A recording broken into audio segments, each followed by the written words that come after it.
Righty then, we live. A little late today. I actually had a productive morning. Very productive morning. But I'm here now, and let's do some keys. I believe the plan, so we're going to do Guardian Druid Keys with the team for a little bit. And then after they go to bed, I actually want to start gearing my Brewmaster today. I've done a bunch of keys on him. He's kind of ready for some actual keys, but haven't actually done them yet. I need to crest farm a bunch, actually make a few crafts. He's got Mythic tier now. He's got a bunch of stuff. So basically by next week, he could be like geared. That's sort of the plan. Well, let's go ahead and get set up. I don't know if everybody's on. So if it's just my Warlock friend and I, then we're going to see what happens. But otherwise, let's get set up for today. Alrighty then. And I want to play some of my favorite music. I'm in like a mood today. Also, not going to the gym, which means I want to do some arm exercises actually at home today. So that's why any bits today, honestly, if I don't get any bits, that's fine. What I will do is do some arms anyways, because not going to the gym today. Good morning, Joe. How's it going? Here's what the IO looks like at the moment. But yeah, basically, it might be a long stream today. Could be a nice little fun long stream potentially. It's my Sunday. I've got some work later, but not too much actually. So yeah, we'll see. We'll have a nice day. Maybe I'll order a milkshake or something. Ooh, could be fun. Could be fun. This is what the IO looks like right now. We're basically almost Resil 16. Need like 3 more keys. AA is the hardest one. Spire is easy. Skyreach whenever we do it. That'd be good.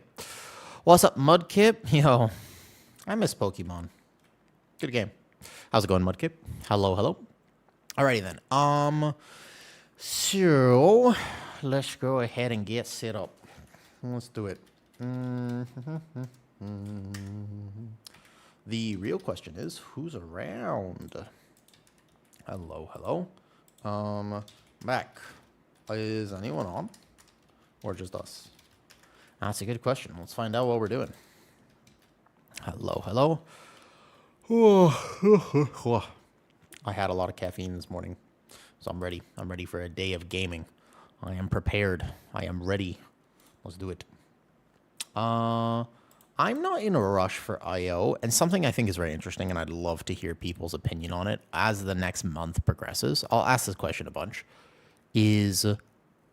Do you think this season will have a massive fall off or not? Because one of the things that I am concerned about is the fact that we are progressing so fast. I'm not in a rush because, you know what I mean? Young, you think so, right? So I'm worried about this because we are so many people whose goal tends to be like 3K over the season have already gotten their 3K this week. It's week 2. There are 5.5 months left for this season. That's a lot. That's weird to me. Like I think that I actually really want to bring this conversation up to a bunch of people because like that's a lot of time. We have to fill that time somehow. And I think that could be I honestly think it could be problematic. I'm curious to see what happens when they've done what they've done. I'm trying to figure out what tank. Just wanting to stay playing. Yeah, so I'm gonna play alts for sure, Young Polo. I think alts is the key to keep the game fresh. Like that for sure is the answer. If you can just keep, I think like there's always something new to do if you can at least have alts to play. In my opinion, that's how I do it at least. So like let's say that I get Resil 17 a week or 2 from now on the Guardian Druid. Then what? I mean, we could do some 18s, we could push some stuff, but for the most part, I think I'll want to play my Brewmaster to the same level. Or maybe I want to play my Pro Warrior, or my Mistweaver Monk, or I'll start getting a DPS fully geared, or you know what I mean? Prop Pally or Bear, which do you think is better? I think Bear is tankier and just more consistent, but Prop Pally will make keys feel really safe if you can play it well. That's the thing, though. What's up, Grandma? I want to say thank you for your talent spec. I love it. Oh, nice. I'm glad you enjoy it. I have been really liking it, too. I know some people are not a fan of it, but I genuinely enjoy it. All right. Let's go. But I definitely think it's important not to rush as of right now, because rushing is going to make you burn out way faster. And I think that that could be problematic, if that makes sense. That's what I think it's important to just seriously like pace yourself, take your time. This season is long. We have 5 months left. I think if you do everything you want to do in the first little bit, you're going to get a massive, like crazy dopamine dump. You're going to be like, wow, we're progressing so fast. And that's going to fall off a cliff. So just be very aware, right? Saying no rushing. Hey, it's just Ascot. You know what I mean? Like you got to, yeah, I prefer being tanky than, yeah, exactly. That's what I think too, Grandma. I think tanks should just be tanky, and then you optimize for damage when you need it. But also, ultimately, like, tank's job is to not die, right? That's the thing. Like, you're supposed to be giga tanky and minimize the chance of you dying, and then the healer's job is supposed to be a healer, and then you optimize for damage later. Once you're comfortable, you optimize for damage, but beforehand, you don't do that, in my opinion. What's up, Nish? How's it going? How's it going? Hello, hello. What are your thoughts on going Haste Mastery over Haste Verse? For Guardian Druid, secondary stats don't matter, Tony Starr. Like, if you want to gear for Resto or for Boomy, and therefore you want to go Haste Mastery, absolutely fine. There are very few moments where I'm going to feel like, man, I wish, like, my verse is actually really low. Well, I'm in Resto gear right now. But, you know, when I swap to here and I get this one weapon, like, my verse happens to be low. That's not by choice. That's by pure RNG of the fact that I'm using these 2 rings, which don't have verse, and I'm using that neck piece because I don't have another neck piece. Would I eventually want more verse? Maybe. But the truth is, it's not that important. I happen to have a lot of crit right now. It doesn't matter. Just get enough haste that your rotation feels decent, but don't worry about it. In Raids 2, no, Nish. I would say the no Apex build in Raid is counterproductive. Hey, Super, good morning. I would say no Apex in Raid is counterproductive. You can be Omega Tanky, Giga Tanky. You can even play EC in Raid if you want to, but the no Apex build in Raid is, like, unnecessary. I would definitely just go some single target damage. Like, you don't need these. You can just spec Apex and drop a few AoE talents to at least do some damage in Raid. But truthfully, you know, Raid damage doesn't matter. Not really. So if you want to play this, you won't die for sure. Yeah, I mean, it's actually, it's not the end of the world. You know, truthfully, like, if you do 20% less damage, it sounds like a lot, but it's not going to make or break any fights unless you're liquid on the last boss. But it's not like it's necessary or anything. You don't need to do it, right? All right, what keys we got? What keys we got? Have we tried Mythic raids? I have Mythic raided in the past, but it's not really my thing. Hey, Vati, how's it going? But, like, Nish, it's not my thing. It's not my thing. I'll do normal and heroic first week. The first week that this was out, I think I got like 99 parses on the bear, 98, 99, whatever. But ultimately, I'm just not super stressed about raid. If I don't have to Mythic raid, I definitely don't want to. I think that the best thing is, yeah, exactly. I wouldn't play the spec and raid personally. What I would say, though, is when it comes to raid, you have 2 jobs as a tank. Number 1, consistency. Whatever build helps you become more consistent, that's what you want to do.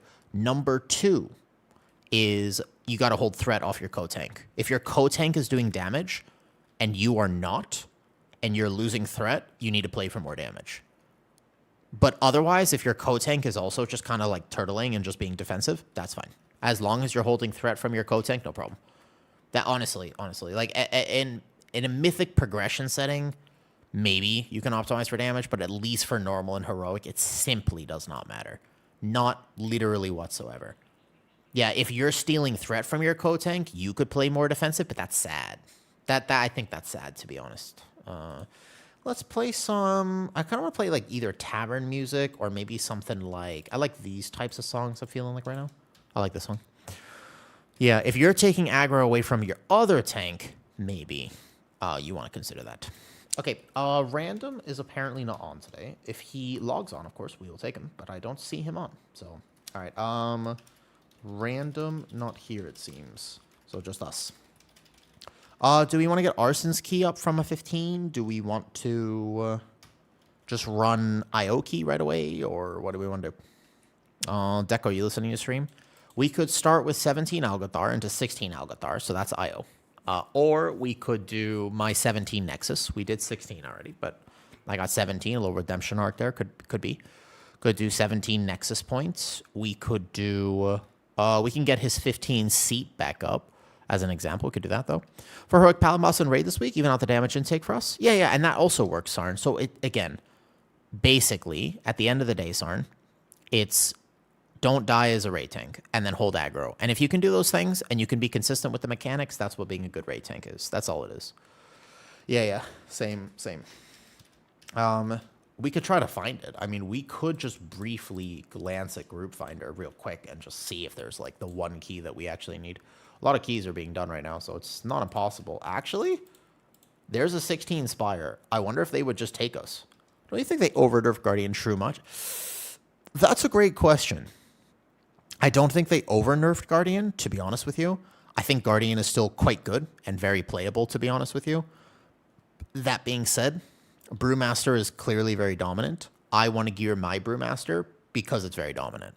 And it's seriously, if the recent tank tuning that came out yesterday, if that's the only tank tuning that they do in the near future, GG's reroll Brew. Brew is going to be the best tank.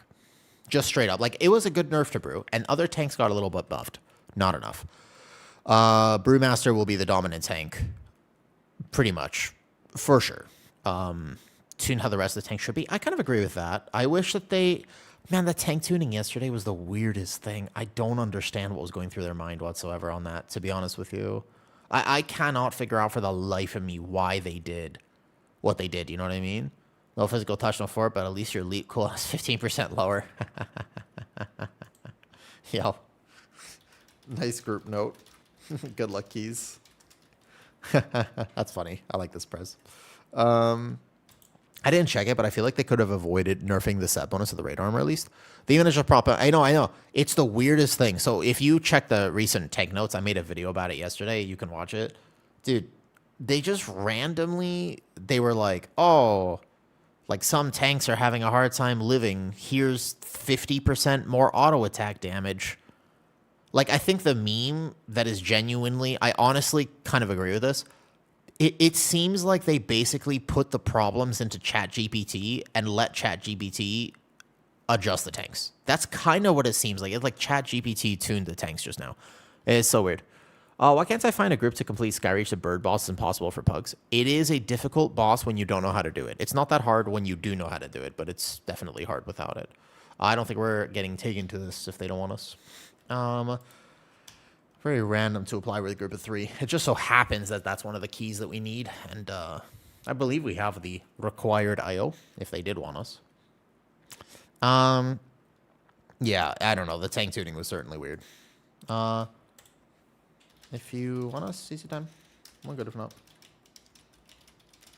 I maybe can just message. I think he's AFK because I feel like there's a chance that this 16 that we need just takes us. Like, honestly, I feel like there's a chance we could get taken, even though we're, off meta and such. But I don't think we're getting taken to this. It doesn't seem like it. They should have given a straight DR buff or 4-piece on prot or something. I think they just need to revert the armor nerf that they did. They made an armor nerf to prot at the end of beta, and that was unnecessary. They basically, prot Paladin should have gotten what Blood Death Knight gotten. Then it would feel better. And still, it wouldn't be that good. But at least it would feel better, right?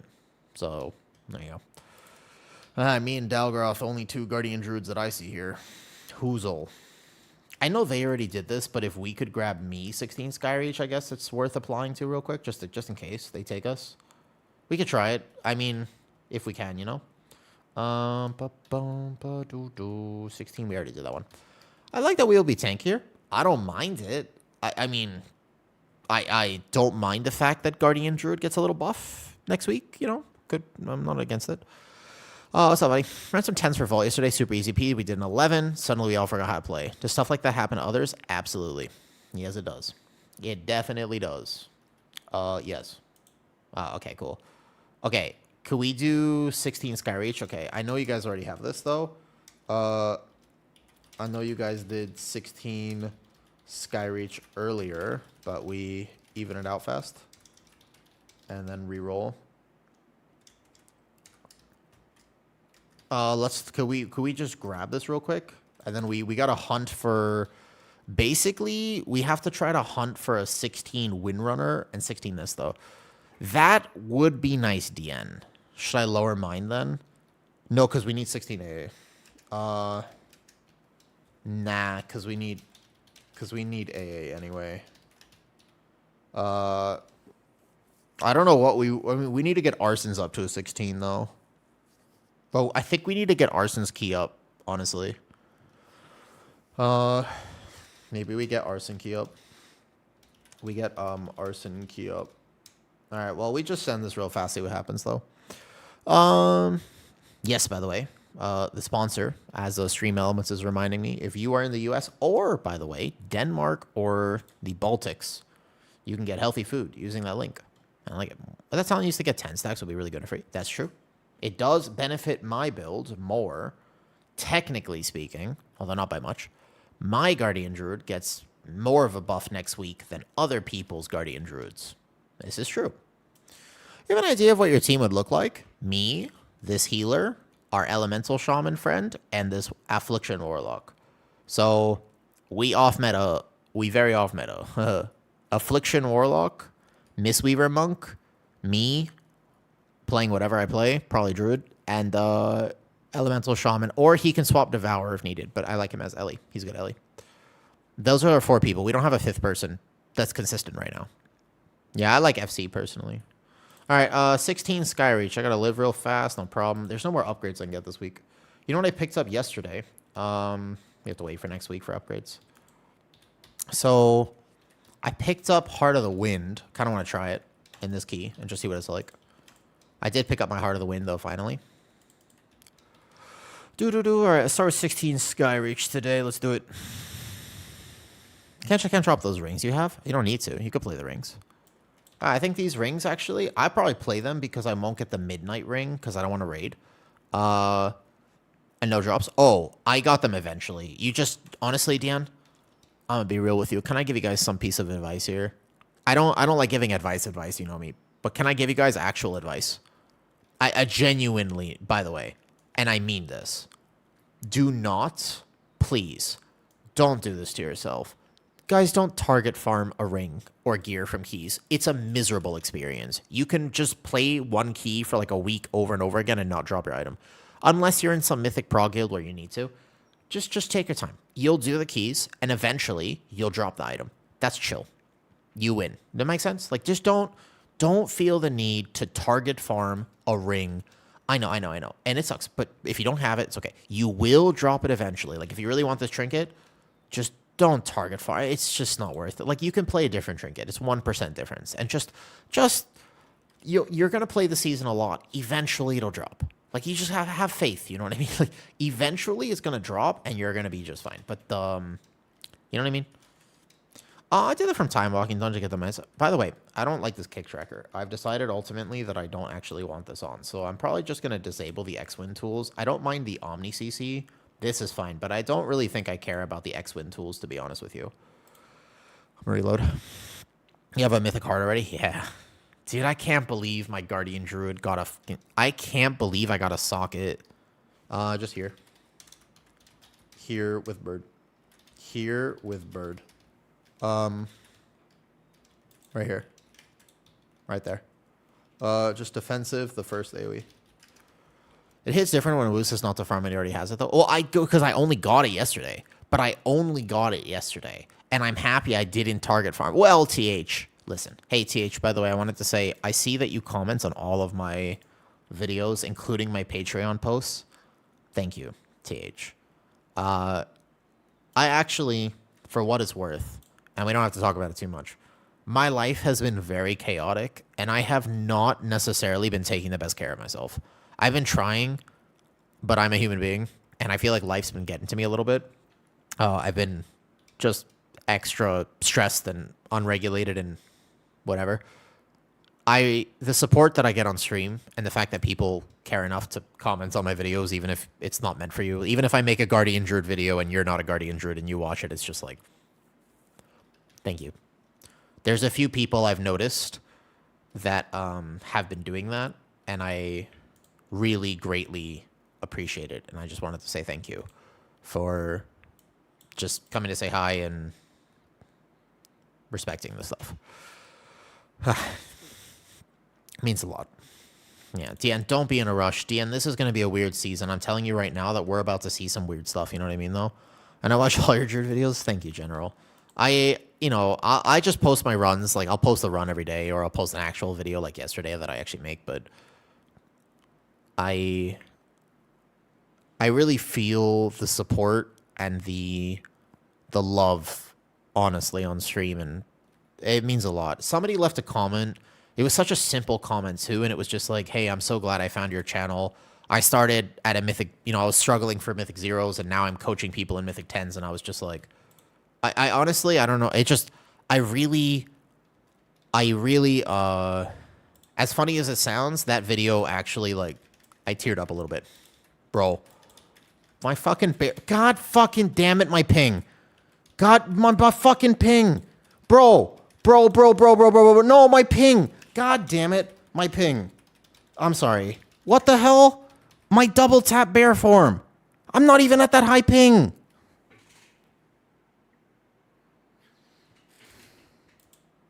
That was the silliest thing.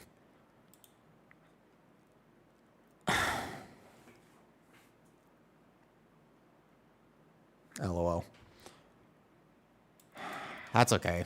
That I am upset about. So that's not so what happens sometimes is when I go back into bear form, it sometimes double taps itself.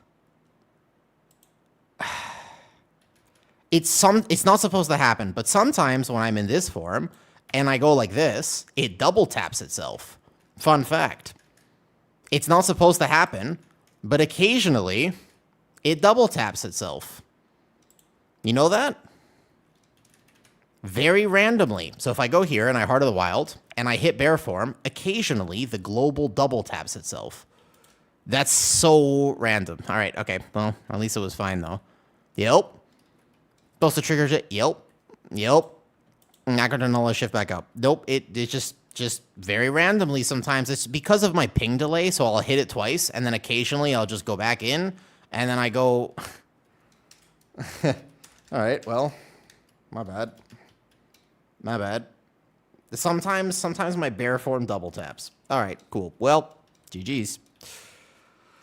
Yeah, it's happened a few times. It happened in a Magister's Terrace before, too, where I walked into a pack with Heart of the Wild like this, and then I did it, and then I went back into bear, and then I went to thrash, and I realized that I wasn't in bear, and I died. That happened. It just happens sometimes randomly. I'll show you. So I go like this, right? I walk into the first pull, and then I go like here, and then I'm supposed to be in bear form, right? But then all of a sudden, sometimes I'm not in bear form. It's so random. Which, by the way, just to show you, since I'm here right now, yeah, that's okay. Well, just to show you, by the way, if I did that right, even without bark skin right now, just to show you, make a point. Okay, never mind. So annoying. My gear's red. Okay, we're gonna move on from that. My bad. It happens. That was so silly. This key is actually not that hard. My gear's red. All right, it's okay. What can you do? Sam, I am frustrated.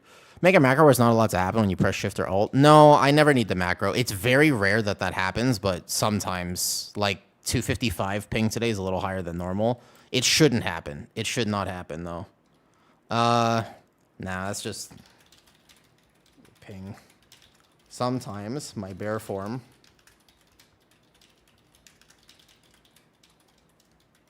I don't need the macro. It's okay. Last boss, are we not supposed to just tank at the platform entrance of the room? No, that's what you want to do. That's what you want to tank it there. Yeah, Sam, my life's been... Yeah, no, I brush it off. We brush it off. It's a good call. Good call. We brush it off. Thanks, Aaron. Ugh, brush it off. Okay, what can you do? All right, let's run my 17 Nexus. Though. No, in the macros, it doesn't take you out. So...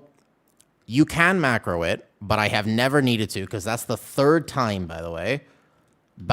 That's the third time that has ever happened.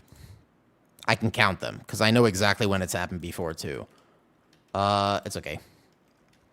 Been a while, Kyle. I think I was like 14 in a car. I vaguely remember that as well. Where's the build in disc, by the way? The build, it's in Guardian Druid, the one I'm playing right now. Guardian Druid. We do not have to queue after that. Let's just run my 17 Nexus then. Here, pass lead. We do my 17 Nexus. If it bricks, we go AA, and I reroll. How about that? Well, I guess we just run my 17 Nexus, which I don't think is impossible. We just need good DPS for it. Sam, you want to come to any keys today? Well, not the key I wanted to start out with today, but it's okay. I was just, you saw me how surprised I was, because I was like, oh, I'm fine. I go here, and then I'm going to go here, and then I'm in bear form, and I go like this, and then all of a sudden I was like, wait, what? Yeah. Just very random that happens sometimes. Like, sometimes I'm just like here, and then it just somehow double taps, though. If I was a DPS player, I would just release and come back, and we would still be in the poll. But unfortunately, I am the tank. Deco, pass lead. Pass lead. Pass lead. Pass lead. Pass lead. Do. We gotta do some keys. How are you guys today? I'm curious though. I do seriously want to ask people like how the season has been going for everyone. I am a little bit upset about the tank tuning from yesterday. Not upset, just like, Blizzard, what are you doing, man? Like, I hope that that's not their solution to tanks, because if that's all they do, then I'm concerned. Like, I think that could be real problematic. If they basically just come out yesterday and they're like, this is the tuning, and then they don't do any more tank tuning, I think we're in trouble. Yeah, pass sleep.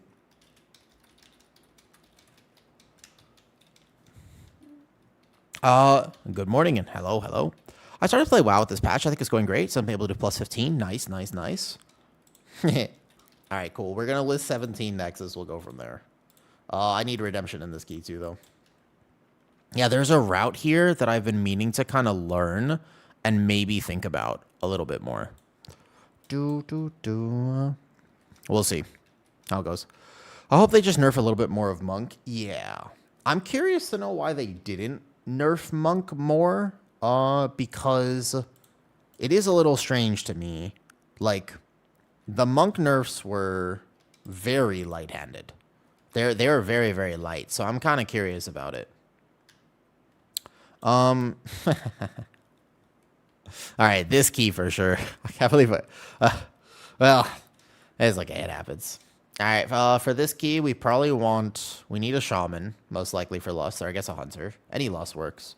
We could play with a mage, doesn't matter. Who do we think we want for this?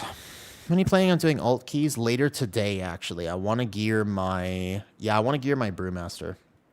I just want to actually sit there and just basically like run some keys on Brewmaster. Machina, I recognize that name. The Race to the World first, wait a second. Is that Mash? Is that Rish? No. In the Race to the World first, they brought Blood Prot War instead of Monks. How come? It's not about keys. Keys and Raid Niche are very different. Keys and Raid are incredibly different. He wants to come again. All right, bet we can take Ken for this. Wait. If we take Ken, we can't take a Devourer. And then if we take Ken, then I need to take not this. We'll take and come for sure. All right, so there's a Hunter. We can play with Marksman. I don't know how it works right now, but we can play with... So we have a Hunter there. If we play with a Hunter, who do we want from here?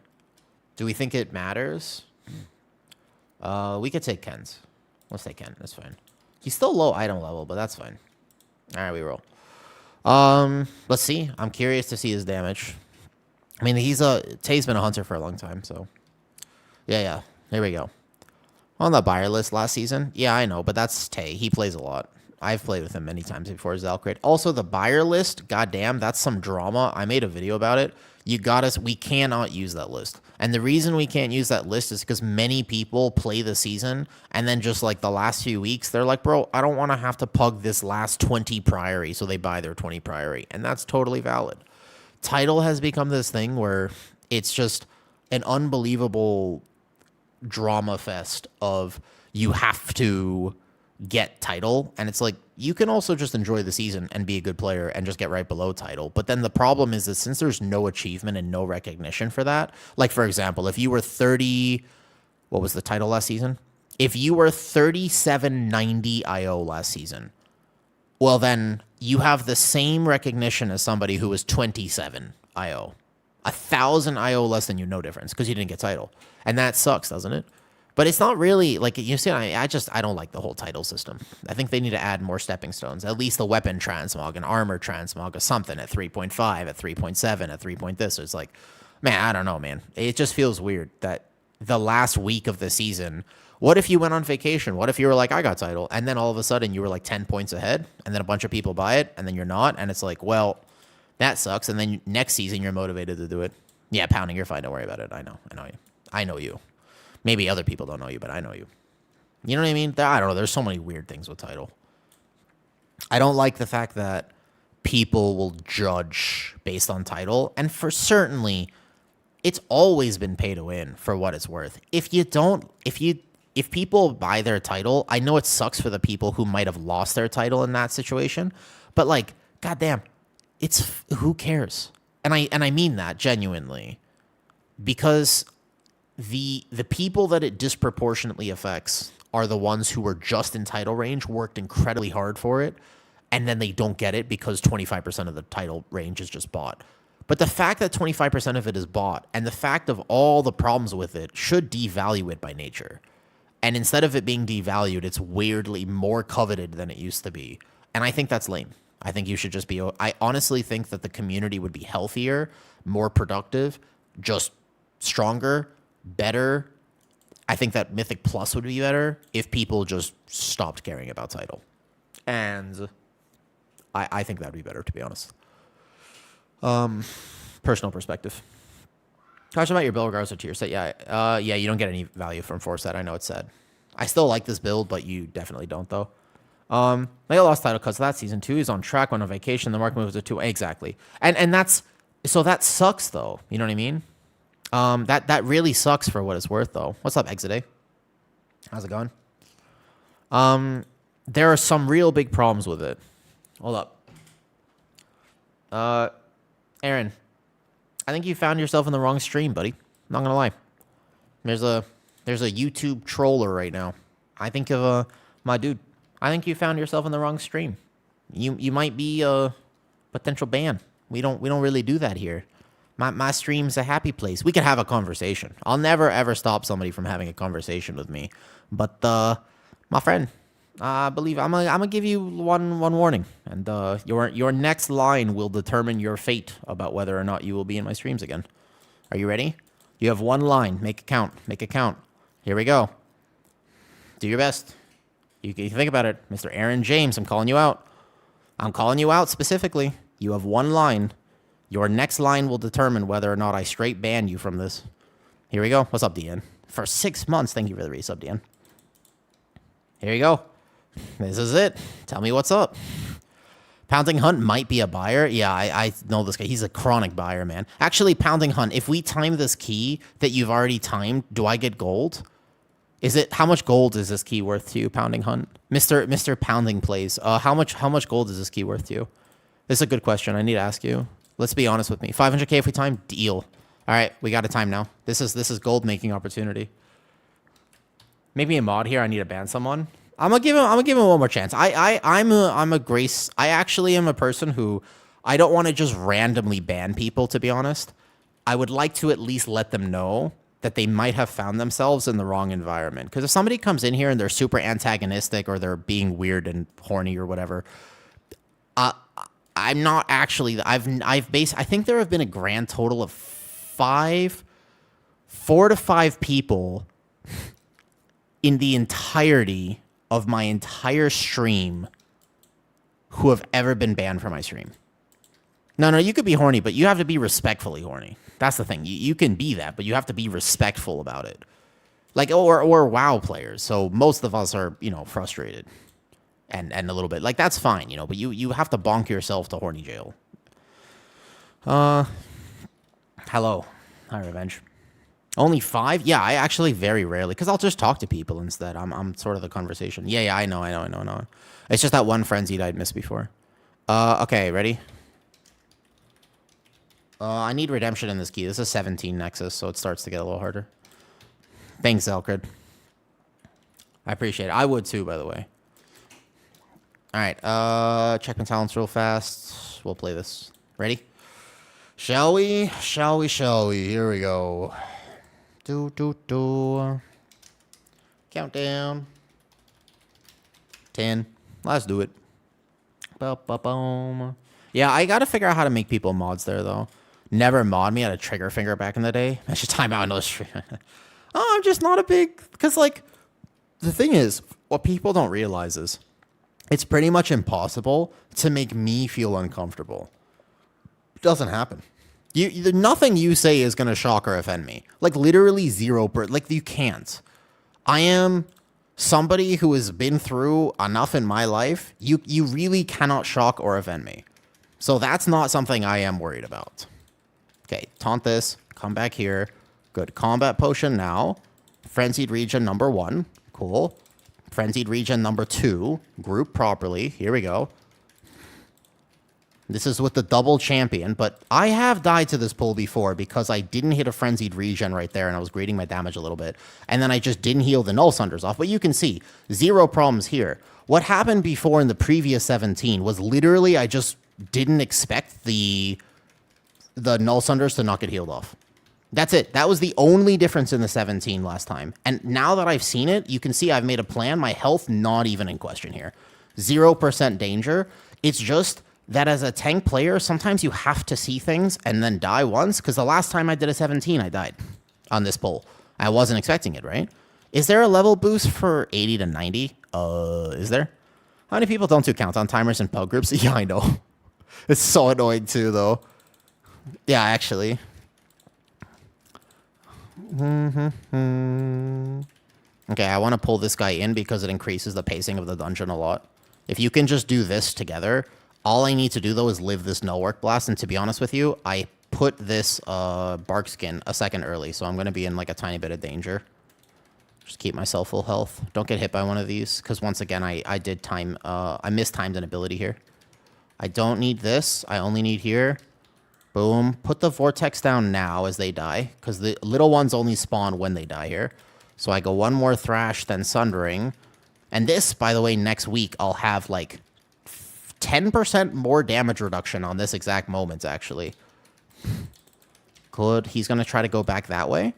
Make sure we get him. Nice. I like fighting these guys together if possible. I enjoy your YouTube videos. Thank you for them. You're welcome. I'm glad that you enjoy them. I'm glad people enjoy my content, man. I look forward to making more of it. It's something I'm really excited about. Over time, I'm actually like just giga excited to be able to make more YouTube stuff. Okay, here is where I'm going to run into one small issue. Do I have to hit Barkskin? Because I would rather not. Oh, no, we can just chain this in now. All good, okay. So here, now we Barkskin. And then I actually want to pull this Nullifier in. This is an adaptation to the route. I incarn now, and that Nullifier will come to me. Will that first Nullify? Oh, come on. There was one kick back there. I did assume that my team would get that kick. So there was only a single kick, and it was the first mob, and I anticipated that my team would get the kick. I think that was a fair expectation that they would get the very first kick in that pack, and I was going to get the one that came in. That was the idea there, and then we missed the kick, so that didn't actually turn out according to plan. I did think that was going to happen, and I was wrong. Here we go. Little deaths like that actually cost a fair bit of timer in this dungeon. Guys, smudge! Smudge! Oh, no one's using CC. Oh, no. Oh, man. Okay. All right, hold up. That's okay. All right, hold up. Wait. Yo, what's up, yo? Hey, man. Question for you. Is there a system or something I could look at to help playing Mistweaver and Keys and Raid? Mistweaver is a... You should ask questions. Goddamn. Uh-oh.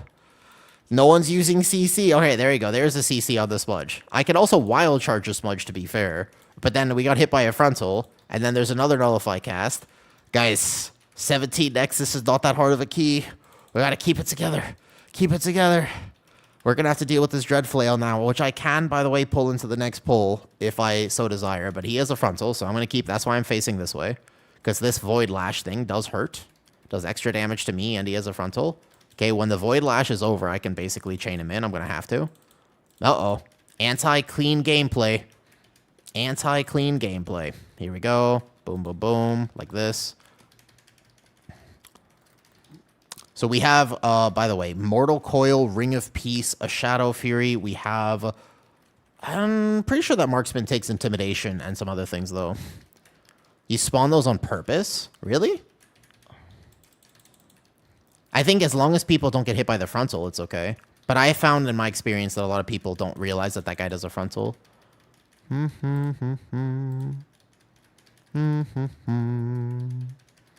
we go. So, like, here, I'm not moving here, though. In-cap that. We need, like, a Ring of Peace or something. A Hodge. There we go. There we go. There we go. That's good. That's good. Yeah, oh, no, I know it counts. I just don't know if I need the extra count, because I think I have a pretty good route here. Like, as I pulled the extra Scroungers into boss for funnel as well. How many? The Dread Flails are quite a bit of count. All right, I'm going to War Stomp this. We have a Leg Sweep. Okay, moving on. That edge? The edge is okay. That I'm not too worried about. So I'm going to Bark Skin as I walk in. Combat Potion. Time this Frenzied Regen extremely well, because I will get hit kind of hard. I kick the first Nullify. Somebody gets the second Nullify. Somebody gets the second Nullify. I in-cap roar the second Nullify. Guys, kick. Somebody has a kick, right? Okay, maybe I do need X-Win tools. Because I was like, there's only a few kicks in this dungeon. Shouldn't be missing kicks. Not a 17. I think actually our timer is going to start getting a little tight with this change. With those 2 deaths. I'm going to position here. Void Lash is coming. I Bark Skin. Nullify. Okay, good Ring of Peace. Good awareness. There you go. War Stomp this one. Nice. Hodge. Okay, I see it. I see it. There we go. I'll kick this next Nullify. Do, do, do, do.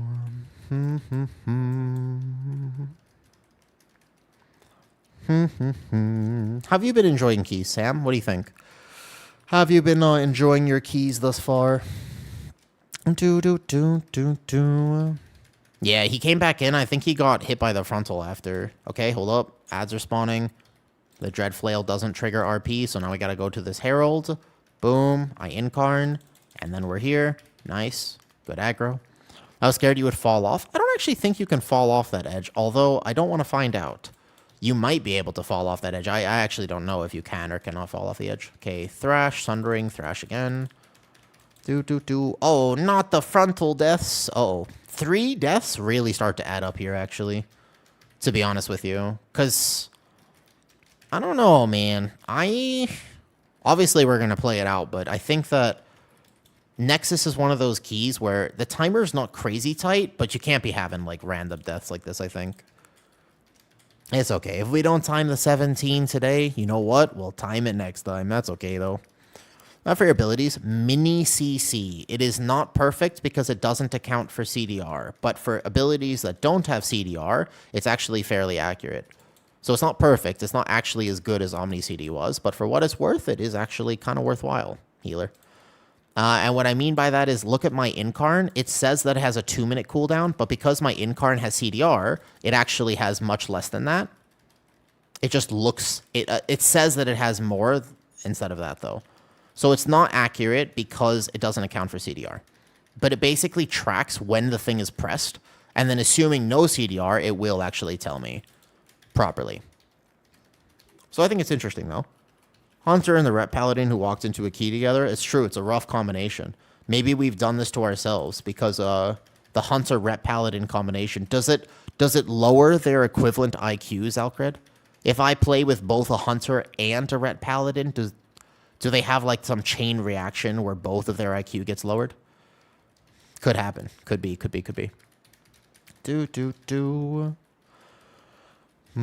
Okay. We're gonna go out here. I know the Dread Bell is going to go off. And then I believe that Sentinel should die before he gets another Nullwork Blast. And then I want these Scroungers. Either way, the thing is that even if I had the count from this, I would still decide to pull this because it's good funnel. As the boss is spawning and as the RP is going. So I should ordinarily have pulled that a second faster. But now I pull this into boss because I know that I can live the boss with this combination of abilities right there. And then I'm going to fight this into boss because funnel. And these guys are free count, because they only melee me, and they don't really do anything else. So in the second area, I suppose if I intentionally spawned the Dread Flails and accounted for that count, what I could do is I could skip... what would I be able to skip? The double Engineer, basically. But I still think that a route that I want to experiment with, Sam, is actually just going... Incap that. Nullify. Nullify, nullify, nullify, nullify. Please. Don't miss kicks. I'm going to position this here. This guy is still very alive right now, so I cannot face him toward the group. His thing is on. Okay. Go. 3, 2, 1. Okay. Perfect. I want to get a Feral Frenzy off, but then I don't want to die because I'm out of form. Good. I'm fine. I'm fine. I'm fine. Don't worry. That's just me greeting my damage a little bit on boss. Here, I need to press that Frenzied Regen with this Lunar Beam, and I won't die. Perfect. Good burn. Wait, we didn't lust. Uh-oh. Should have lusted that. All right, so far, most of what could go wrong in this key has gone wrong. But I don't necessarily think that it's necessary. It's not GG's yet. Not yet, not yet, not yet. I think we fight for this one. And then we're going to go Thrash here. Boom, like this, though. Was Lust unavailable there? Lust is available here. I see. That was my bad, then. I get the second Nullify. I keep this out because the Void Lash just happened. I can keep it in cleave range, but I will not go into boss. Here we go. 3, 2, 1. Good. What was a glyph for? Oh, Glyph of the Ursile Chameleon allows you to change bear form whenever you shift to bear form. I've had 3 Snickers ice cream bar today. That sounds pretty good, man. That sounds great. That sounds really good. So we spend that bark skin there, and then for the next one, I'm going to have to SI. I don't think I want to incarn, I think the boss will die. Maybe I should have just incarned, to be honest with you. What I wanted for next pull, though. Have a wonderful stream. Thank you, Dion. I look forward to having a nice stream today. Proc Wellhound there. I shouldn't have wasted the other Frenzied Regen. Should have just planned Wellhound. You know, I think this boss was actually deceivingly a second too high. This one is going to be this Frenzied Regen into that Bark Skin, and I'll be fine. Okay, watch it. Don't get stunned. His Void Lash is still up, so I cannot bring him into boss. They have to watch out for a second. Good, and then we kill boss here. I can Feral Frenzy the boss. Actually, almost a wasted Feral Frenzy. Okay, so with the 3 deaths and the pacing, I would say our timer is about a minute or 2 behind where I'd like it to be, but not impossible. And it's good practice for me anyways, because I need to practice living this. Boom. 2 negatives equal to positives. So, I see. It's okay. Obviously, we're just playing. I have made mistakes. Everybody makes mistakes in dungeons. You can't ever judge people based off of one dungeon. Okay, I'm not going to die if I walk past these 2. And I just go here. Cool. I'm going to go this way. I have 1 mob behind me that I don't quite have aggro on. And then I'm going to go in here, and we do the big pull. Good. Now, I want to experiment with a route, by the way. I want that Arcanist in here. I want to experiment with a route where I actually just start the dungeon with this first pull, and I intentionally pull a Seer as well. I think that it would be interesting for me to experiment with that route. I want the haste buff. I'll be fine. I have Incarn up. So it's something that I am curious about using in the future. Now, the Seer is coming in. Do not butt pull the Seer. It's very simple. Do not butt pull Seer. Okay? No butt pull that Seer. Just turn your pet on passive. If you have a pet, do not butt pull Seer. Let Seer go back. Yes, that's why I'm kiting this back, by the way, because that Seer in so many of my runs, if you're a pet class, we figured out that your pet will be attacking the batteries, which are passive back there, and then the Seer will pull because your pet's attacking it. So you have to be very careful about that, though. Swipe reduce. No swipe. No swipe. Swipe or no swiping here. Okay, so now I'm going this way, and then we have to fight this 1 Seer. And this is the route that I have done this, by the way, though. Stun Engineers. Ooh, really? I didn't know that, eh? That's actually good tech. I had no idea if you stun the Engineers, they don't drop a puddle, a box on death. That's cool. I had no idea about that, actually. Okay, I kick the explosion. Nice. No FC proc here, but we can still get this on the seer damage. Oh, wow, we had great seer damage there. Excellent. Good cooldowns, good cooldowns. Okay, nice. Big dam there. So we're at 14 minutes with those mistakes earlier. The seer is awfully close to this. If I pull right now, the seer will not pull. If I go right now, and then I bark skin, and then I thrash here, we just have to wait. We just have to wait here. Yeah. I think the seer is about to start padding back, so I don't want to have to worry about this. We're going to drag these guys here. I will incarn. I don't think because we pulled the Dread Flail earlier, we don't need the 2 engineers to the left. That's what I'm ultimately deciding right now. I do not think we need the 2 engineers to the left. Actually. That's what I'm going to decide, because the Dread Flail did activate. And if I'm right about this, we will not need the percentage of the 2 engineers. Can anybody confirm or deny with me how much percentage is 1 engineer in the second area of Nexus Point? The engineering mobs, how much percentage are they? 1 of them. I could use some confirmation here. Okay, we can chain this up now because the seer is now all the way padding over here. We go roar, around, and then I can pull this one. And then we're going to let them come to me. We can just kite this out. 1.17. It's going to be tight. I'm pretty sure if the Dread Flail is 1.38, I do not need those 2. And then we can increase the pace to come here, though. That means that what's going to happen is we're going to go pull this. I need to make sure that I have a way to live. And then I think I need to pull this right now. And then I just need to live and not get hit by anything. So I SI 1. I'm going to probably commit both SIs here. I stop that explosion with War Stomp. Nobody can get hit by a puddle. Because it's actually going to be kind of a toxic pull. I'm also willing to commit. I'm going to commit my second SI on this AoE. That's okay. Here we go. The unspawned one is worth 1.3. Yeah. So normally I take 2 engineers in that corner. But the idea here is that I'm not going to take 2 engineers in the corner. And I pulled an extra Arcanist. So, and that plus that 1 unspawned Dread Flail that happened earlier. Okay, I'll kick this if need be. Go into boss now. Go. Okay, if we spawn this boss right now, technically our timer's okay, I think. I actually think timer will be fine if we do this boss correctly. There is the double tap. You see that? Look, my bear form double tapped again. That happened just now. My bear form double tapped. It was a damn ping issue. It's so annoying when that happens because I can die randomly. Like I hit Incarn, and then instead I went immediately out of bear form. It's like a ping issue that happens sometimes, where that's what happened in the Skyreach, where when I try to shift, it can just get me right out of bear form.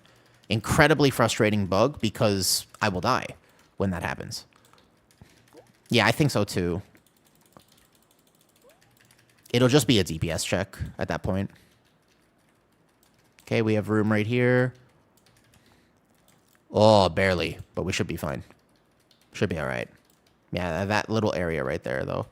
Now, the hard part is the puddle. So this line here will go right behind us. Yep, perfect. Okay. And then I want to go into this corner of the room. I am curious if there is a better way to tank this. Recently, I've been just using the 2 corners and then praying that we have good clears. Like, that one should not clear. I think he should hold it. I think the right way to play that one right there would be to hold that clear until the next set. So he should just actually maintain the dot on him for a second, because now we're going to be shy a little bit of space.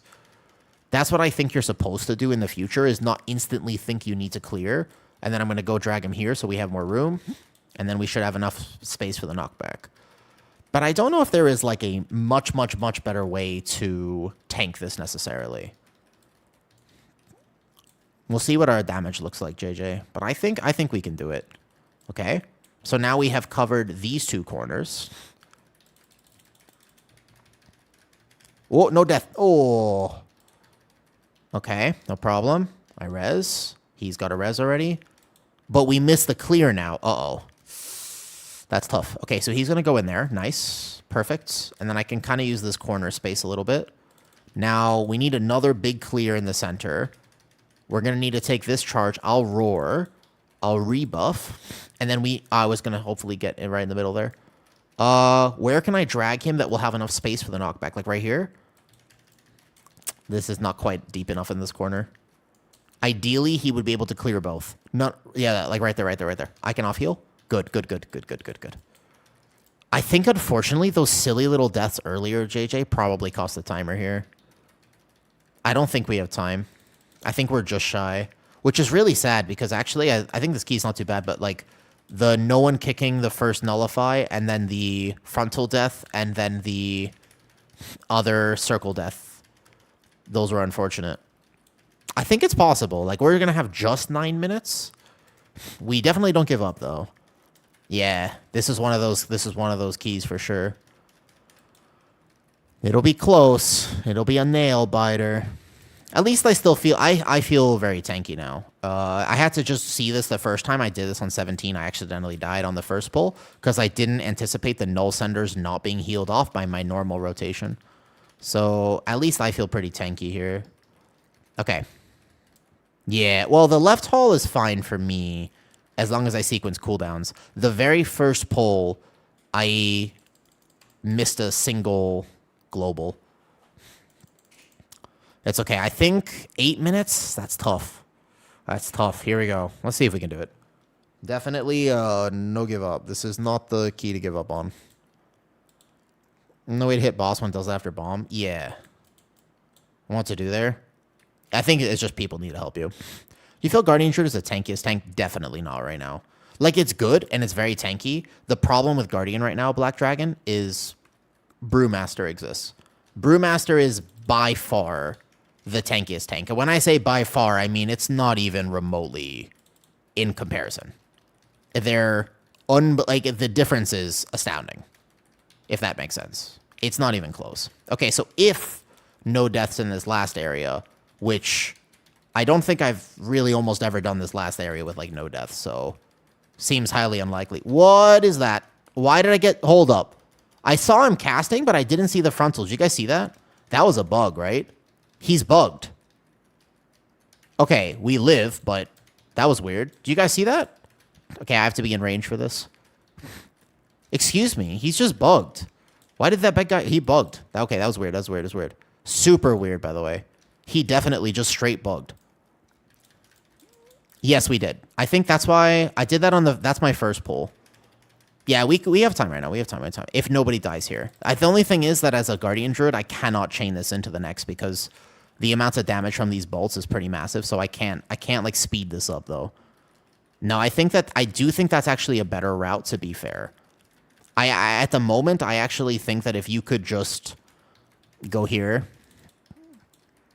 careful trying to the bottom of the bridge, you can fall through the map. I did know that. That one I did know. Okay, good healing, good healing. That's on me, so I'm not going to kick. Green cast bar means it's on me. I do not chain this. Do not chain. You have to kill this in the back, otherwise it'll just stay spam casting. Okay, good. Go now. 3, 2, 1. I incarn. Combat potion. You get 2 more of these. Okay. Only kick. That's on me. Don't kick. I wish there was a way for... because, like, I'm not going to kick the bolt if it's on me, because I'm going to be very tanky here, so I don't have to worry about myself. Okay, here we go. No deaths, no deaths, no deaths. Just play safe, play safe. Our timer's fine. I'm going to just go get the swarm off of him. Get rid of the... watch the frontal. Good. Okay. Yep, keep running away from that swarm. It's almost dead in the back. I have to keep 3 targets for my marksman. What's our timer at? 6? I think 5 minutes for boss with lust is fine. No? But again, I have to check my percentage now. Okay, we have to kill that light spawn in the back. I cannot chain. Do not, and I cannot chain the light rot. It's not a good idea. Somebody will die. Okay, kill the light rot first, and I can live the big guy. That's fine with me. I can live 2 of the big guys, but I cannot live the we cannot chain light rot. So our percentage is chill right now. Yeah, we can win. We can win. I do want those. Okay, so this bat's gonna pull now. I in-cap roar, I war stomp, and then I'm going to vortex them all together to keep them grouped as we kite this out. I might even commit an SI here, though. Oh, yeah, we can win, we can win, we can win. There's only 2 swarms, I think, for percentage that I can pull into boss, actually, for a little bit of funnel. Okay, I'm not going to die here. These 2 swarms right there, and this should be exact percentage. If I've calculated correctly, we should be at 99.1 after this lingering image dies. Please tell me I am correct. Yes. Okay, fuck yes. Fuck yes. Fuck yes. We just need to kill these swarms. Don't get hit by the swarms, guys. The swarms are now funnel for boss. That's it, though. Yeah, that's the plan was to get these 2 swarms by the left here. And then that was the adaptation because we spawned the Dreadflail. But the swarms did not insta-die. So if anybody gets ticked down with them on the overlap of the boss ability, they die and then we lose time. So just do not die to those swarms. Just like big kite. It'll die to ambient damage. Don't worry about it. Yeah, don't worry about I'm not going to die. We're chilling. Searing Rend, I just SI that one. We're fine. Yeah, just do not take the swarm. Please, for the love of God. All right, and then he's going to lust cooldowns, I imagine. And then we're chilling. Here we go. What's up, Moosin? I don't incarn here. I hold it for next. Guess he's going to phase, like right now. We have plenty of room. Moosin, we're a nail biter of a key. We had a few mistakes earlier, so it's a 17 Nexus. If we do it right, we win. And if we do it wrong, we lose. You ready? Wait, we have a Hunter. Hunter's Mark. Yeah, it's a tight 17 a little bit, but we can do it for sure. Timer's good. Doesn't hurt to... Oh, guys, no! Holy! Not on 17. Bro. The mistakes, they're adding up.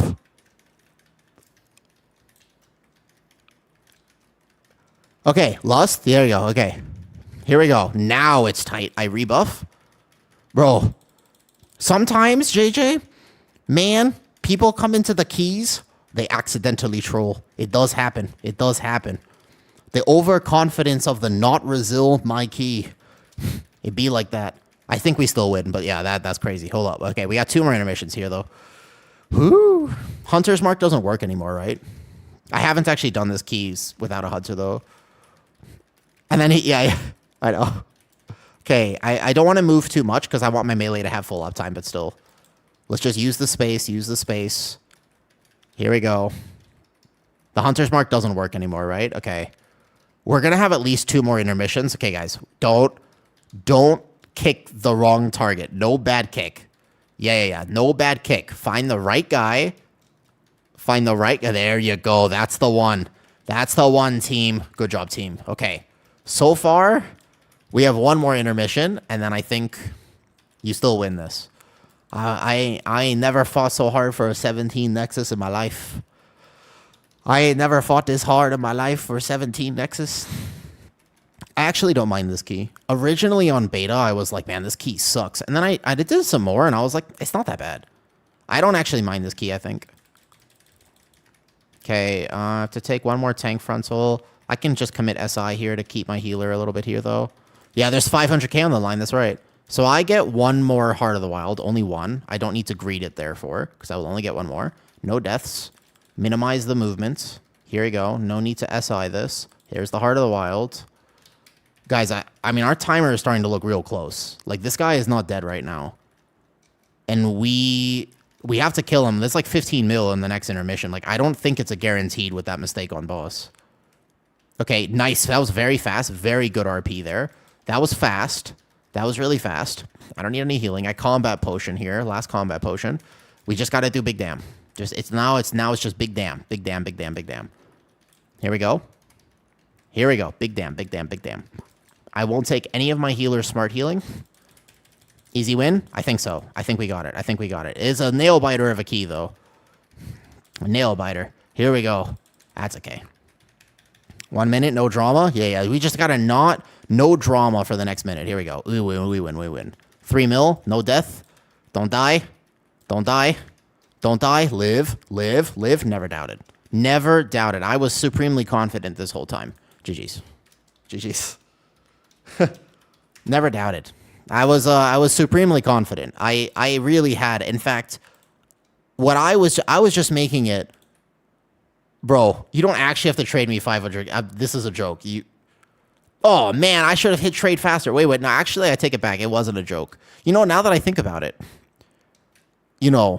hold up. Wait a second. Now, before we say no to the 500k, I would say, no, I'm just kidding, Tay. Tay already had this key.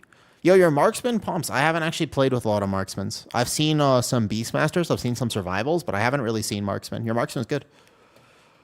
What's the boss damage like? We can check 52k. That's not bad. Not bad, dude. Suspense. Suspense key. Yeah. I was a little concerned there, though. Yeah. All right, what 18 is that? Oh, 18 Algathar Academy. Should we just try the first pull on 18 Algathar Academy just to see what would it be like on Bear? Yeah, I mean, so basically 16 AA is possible. So 18, I'm actually relatively curious to know how hard 18 Algathar Academy would hit me. Yeah. Yo, by the way, did Liquid kill the last boss yet? What are they at now? Are they going to kill it today or are they going to bed, do you think? I think it's bedtime for them and they're going to go tomorrow. I'm imagining. Let me check. Because they were kind of close. They're at 19%. Do you think they stay up now? What's the game plan then? They're at best is 35%. Let me see. They had a 60% switch to 35% and a 19%. Bro, I don't know. Do you think they should go to sleep or stay up? What do you do in their situation now? Like, I don't know if you can actually get 19% with no sleep down. I don't know about that. They didn't go dark, so they showed full phase 3. So the problem is that if they don't kill it now, then, you know, the fear is that Echo wakes up and GG's, right? That's what the fear is. Yeah. That is kind of crazy, man. That's insane. I'm so glad I don't Mythic raid. All right, thanks for coming, Tay. I appreciate you joining our key for fun and showing us the power of Marksman Hunter. Okay. So, what be next? Y'all want to try AA? Or what do we want to do? Do you want to get Arson's key back up from 15 so that we have an extra one to re-roll? What would you like to do? We can ask Kent what he has, though. Can I peep the talents? Of course. Yeah. All my talents and stuff are also linked in Discord if you so desire to just steal the code. These are the talents I'm using here. This is basically what I'm running right now. You can swap this if you need. If I don't need Decurse, I can also swap it here, depending on the key. Yeah, I was about to say, Liquid normally goes to bed right now. But would they even be able to sleep properly? This is the no Apex macroed Iron for a build. That's what we're playing right now. Yeah, of course. Yeah, if you want just find it in Discord there. It's no problem. Got my first 2+T. Nice. Algathar with 2 seconds left.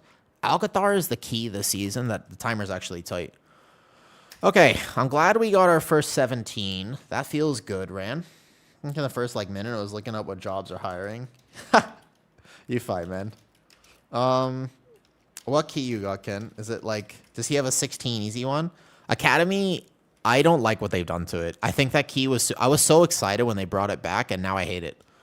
I don't hate it, I just, I don't like it, you know what I mean? I think Kent has Resil 16. I don't know what key he has, though. 15 Algathar. Okay.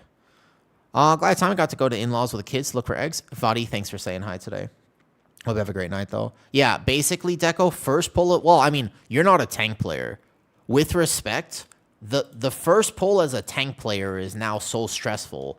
I can't say I am the biggest fan of it. You know what I mean, though? I'm dual A to seat. Nice. Dude, I'm 272, by the way. I'm 272 now. I got a bad Mythic Vault. This is as geared as I can be this week on my Druid. It's 17 rounds. I have Puzzle Box. I just like Heart of the Wind more. I have Puzzle Box, though. Thank you for coming to say hi, Moose, and I genuinely hope you've had a fantastic time playing. Well, Resto, if you want to play later, kids, I'm down. What do they change first pull? Cormoria. So, the first pull of Algathar Academy is now super toxic to tanks. There's a bleed that just claps, man. Yeah, I missed the global that time. And rip. It's crazy. Tanking right now on not Brewmaster is crazy. I saw Puzzle Box or Heart of the Wind. I don't want to cast bar. I think it's better, though. Nah, Sparks. I'm not going to catch up with Squish, and that's okay with that. Just heal so far. So, what I would say right now is the first pull. I think they should go to bed. I don't think they're going to kill the boss, and I think that would be the right decision for them. Okay. We want to send... I think that actually... Arson, how long are you gaming for today? How long you on for today? It's Arson's last day, so we don't really need his key because he takes the next 2 days off. I think we just send it.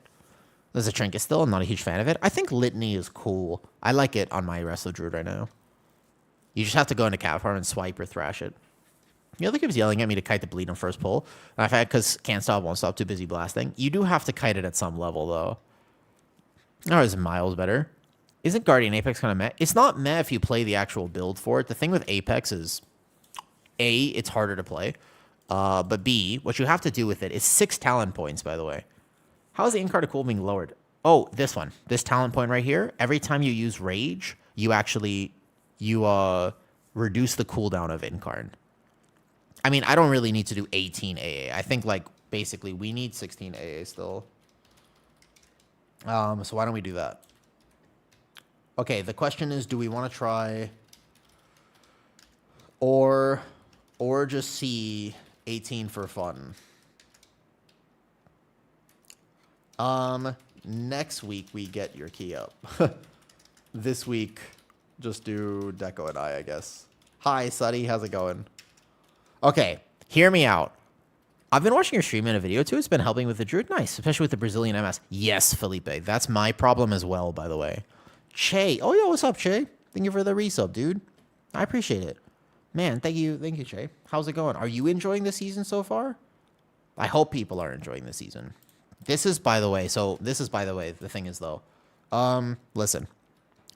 I have 232 MS right now. So that right now is kind of the big barrier. And one of the reasons I like this build so much is because I can do this, though. Maybe I'm having mangling so much, my damage is very low. What do you spam on single target AoE? No mangle. Take mangle off your bars if you're playing this build. Just going to start working on IO right now. Nice, nice. Maybe we can do some keys together at some point, Shay. We're almost Resil 16. We're close. We just did a 17. Joa, if you're so it's all Thrash. If you take a look at the damage, it's basically Thrash and Moonfire and Lunar Beam. Now, when you're looking for group, that one is called Group Finder Flags.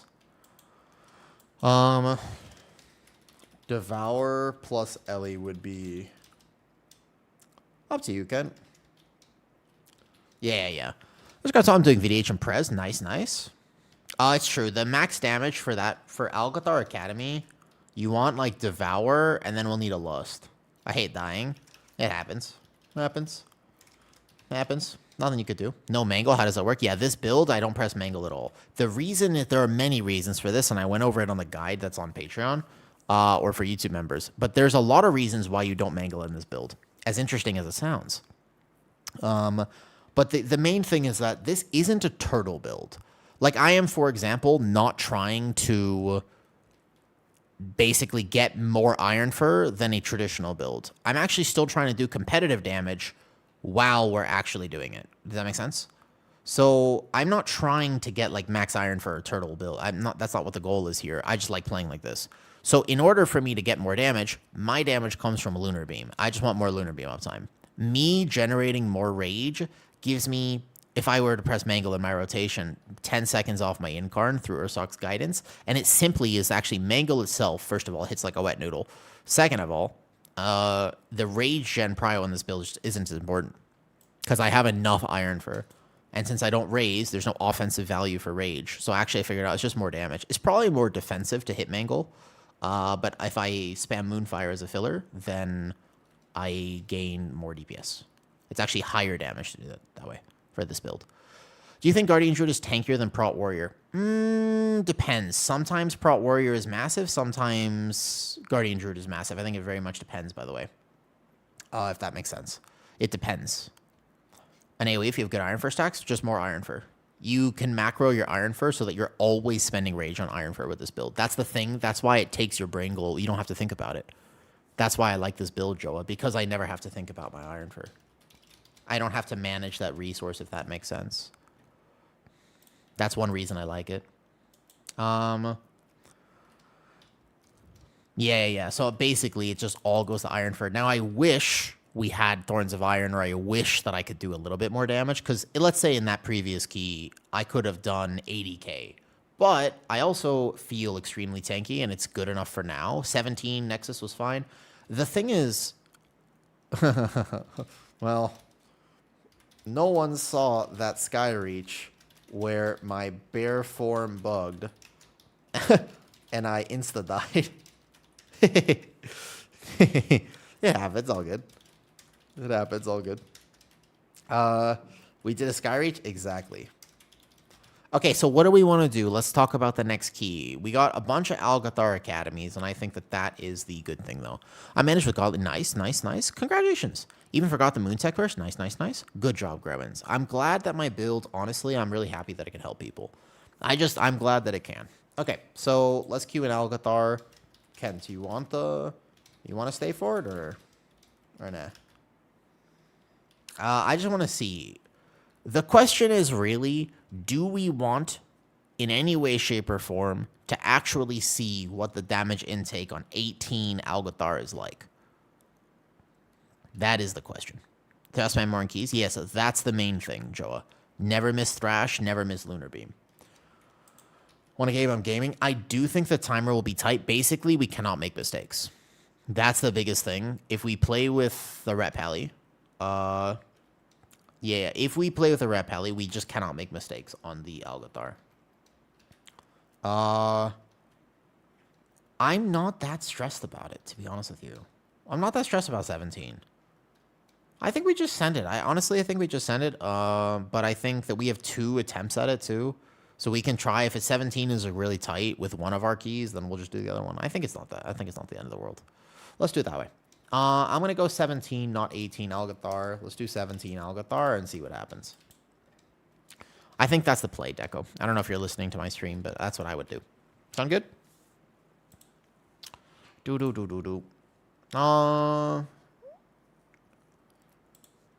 All right, so there's a big AUG. Now, granted, we technically need a Lust. So, although I don't really trust AUG Evokers that I don't actually know, because it is still very hard to evaluate them, I think an Ellie Shami would be even better for this particular build, because Sky Fury for Ret Pally is very valuable. I think Sky Fury would be better if we could find an Ellie Shami. Random is unfortunately not on, and he is my Ellie Shami that I trust. Morning, Blood Bottler. We're about to try a 17 Algathar. Very, very good chance that I get clapped here. What do you think happens? What about drums? You really don't want to use drums. Drums on a 17 is tough, Cormoria. Like, drums on 17 is a little bit suspicious. You know what I mean? You really want to, like, have better DPS, I think, for 17. Like the difference of having a Lust versus a drums is quite a bit. I would be looking for a shaman. Alternatively, we could just take the AUG. Oh, AUG. I know this guy. He's a good AUG, but we're on NA. Now, granted, that is an AUG, and we could totally play with them. We're on NA ping. Not that it matters, but the question is, do we want to just send AUG? Wild Jelly. Is that you? Wait a second. Wild Jelly, is that you? I'm now aiming for a top on my server. Nice. Do you have any tips? It is? Oh, nice. Okay. If ping is fine, I think we just realistically. So what we're gonna do, by the way, we have 3 keys here. Wild Jelly.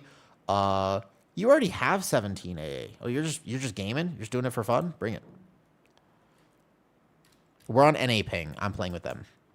So what we have, I have 18 Algathar. It's kind of fixed. Yeah, bring it. So I have 18 Algathar Academy. We're not exactly playing with a very high comp. We're for example, like we have our timer could get a little bit suspicious, but I just want to see what it's like. If we mess up the 17 here, Ken said that he could drop for like a Devourer, Demon Hunter, or something like that. We'll see how it goes. You want to come? I didn't realize that was you. Wow. I didn't actually put it together that would be you, by the way. Mr. Pure Mage. I vaguely remember him from the very first week. I lie. I'm apparently cooking. I'll come next. Okay. Sounds good. Good luck. Good luck. We have a bunch of attempts here. I just don't know if Mage is the play. I feel like a good single target, a good prio damage would go a long way for the Ravagers that I'm going to pull and for the funnel I can pull on bosses. Like, I feel like we just really want a boss DPS, though. Now, granted, that is a good mage. Are you good NA ping? I want to ask him. Oh, sorry. He just canceled. Whoa, pure. Where is he? Hold up. Let me message him. There you are. Good NA ping. We got 3 of these. If first one fails, we go...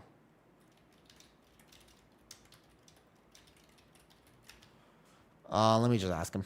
He's on the friends list. I'm always willing to take friends list over other people first. Got him as well, like it? Okay, all good. Good luck, good luck. All right, we can just take this AUG and send it, see what happens. That sounds good to me. Just send it.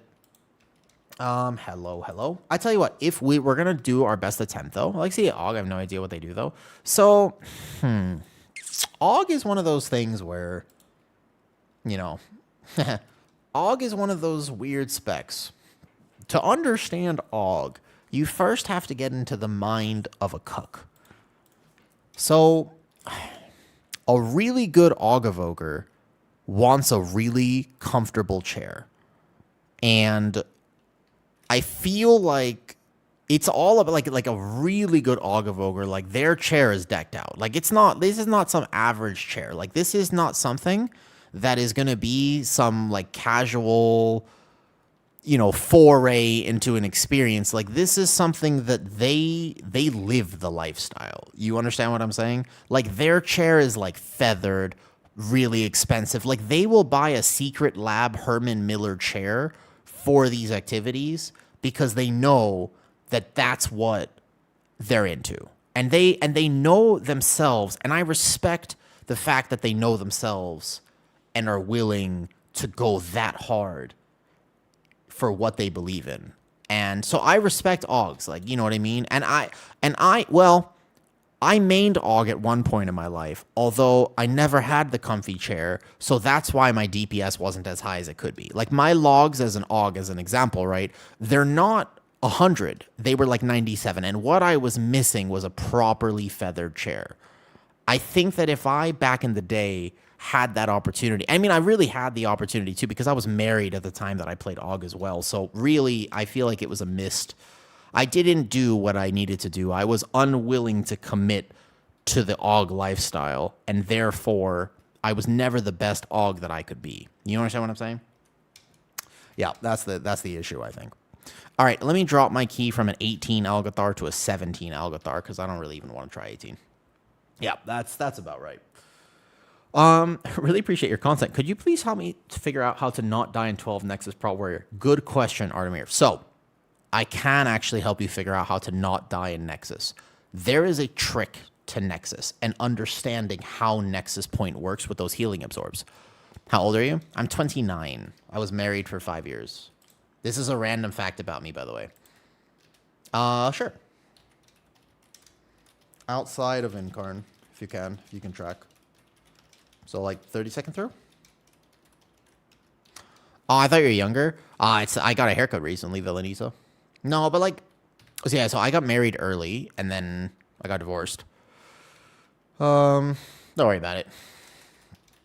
Don't worry about it. I live, I'm pretty sure. I'm pretty sure I lived the first pull, although to be fair, I can't tell you I'm 1,000% confident I lived this, though. How you got this flying form? This one is from the Mythic Farrak. When I used to raid Cutting Edge. When I used to raid in like an actual guild. Yeah. I'm actually not that worried about living the first pull, but it might be tight. We'll see. Okay, so to answer your question though on YouTube, how do you live as a prot warrior in Nexus Point? The key is to understand, right? Those null sunders, they apply a healing absorb on you, but they stack. You have to try to out-heal it when it gets applied so that it doesn't stack to an unreasonable degree. What I would do on a prot warrior is I would make sure I have my full set of cooldowns walking into any pull that has defenders in it. So for example, I would make sure I have walking in with Demo Shout, Spell Reflect, and I would walking in with Double Shield Wall. Number 2, however, is if you are playing Last Stand, which not everybody does, but if you're playing Last Stand, every time you hit that shield wall, you'll get that little bit of a heal, which can get rid of a few stacks. And then the other one is Impending Victory. Impending Victory is actually Omega Giga for those. Right when the first 2 get applied, if you Impending Victory, you'll get rid of the first 2, And alternatively, the end all is you could leap out and let your healer heal you. There are a few things that you can do as a prot warrior to kind of deal with those null sunders, but certainly they hurt. But the trick is to understand you can't let them stack, because eventually it'll just get to a point where you die. So you want to try to out heal them as they're coming in versus try to, like, you know, defensive them. Does that make sense? Hopefully that answers your question about that. Boom, boom, boom. One day we'll get the Epigawoo dragon form from the Dragonflight era. I'm 20, I skipped the first divorce, only got to engagement. Valenita, you lucked out. I'm Holy Priesting again. Holy Priest is good. I played with a really good Holy Priest before, and Kiar, I feel so bad because it was like probably the worst day. It was like the worst key I've done, several in a row, and it was my introduction to a Holy Priest named Zinnia, and they were really good. And I was like not doing fantastic though. Hi, Giggle. Yo, you have a great, I hope you have a great night, Giggle. You're awesome. I occasionally, when I go post something on TikTok, it'll automatically flash to your live, and I'll be like, yeah, you're cool. And then I move on. I don't spend a lot of time on social media anymore. At least I'm trying not to. I will say in my life recently, I have been going through some stuff, and I can't say that I feel fantastic. I think that life's been hitting me a little bit. So I've been trying to regulate myself, which is not going fantastic. But the thing about me trying to regulate myself is that I attempt to not do the wrong things. Like, I try not to doom scroll as much. One of the things that I do, actually, I try not to watch shows that are too negative. Because I find that my bad habit is when I am stressed, I become cynical. And I try to be optimistic for most parts of my life, and I actually do notice a difference. If I'm watching a bunch of really negative shows with, like, messages about, you know, like, I think Kitty's been watching Bones, and I'm like, whenever I come downstairs, I'm like, can you pause it for a second? Like, I don't really want to watch Bones right now. Because every episode's like somebody's been murdered, and I'm just like, I don't... Like, could we play something, like, maybe a bit more positive or happy? Or, like, even we could watch a show like Love is Blind for drama if you want, but you know what I mean? It's actually something interesting. I've noticed 100% a difference in when I am feeling... Yeah, like, when I'm feeling overwhelmed and stressed, that is what I do. I try to not consume negative content as best that I can. I have noticed a big difference with that. I relax with true crime. I used to, but then, I don't know, my brain is weird, because I'll be, like, in the dead of night, it'll be, like, 2 a.m., and I'll be like, whoa, ooh, and then I'll get, like, an idea, and I'll be like, no, Battlewood, don't do that, don't do that, don't do that, and then I'll be like, what about this, what about that? Oh, wait, shit, today's Easter, that's right. Okay, so no symbiotic this key. Deco, can you dispel me on the poison boss? Yeah, it's fine, okay, I don't need it. Let's go, let's try it. Let's see what this looks like. I'm curious to know if our damage will be enough. All right, by the way, 17 Algathar Academy. I'm locking in a little bit, okay? This is a little bit of a lock-in moment. The build that I play is technically a little less tanky on the very first pull, so I have to be careful. And I'm still at what? My ping feels high right now, 236. All right, you guys think I die first pull? Love is Blind is such a fun reality TV show. All right, listen. The thing, Suddy, is this. Love is Blind is a good show. And at first, when I actually got into Love is Blind, I was like, dude, I'm just watching this because, you know, Kitty wants to watch it, and I want to be a good partner. So if she wants to watch it, I'll watch it with her. But I kept telling her, I was like, you know, it's not really my thing, and I would rather watch, like, My Hero Academia or Naruto or whatever it is. You know what I mean? But then all of a sudden... Kitty went away, and she was basically gone for, like, a week. Or, like, a little bit less than that, right? And then, it turns out that I was watching Love is Blind even when she wasn't here. And then I had no excuse, and it turns out that I just like the show. It just turns out that I am actually a fan of Love is Blind. Yeah, it's actually just a good show. Now, the recent season has had some drama. Can I explain my thought process with this poll? Yeah, so after the in-card, there's a specific rotation. I made a specific video about how I approach this pull on Guardian Druid to do maximum damage and also make sure that I don't die. So here, I don't need to reset these bleeds because I have the Bark Skin. And then I save Stampeding Roar for this moment right here because I'm going to get distance now. And then I reset my bleeds like this. But Guardian Druid is very tanky against this pull. You just have to understand how it works. So I do use the bleed reset, like right there. Holy shit, that was a little close. Little close when I walk back in. It's okay.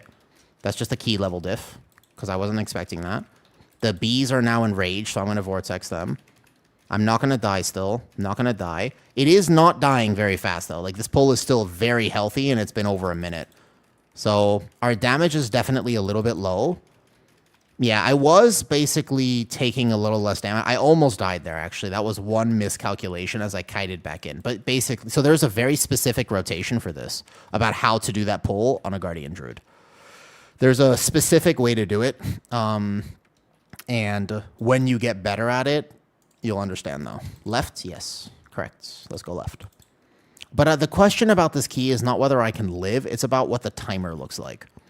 That's actually the real question, is what the timer is going to look like in this key.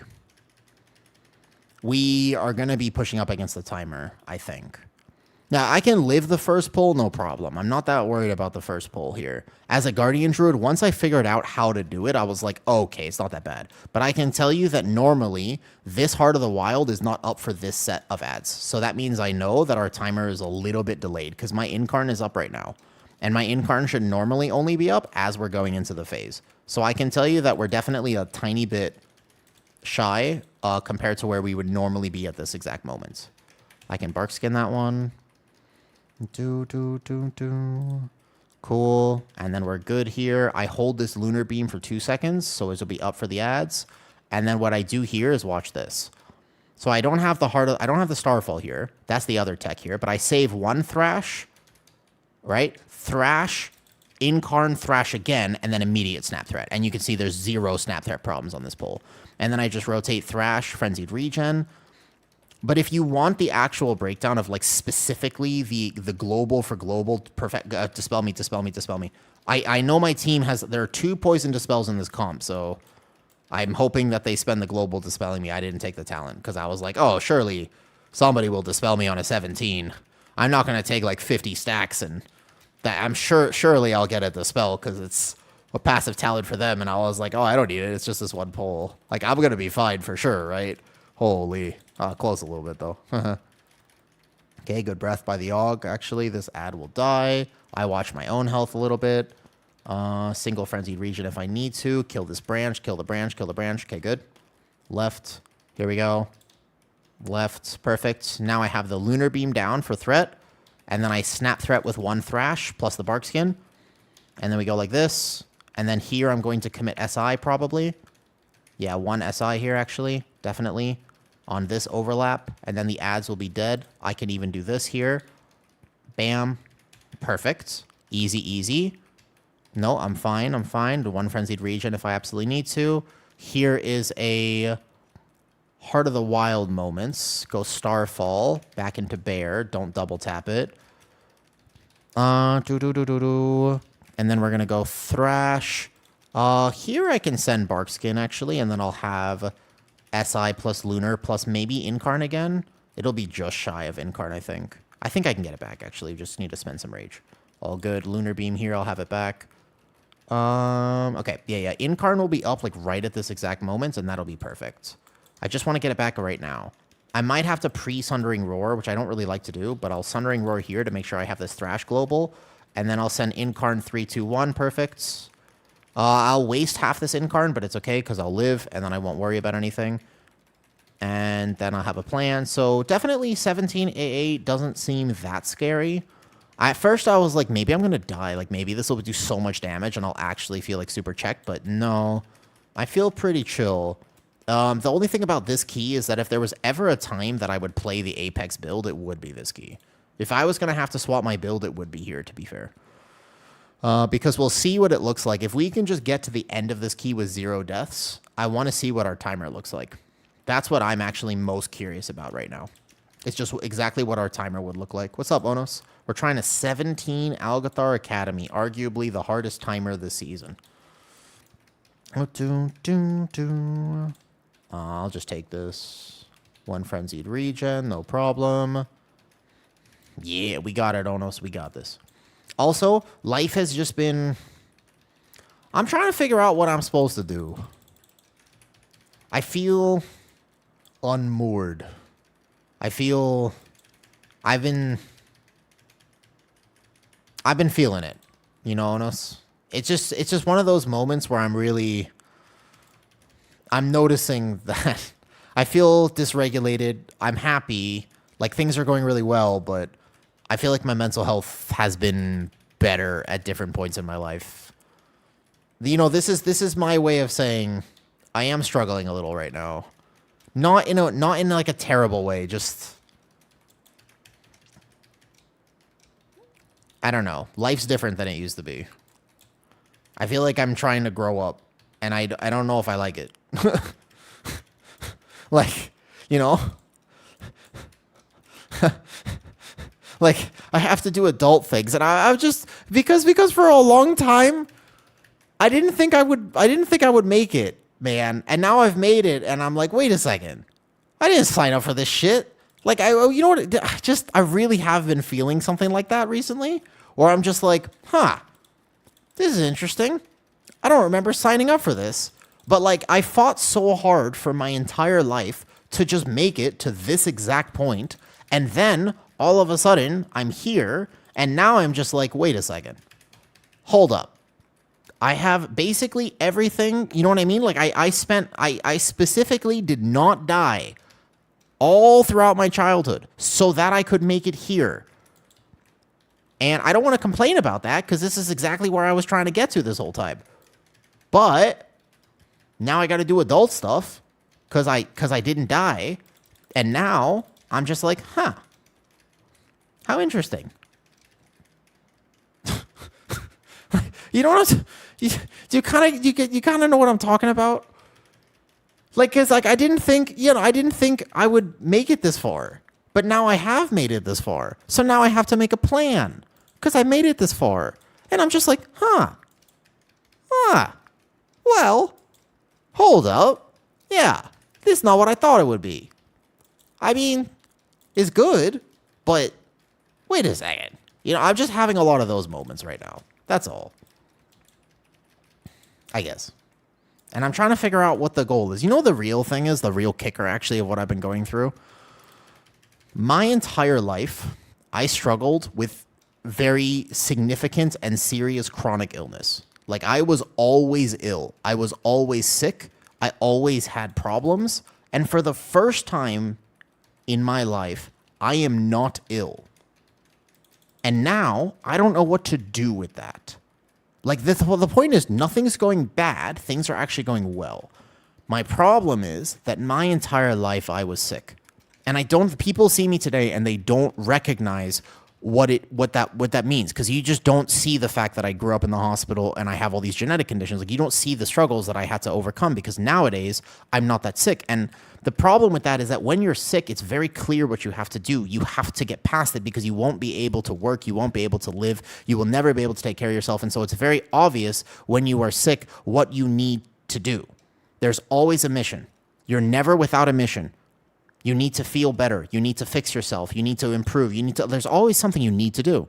But now I'm not ill. I'm not in significant pain all the time. I actually just have my day. And I just have, like, now if I don't go to the gym, it's not because I've dislocated a joint or because something's broken. It's because I'm lazy. That's weird.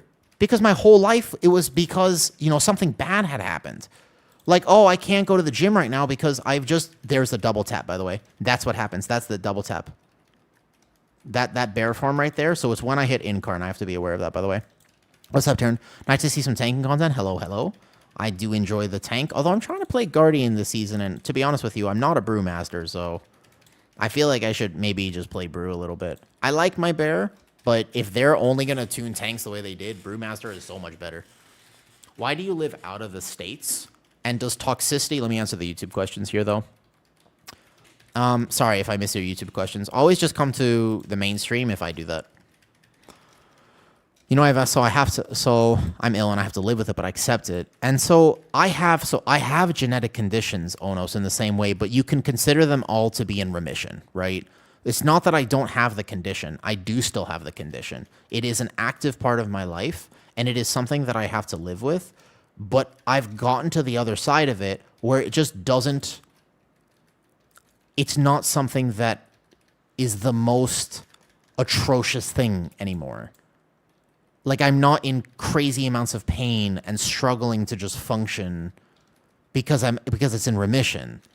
I'll never not have the conditions. I mean, it's just, you know, I was born with it, and that's just how it works, and that's all right.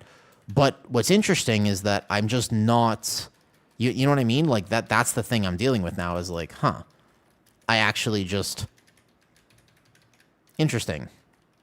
You know what I mean? Like, that's what I'm realizing is just, Okay, let me focus on this boss a little bit, though. Yeah, so I'm the conditions are now handled.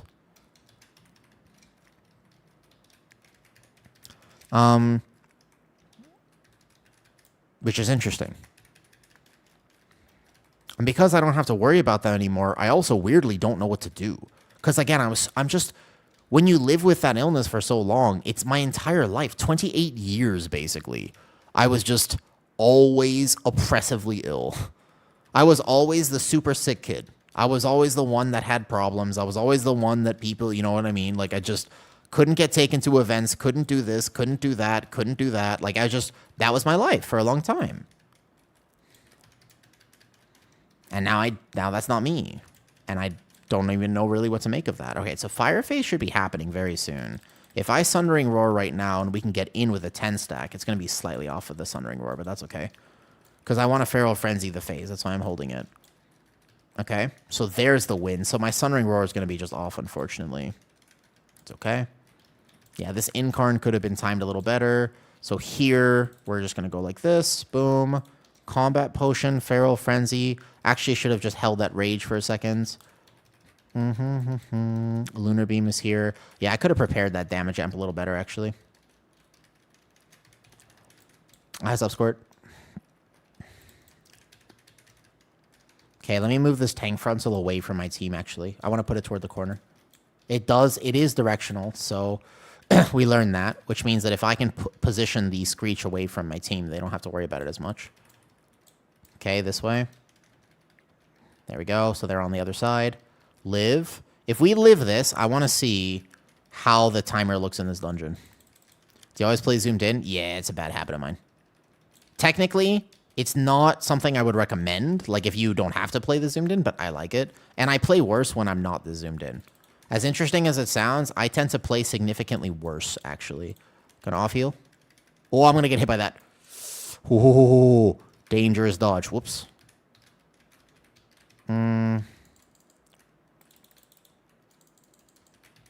Oh, fuck.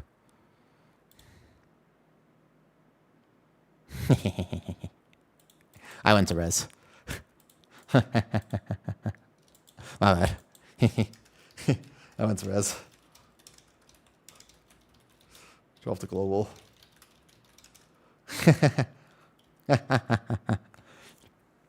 Thank you, Squirt. I appreciate it. Do I press Mangle? No, only to get rage like there. Hi, Druid Tag for the win. I like your name. That fight is actually pretty crazy because that global should have been frenzied regen, but I went to res, so it took 2 globals to res, and then I missed the global there. What was our timer like? I think our timer was tight. I actually think that if we didn't wipe there, we still wouldn't have had time. Don't you think that our timer was off? Even though it was actually okay? What made you move out of the States? I didn't plan to move out of the States at all. I wasn't planning to move out of the state. What was our timer like, though? My timer was still tight, though, yeah? You helped me to my keys. Thank you very much. Oh, you're welcome. I hope I can help, though. You sure your current? But yeah, this one. No. Yeah, I think we were about a minute or 2 behind there. Yeah. I think we might actually want to change comp, though. Come on, bro. This is so easy. I mean, I don't think it's too hard, but I think that Firebird is pretty hard. If you've never healed it before, I think that's pretty tough, though. Do you play on NA still? I do, yes. Where are you at now? What do you like? I live in Thailand. Yeah, I'm all the way in Thailand now. I've lived here for over 8 years. I think if we want to get 17, there is actually a world where either I have to play Apex, but I don't think I'm going to make up that much damage there, to be honest. Do you get to before you cut out to reset it? Depends if you're a druid or what tank you are, though. Oh, I always play with like 250 ping, by the way. There's so much threat on the ads on instantly. When I did A, I just had no threat. What build are you playing, Potatoes? That's one of the big questions you have to ask yourself with druid threat right now is what build are you playing? I think for 17, no joke, we might have to actually play Devour. You get the Thai passport? No. You can't actually really get Thai citizenship even if you live here for like 10, 20 years. You just have to do a year. You have to have like, there are different visas you can get, but it's very hard to get Thai citizenship though. Yeah, but I honestly think, yeah.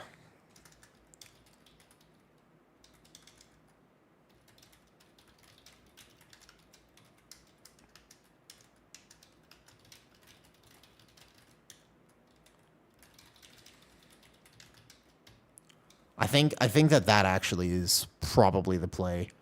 We might have to. If we want to try 17 again, though. First boss, no log. And so, no. So the thing is, pad damage versus not pad damage is different, though. I'm playing the EC build. I found a WoW head. Oh, that's probably your issue right there. So the WoW head build is a little bit off. Try this, Hemi. You don't have to. You can try all sorts of different things, but try this. You will probably benefit from playing this build. Try this one.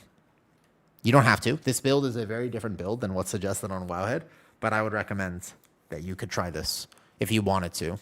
It will help with your threat issues, or you can get really good at tanking and develop all the skills to do this. Yes, it's the build linked in Guardian Druid on Discord, but this one will basically solve your threat issues, though.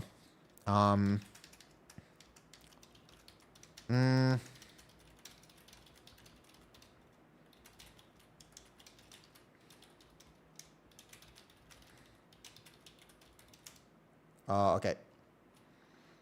Good luck, good luck.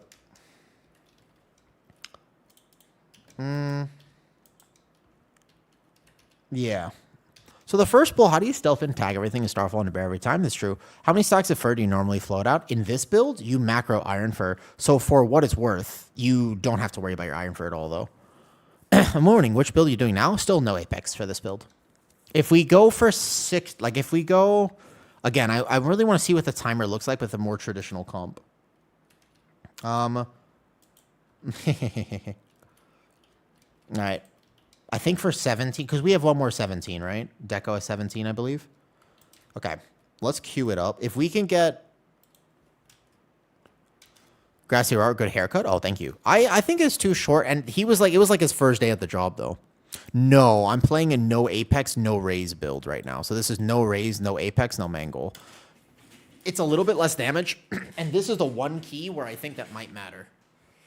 In particular, if I was playing Apex, what I could do is I could do a lot more damage on first pull, but it's not like my damage on Croth would be that much higher, to be honest with you. What is supposed to use for grip? It's the other way around. Is the build in Discord segment? Because that one is, there's a few linked in Discord. Right now, this one is a no mangle. The most recent one is the one that I'm playing. If we took Devour, that AUG, hey, Deco, did you log that? And could you check the log and see how much damage the AUG was doing? Because that's the one problem with AUG, right? Is we have to check. Devour plus AUG would probably meet the check. What do you think? He seemed pretty good, but it's hard to say sometimes. He seemed good. But could we check the log and see? And then otherwise we go just back-to-back 16 and we time that. This is the weirdly hard. I think they should add about a minute to this, though. I had logs rolling. Could we just check real quick? Because otherwise, like, a DK would be good here. Holy shit, melee online. Hold on, let me, I have to just enable, I have to go here and then manually upload mine because I don't know how to live log. I should actually learn how to live log, by the way, but I do not know how to live log right now.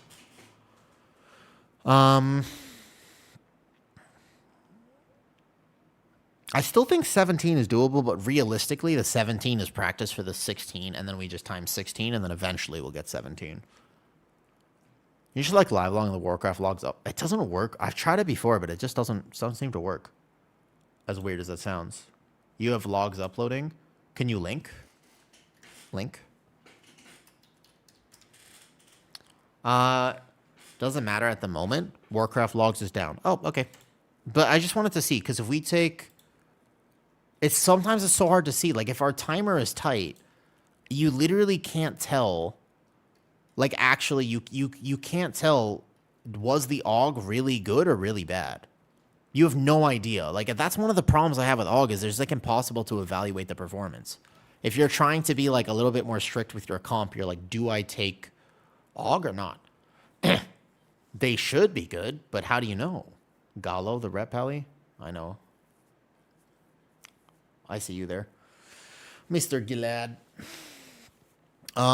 That's the question. I don't mind the AUG. He seemed fine, right? But I want to check the log. We want to Devour, I think. I think you just play Devour here. I'll have to live the first pull a little bit longer, but no problem. And then we'll go 16. Retail, logs, date modified, 4/5, 2:28 p.m. Okay, let's do this. Let's see if mine will upload real quick.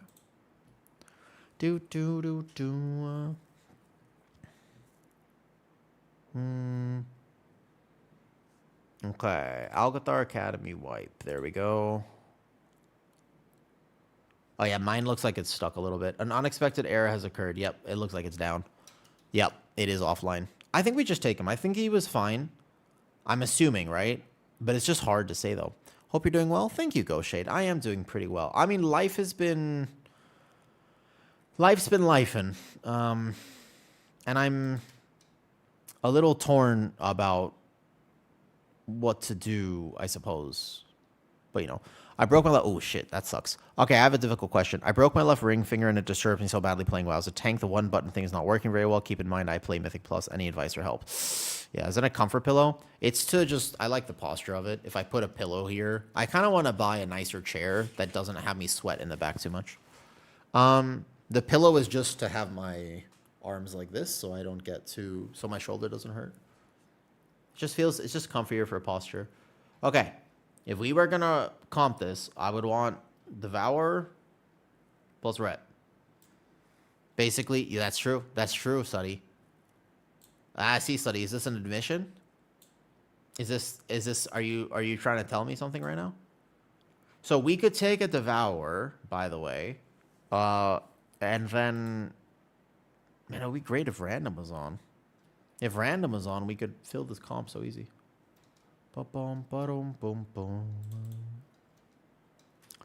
Dolphy, Demon Hunter.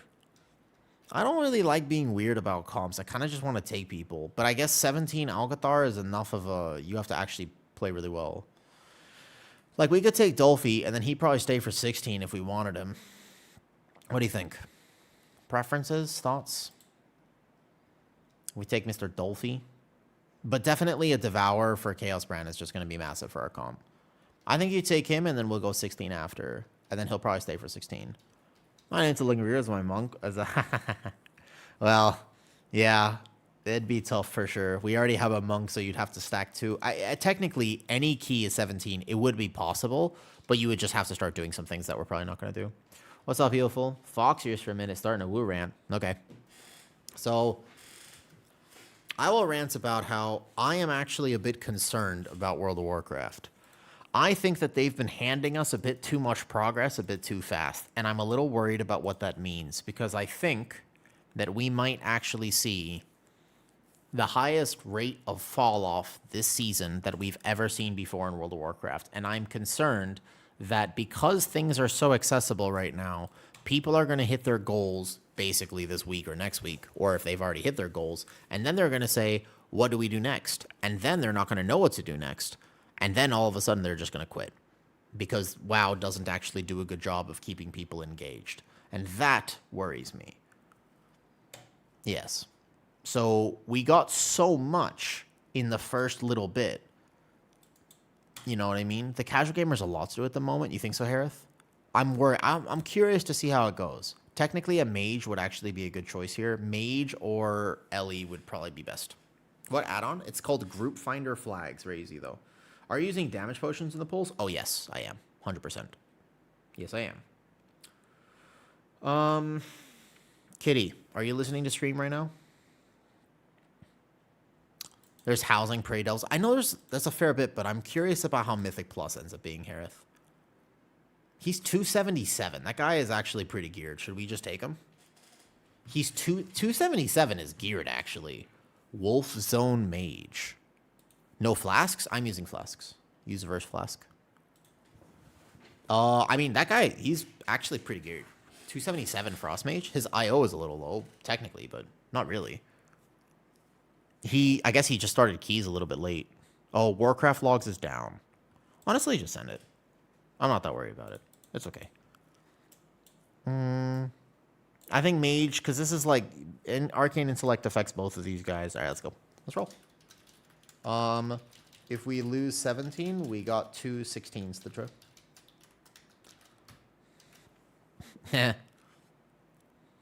But that's what I'm worried about, Healful. I genuinely worry about what that could mean, to be honest. Also, today, I'm going to be playing a long time. I'm excited. I just want to play WoW all day today. I've been doing a lot of introspective. I've been thinking about my life a lot. I've been working hard and doing all the things I'm supposed to do, you know?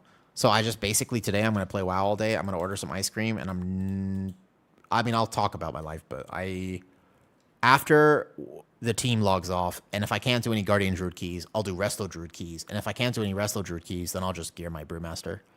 Hope you're doing okay. Yeah, it's not, when I say I'm going through things, it's not like I'm actually concerned about coming out the other side, because I have a very unique advantage. Like, you see, the thing is, Harith, I have an advantage that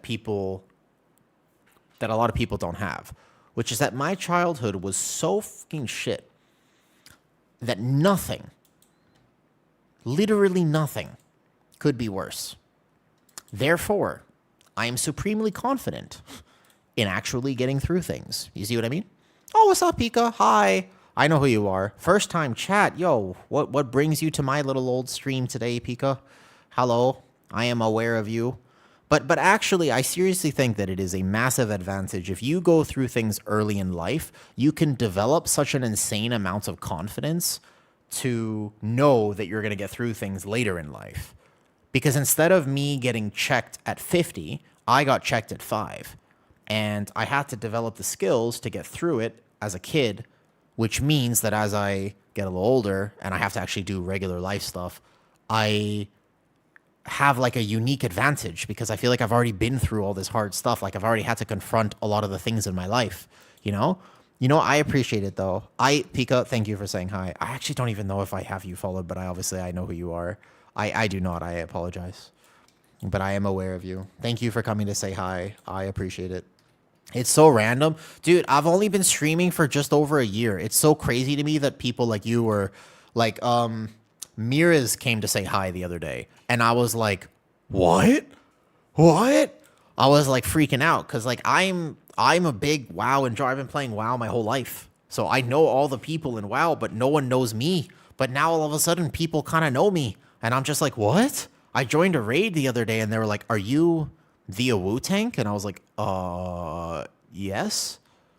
And they were, what? It was so random. It's such a wild thing for me right now. All right, let's buy some very expensive flasks this season. Hello. I was in the same position. Yeah, I know. I was like, oh, wow. Ooh. I need to how you survive first pack. Okay, so first pack, there's a very specific rotation I will do. Even on 17 with the build I'm playing right now, which is still the no Apex build, which is technically squishier on the first pull comparatively to the Apex build. Because I like playing it, I'm going to play it. I will show you exactly what I do, okay? I made a video specifically about this pull, J-Skills, but I will show you what I do, okay? So if you're running this build, I will show you. Yeah, Pika, I'm doing a weird build right now. All right. It's kind of cool. It's kind of cool. But, like, I love watching, like, the MDI and, like, WoW competitions. Like, I really enjoy them. And the other day, a person from the MDI came to say hi, and I was like, oh, my God, I've seen you on my TV. And I was like, oh, wow, look at that. How crazy. I have to make all from scratch. What I'll do when my main gets his 3K. I actually think that this is going to be a really good season to play alts because I am significantly worried that this season, like I said, will have the most insane drop-off compared to any season that we've had before. And I'm worried about that, you know? Should be sleeping? All right, no problem. You have a great night, Harith. I hope you get some rest. I'm also going to order a Burger King milkshake because that's what I'm craving right now. You have a great tank? Thank you, J Skills. Great season to play alts, just a bad expansion of level. True. That's very true. All right, ready? Let's do it. So, this is 17 here, though. You ready for those Guardian defensive buffs? I don't mind the Guardian defensive buffs, although I am certainly a bit surprised that that's how they decided to do tank tuning. It just feels the tank tuning was definitely off. Okay, so here we go. I'm going to tank at NA, but I hope it do well. Thank you. I always play alts too. I think whatever I do on Guardian, I'll play on Resto, but I appreciate it, Pika. I hope you have a good night too. The time difference is normally what gets me because it's like 2 p.m. here right now. Okay, so you get your buff. You dash, stealth, save Stampeding Roar though, because I will need Stampeding Roar later. Oh, kickboxing. Yo, thank you, man. Thank you for the sub. I appreciate it. Okay, so ready? Bear form. Moonfire 1, Moonfire 2, Moonfire 3. Sync them as best you can. Then you go Boomy Form, Starfall, Barkskin early, first Thrash, Lunar Beam, Combat Potion, wait, second Thrash, then Incarn resets Thrash, rotate Thrash and Frenzied Regen position in the middle of the room. If you get FC proc, then you send Sundering Roar, then you go Thrash again. If you want to do more damage, you send Thrash, Moonfire. Otherwise, you go Thrash, and then you're going to go here. I'm going to go out like this, make sure that I have aggro, and then I'm going to be here. Now, while Incarn is up, I do not need to reset my bleeds. I will just casually take all the bleeds, even at 17.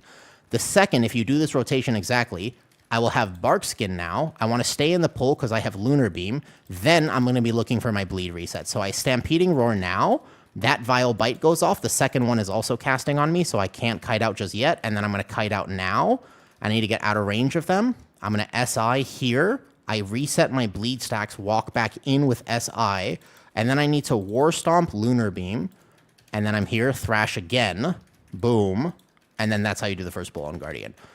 So actually, I don't want to be constantly resetting my bleeds because I will actually be squishier if I try to do that because I'll just be missing so many Thrashes, and Thrashes are how I heal myself on that pull, right? So the idea here is like the build that I'm playing right now, I really want to be in the pull thrashing. Because if you see my HPS, so much of it comes from that Frenzied Regen and Ursox Fury. Does that make sense though? So there we go. Like much faster on that pull. I agree. So that now all of a sudden I can still do some fair damage with this build. But that's like the exact rotation. Is the key is holding that Incarn for a second. If you send the first Incarn too early because you panic, then all of a sudden, you're not going to have the coverage that you need to survive the pull. So that's kind of what you want to do, if that makes sense. And then if you're playing this build, the Sundering Roar really is quite impactful as well because you get that extra Thrash. Yeah. Well, Pika, I liked personally the Thorns of Iron playstyle. So here, I'm going to save that next Starfall, by the way. I'm not trying to greed my damage of this key. I just want to time it. So I'm going to save it for aggro gen, because I'll show you some tech on the next part as well. The Boomy Starfall does do some damage, but the reason I really do it is because aggro. It basically guarantees that I'll have that time to greed the second Thrash, and then here. So watch this next pull. Here, what I want to do is hold my Lunar Beam for a second, and then I Lunar Beam first, Starfall, as the ads are spawning. Remember, it has 8-second duration, but first, Thrash, Incarn, Thrash, Sundering Roar, Thrash again.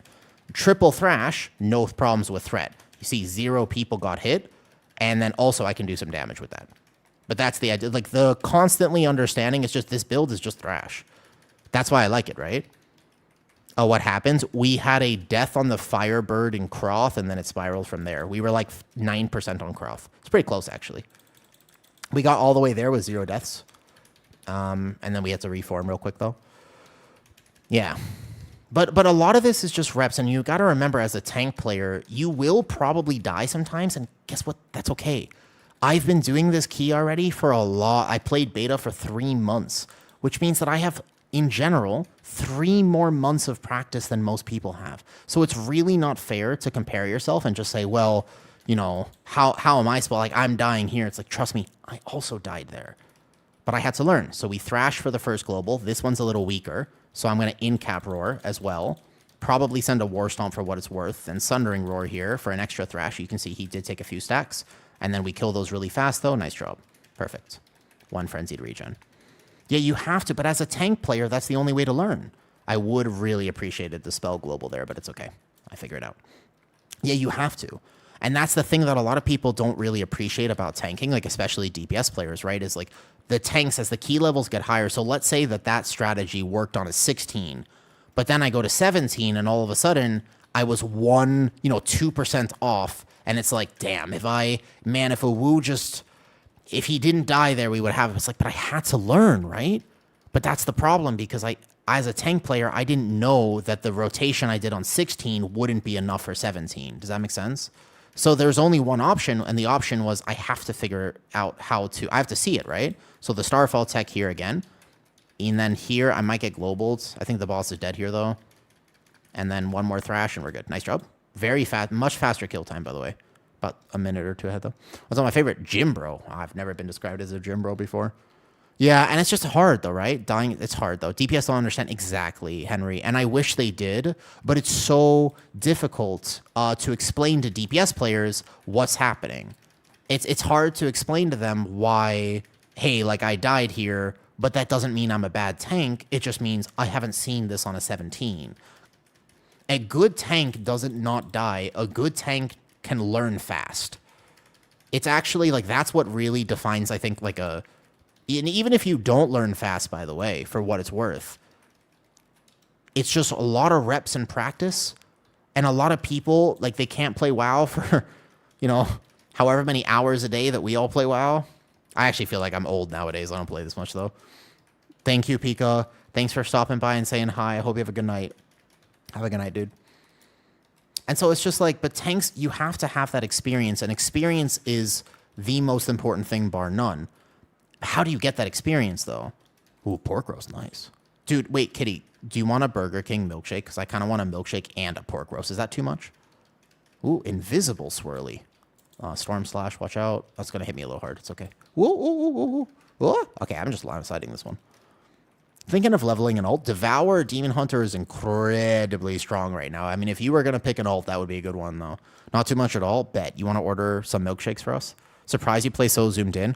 It's a habit of mine. I don't know if it's a good habit. Like, probably it's not ideal, but I figure it out.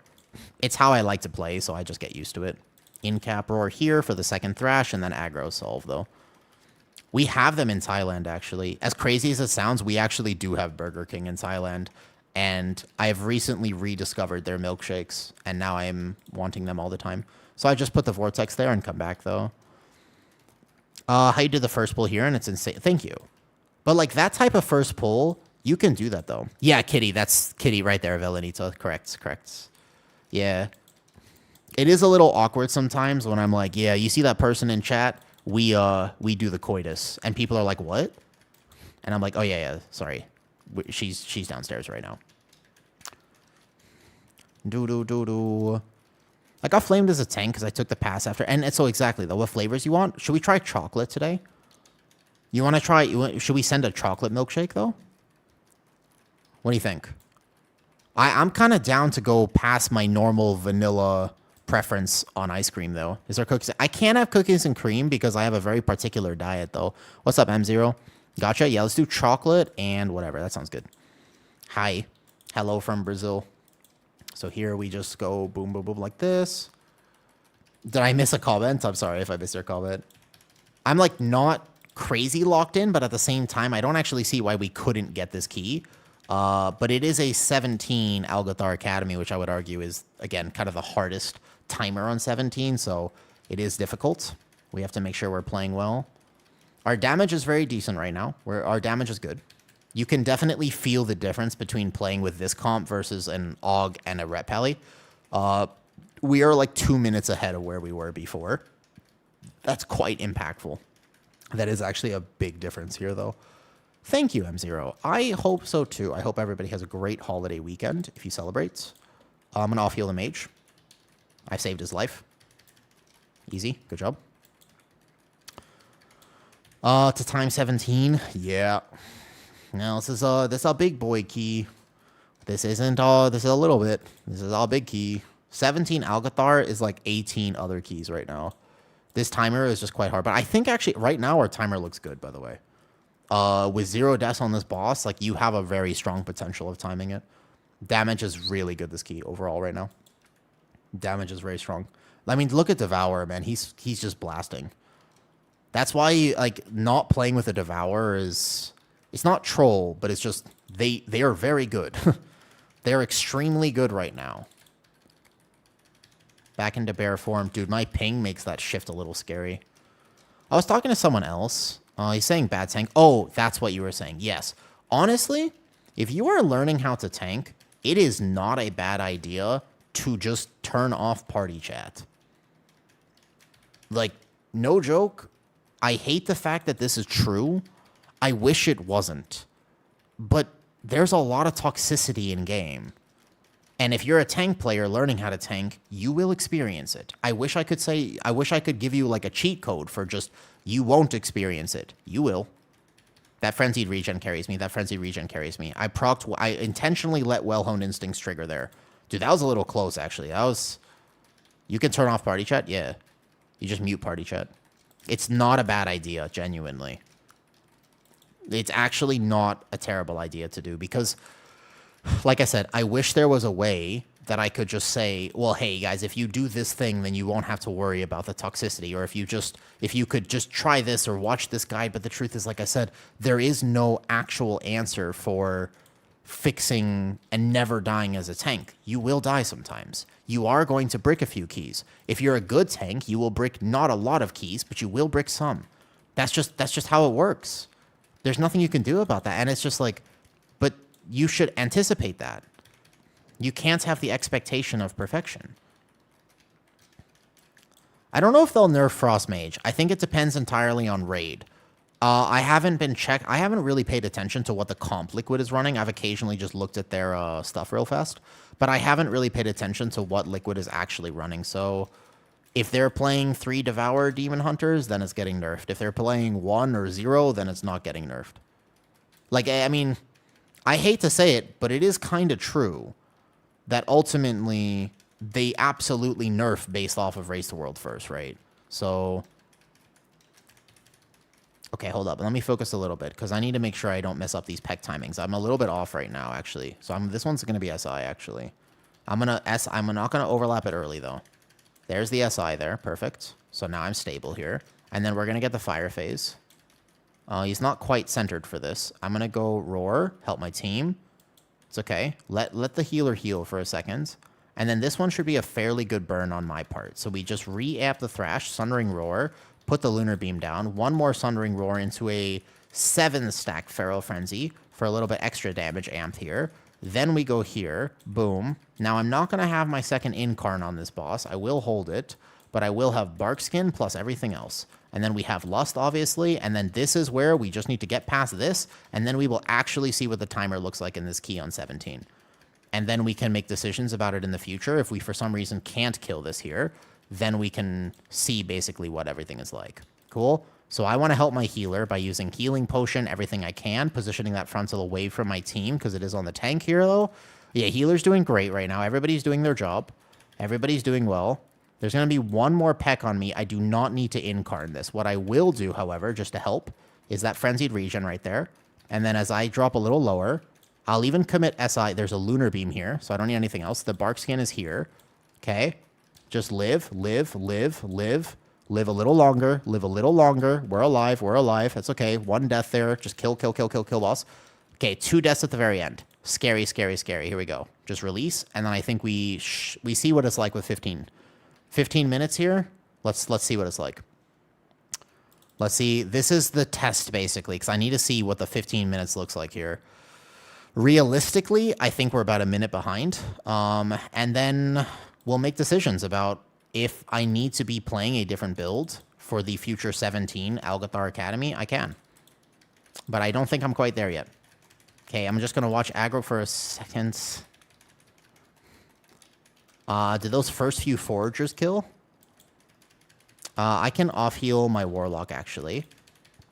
I still want to see how tight this timer actually is, but I think that's going to be GG's, though.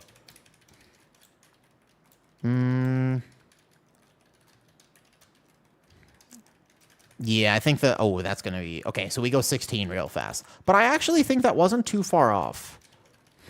I don't think that was too far off, though, actually, though. You don't think they nerf off of Raid? All right, 16 real fast. Jeez. We almost had that, though. So 16 easy. There you go. All right, we go 16. We got 2. We go 16 real fast, though. I think they absolutely nerf off of Mythic logs. They had 2 more timers in this dungeon. That's true, though. Where can I find it? What? People are much less toxic. The skill difference is very noticeable compared to competitive. All right, here we go. I'll re-up the 16 real fast. We were good, though, here. What flaskies? I'm using Verse for this build. I think if you were using here, though. Number 18 in the world for Druid Tank. Oh, thank you, Boke. Yeah, been playing with my friends. There's kind of hard to do these very high keys, though. Without being quote-unquote meta. Ultimately, I don't mind. Also, I wish I had like a little bit more, though. Haste Mastery, Haste First, either one works. Try and honestly, I know you want an answer and you want me to tell you, definitely this or definitely that. Neither. You can play either. If I had, like, look at, I'm actually crit haste right now, just because this is the neck I have. It doesn't matter. You will play Guardian Druid just fine regardless. You can go enough haste is good, and then if you play anything, just play Haste Mastery, Haste Verse, both of them are absolutely fine. Yep, totally good. You can play whatever, though. Now, Mythics, and you're rolling 17s. What's up, Battle Masters? I hope you've been enjoying the season, though. All right, easy enough. I highly appreciate your story. Sorry, I was in a key when you were talking about Shaw. I hope you find the peace. Oh, thank you, man. I appreciate that, DeJour. Yeah. I got my 2 down so far. Nice draw, Battle. Take your time, dude. Season is 5.5 long. 5.5 more months. Blake. What's up, Blake? Been slapping in PvP.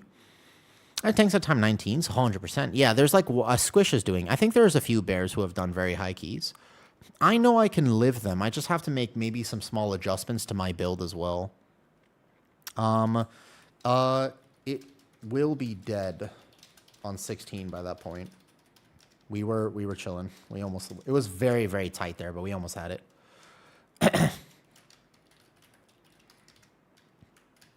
All right, we good. We just got to replicate that on 16, and then we will time this key, and I think this is the hardest 16, so once you get this one, you just fill out the rest, and you get Resil 16. Give me my last one. Sounds good. Sounds good. Let's get it. Let's get it. I think everybody was doing good here. We had nice damage. Mine can work. All right, let's go. Countdown 10. Here we go. We just have to play perfect. 4 a.m. for me right now. Yeah. What item levels you think you need for a 10? Item level is not the important thing, Velanita. The truth is that item level doesn't actually matter. The truth is what matters for a 10 is knowledge of dungeon. That's what matters.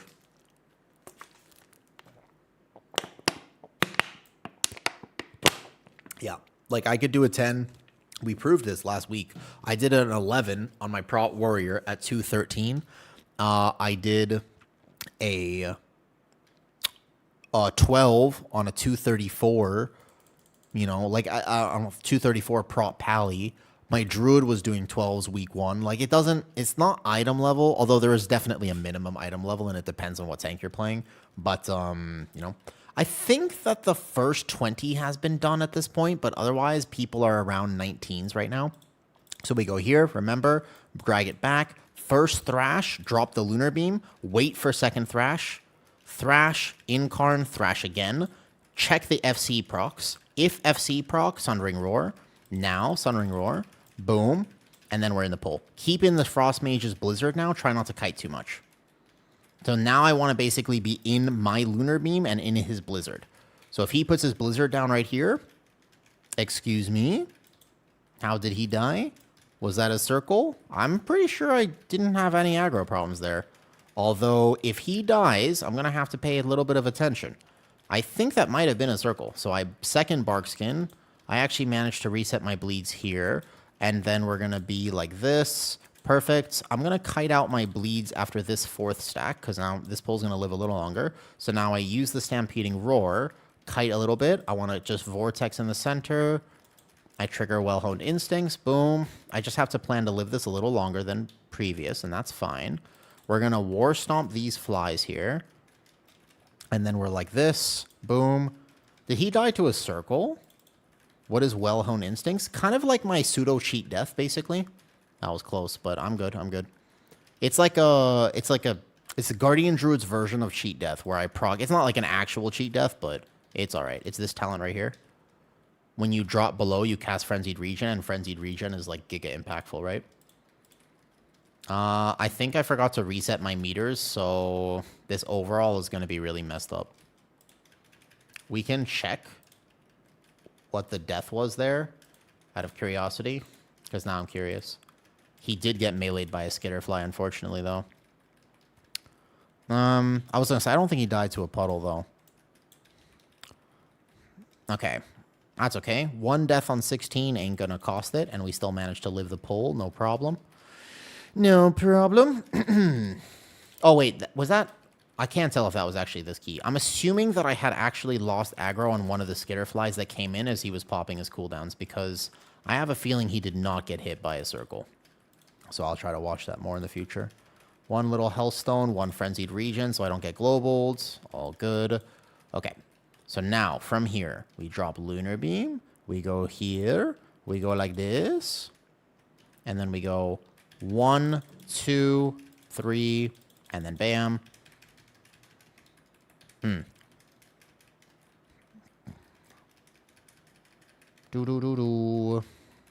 Now, Brew does not need a cheat death. I think that they need less. No, I do not swipe at all. You should definitely, by the way, not. If he is in Claw right now, J skills, first of all, Squish is amazing. Oh, no, you're talking about Gnome Render. Yeah, Gnome Render took it from... Yeah, you're talking Gnome Render, right? Yeah, he took it from Squish, I think, today. He plays Claw because he likes it, for sure. I think he's been playing with, like, Crive and... Was it Byzantine or whoever? He's been playing with some people. I have seen his stuff.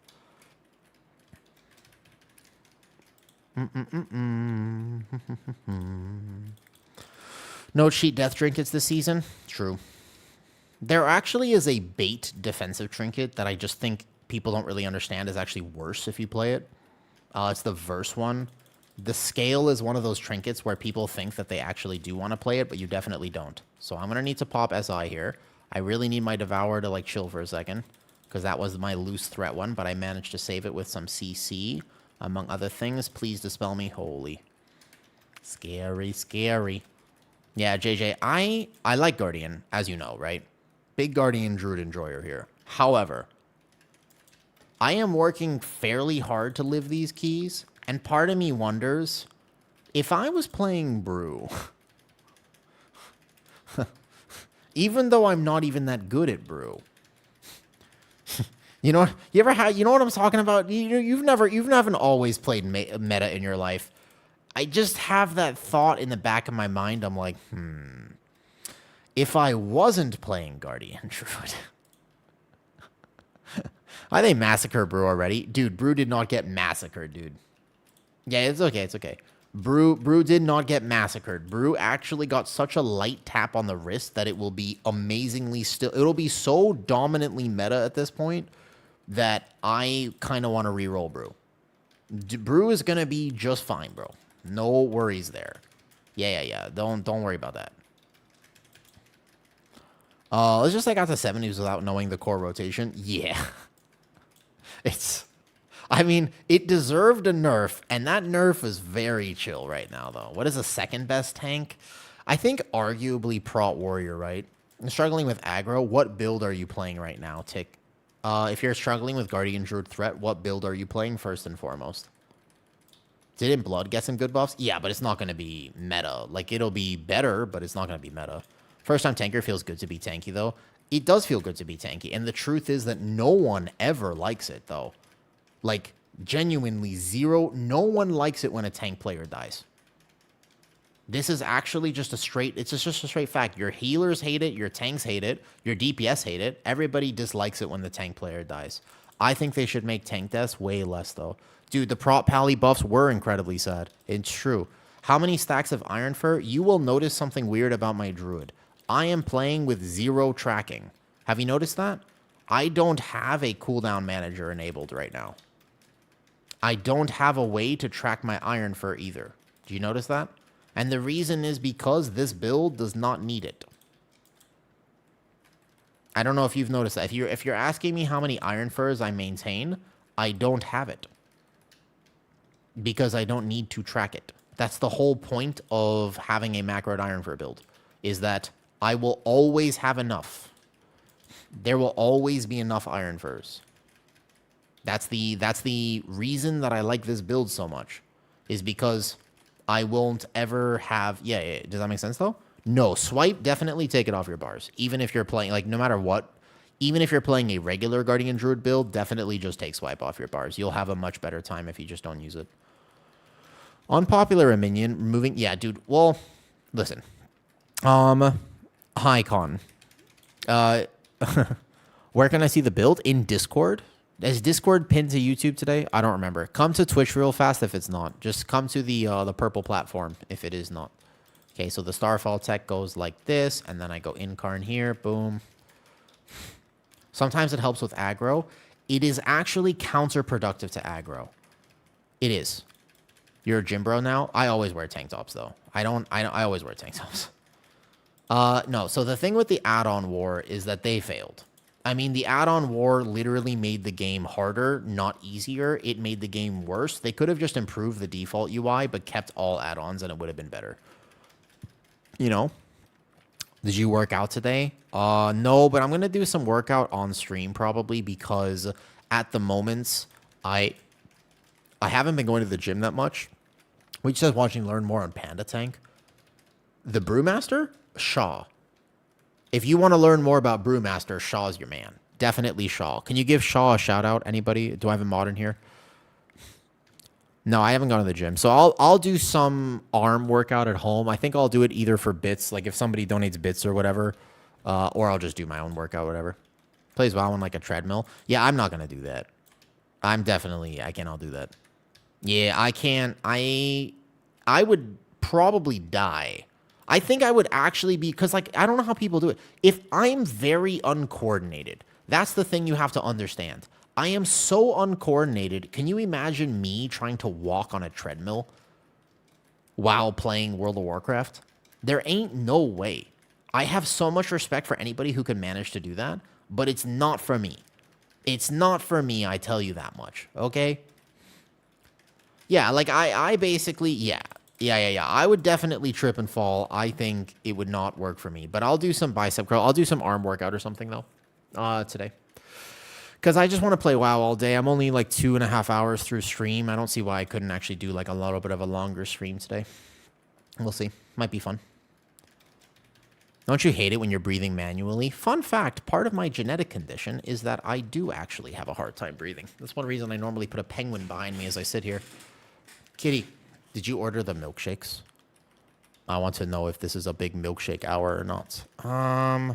Okay, we got the win phase, actually, so I'm not going to hit the SI. Yeah, fun fact, actually, I struggle with breathing. It's one of the things. Nice. Okay, good. Okay. Grab our wind. My Incarn is a little bit unsequenced here, so I'm going to go like this, though. Are you not NA? Well, I live in Thailand. No, I mean, it's like 3 p.m. for me right now. I live in Thailand, but I play NA. So it's a little bit awkward because I do play on North American servers. But I don't actually live in NA.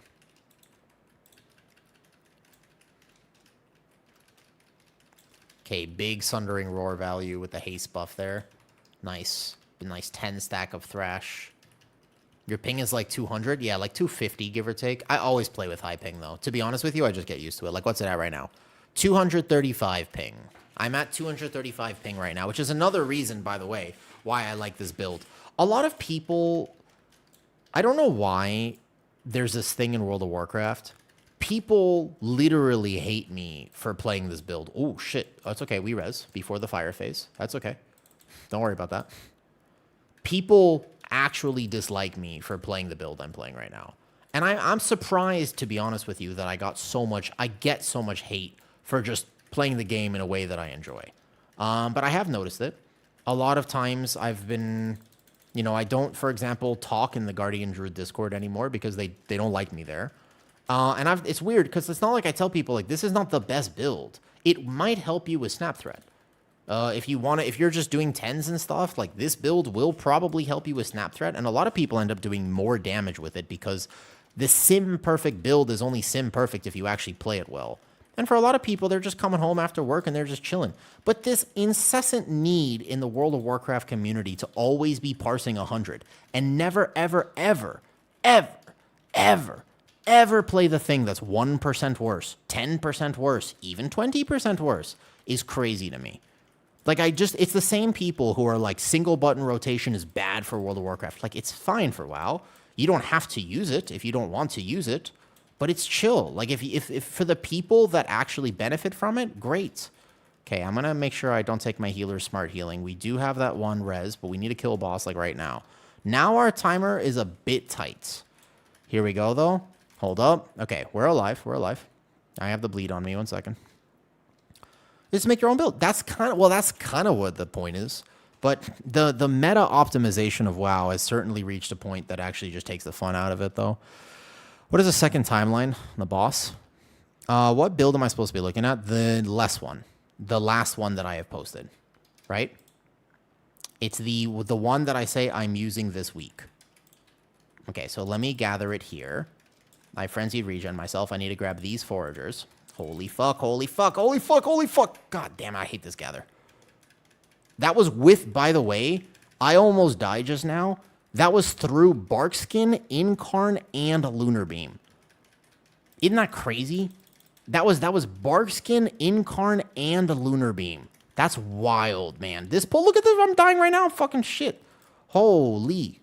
These battle axes, man. This pull in particular is just very scary. That's wild, actually. It's okay. You just have to play pitch perfect. Don't make a mistake. Otherwise, your key's over. God damn, that hurt a lot. That was owie. That hurt a lot. Okay, it's okay. All right, it's dead now. Ooh. Wild, by the way.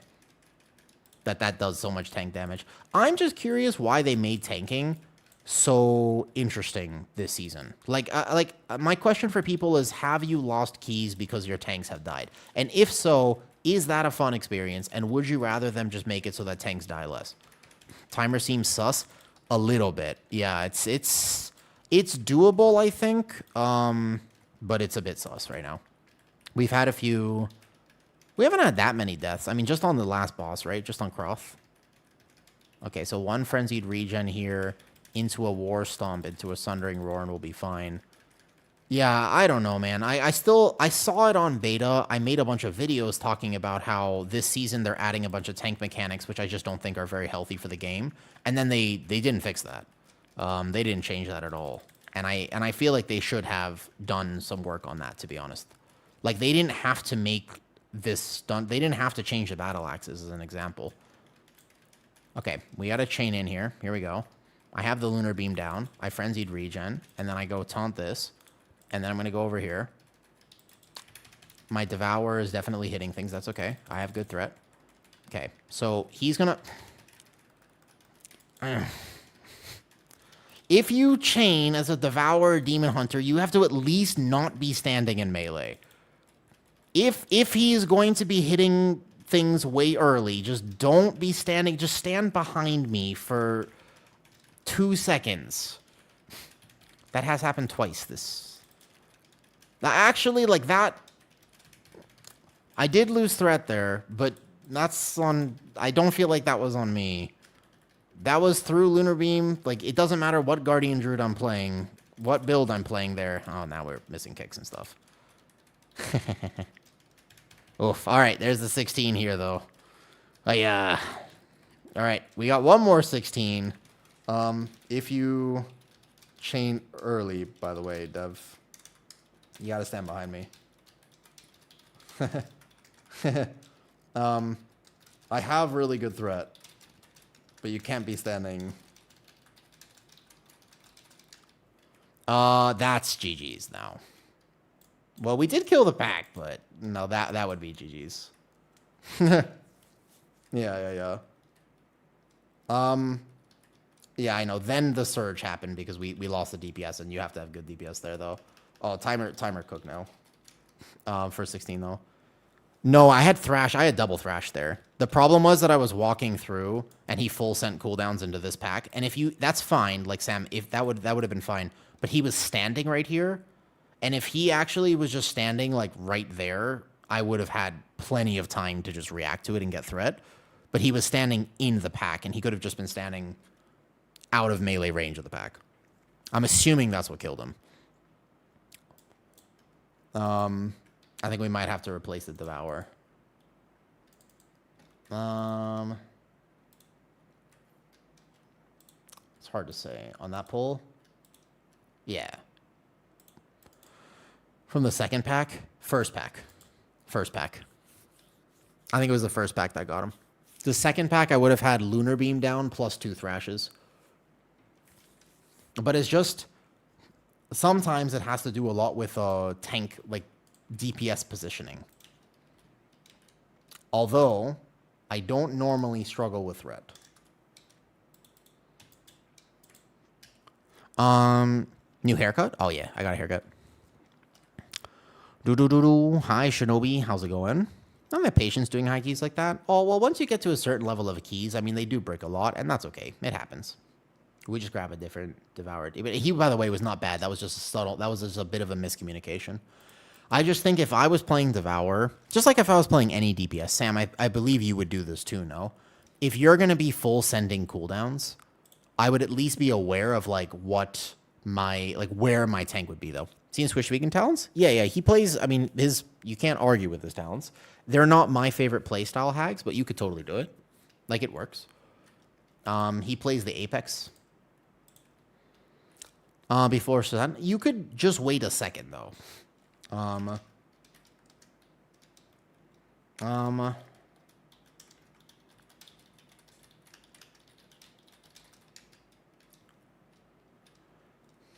our comp.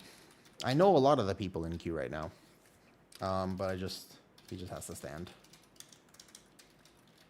Slightly behind me. If he full sends. Do you feel symbiotics are actually worth playing? Good question. I don't mind symbiotic. But I think this key, this is the only key that I actually do want to just take a Devour. You miss one and you also don't take? I mean, I don't know why I wouldn't take him. He seems decent. 274 Devour? I don't see why I wouldn't take him. As long as they understand, if they full send and they're chaining stuff, though. All right, let's go. One more 16. We got this. We got this. Symbiotic is okay. I have played with it before, Hugs. But ultimately, I don't feel like it's necessary. It's like 3%, 4%. It's not nothing. It's not nothing. It's something. Doing...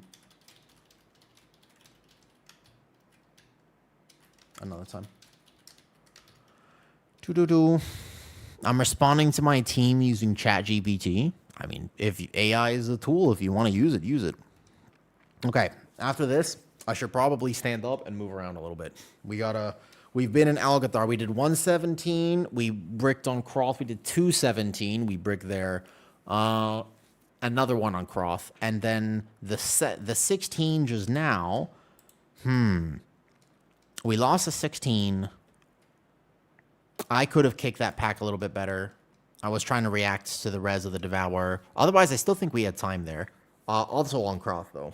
Croth still was the reason that we lost there. This 16 for sure. Here we go. This is the one. This is the one right here. And then I'll play Resto to get my 15 back up later. Their favorite alt this season? I haven't really gotten to play alts, to be honest. Honestly, I haven't actually got to play alts at this point, though. If you eat it, it refreshes the Hardy, does it? I didn't know that. Are you playing with pugs? This mage is a pug, and this Devour is a pug. This Mistweaver is my friend, and this Warlock is my friend. I'm streaming together with the Warlock right now. That's the Affliction Warlock. He good. He good. He do big damn. If we take a look at the DPS overall, you will notice he do big damn. I did refresh my Hardy Feast, actually. Nice. Okay. One more time. I definitely think the timer on 16 is fine. Like Arson the Crime. His name is like Arson the Crime, although he's actually like a really chill dude. How are you using to show cooldowns? This right here, this is called mini CC. Although, to be honest with you, I'm not really using that information because I got used to playing without it, not 15, 16. All right, ready? Let's go. We got to send this home. This is the hardest 16. If we can just get this, we're good. Good to see an Affliction Warlock. Yeah, he's good. He do be good. He's like an actual Affliction Warlock, too. Ooh, I need combat potions. Can I buy combat potions as the key starts? Nope. Okay, I only got one combat potion, this key. I hope we don't miss timer by 2 seconds. I need to buy a whole bunch more combat potions. I'll use it on the first pull. Remind me after this to buy combat potions, because they're pretty powerful, and I will technically lose some damage by not having them. But surely we just play this key so well that there's no way we would miss timer by like 5 or 10 seconds, which would definitely be on the fact that I don't have combat potions. That definitely wouldn't happen, though. So it certainly won't be down to 5 seconds. Please. All right, here we go. Ready? 3, 2, 1. Boom. Moonfire. Moonfire. Moonfire. Go into boomy form. Starfall. Drop the lunar beam first in the middle. Barkskin early. First thrash. Waits. Incap roar for a second. Second thrash. Now combat potion. Boom. I have no threat problems. There's no way. I wouldn't lose threat here. Get those skitterflies in. As they come in, make sure that I tag them. There's one that just flew out. I'm going to taunt him individually. And I'm going to keep things in my Frost Mage's Blizzard. And my Lunar Beam. Here we go. Okay, no aggro problems. Good. I got 5 stacks of a bleed. It's no problem. I'm just going to be here. Since I've sequenced it perfectly, I will be here with the Lunar Beam and the Barkskin. Perfect. And then I'm going to kite out after the next few sets of casts. So I'm going to Stampeding Roar. Pre-Stampeding Roar. Wait for that Vial thing to cast. Boom, boom, boom. Now I go. And then I run. Few Moonfires. Make sure my Iron Fur is back up. When I walk back into the pull, I'm going to use this for a little bit of motion here. I'm not going to die. It's okay. That's just the one scary motion. Perfect. And GG's. Easy Guardian Druid. First pull done. Cool. Easy. I've got that on repeat now. I can do that 17, 18, 19. Wouldn't be scared, actually. I've got that pull now really well practiced. What talents are you playing with? This is the no Apex, no Raise build. 20? Ooh, maybe need some gear for 20. I have a feeling I might die on the 20. This is the no Apex, no Raise, no Mangle build. This is just actually the most straightforward, easiest to play Guardian Druid build. Very simple. I like it. It enables me to play the game in the way that I want to. So I enjoy this build quite a lot. Throw the Lunar Beam down. I can Sundering Roar here or use it for Snap Threat later. I'll just use it here for a little bit more boss damage. Boom, boom, boom. Nice. I'll have the first one here lines up perfectly with Incarn, so no problem. I can Barkskin this to make sure I don't get one-tapped. And then we're here. We kill this branch. I can send Lunar Beam or I can just hold for a second. That's no problem. So we'll hold the Lunar Beam for like 3, 2, 1. Okay, so Lunar Beam, go here, and then we go Starfall. Yes, Jatriel, it literally is. Now, there's some complexity. Like here, I can go, for example, Thrash, Incarn Thrash to make sure I get the extra Thrash. There is definitely still min-max even within this build, but to be honest with you, it's a simple level of min-max. It's a very comfortable level of min-max, and that's why I enjoy it. My favorite thing about tanking is just being able to lead my team and not die. So if I can play a build that allows me to still be a successful tank, but also is just really much more friendly to play, that I can just, you know, honestly chill a little bit, then I really enjoy that. Like, that's how I want to be able to play the game, if at all possible. So for me, that's kind of what matters. And so I'm okay doing a little bit less tank damage, although if I get to a key level where it really starts to matter. Like, let's say, for example, that even this Algathar Academy, which I don't think should happen on 16, but let's just pretend for a second that I want to do this Algathar Academy, and we get to the end with 0 deaths, yeah? And I mean that, like, properly 0 deaths. And we don't have timer. I would consider swapping my build for the next time we do Algathar Academy, right? because that might actually matter at a certain key level, where me being able to do 10k more tank damage overall could actually make or break a key. And in that key level, I would heavily consider swapping for as much damage as I can play. But I haven't hit that yet. We did 17 Nexus earlier with 5 deaths, a bunch of really, really silly mistakes, and we were hard chilling on timer. Timer was literally no problem for that Nexus. I might Typhoon this out. I think I will, actually. By the way. Just so we can kill it away from boss. This is a little bit of tech. Oh, nice. Boss died anyways. So he didn't heal boss. Good. Solid, solid. Does that make sense? Like, so I'm just basically going to figure out how far this build can take me. If I can time keys playing it, I'd like to play this because it's more fun for me. It's not the optimal Guardian Druid build, although it is very tanky. So that's one thing I really like about it, is that just how easy it is to tank with this build. Snap Threat feels so much better as well with this build. Can you show? Of course, it's linked in Discord too. If you just exclamation Discord, you can find it like pinned there if you can want the loadout code for it. I made it on beta.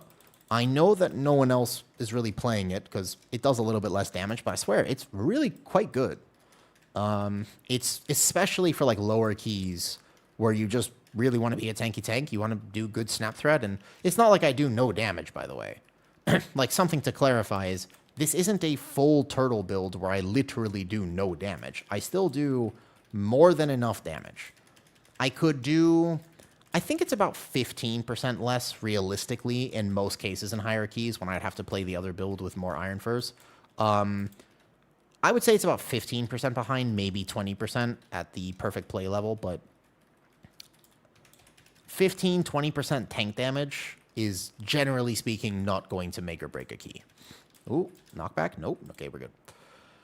So, for example, my overall right now, after that guy, I still do some damage. Certainly, I guess Algathar is a hard key to compare because you can really game the first Apex.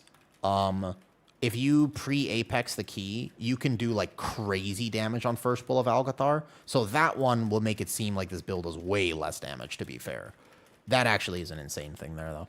You decided better if Mangle's on single target? Nope. I have decided that actually no Mangle is more damage. So I have now committed to a no Mangle lifestyle. Yeah, that's something I did decide, actually, because I drop Solo the Forest, and I basically just take Mangle out of my rotation with this build. So it really is just the Thrash and the... Hold on, let me get Threat here.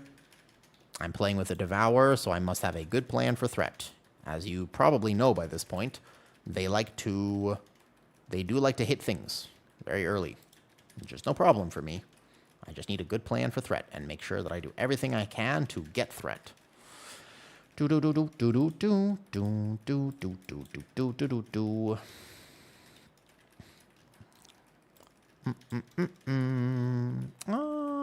I trigger the Wellhone Instinct. That's fine.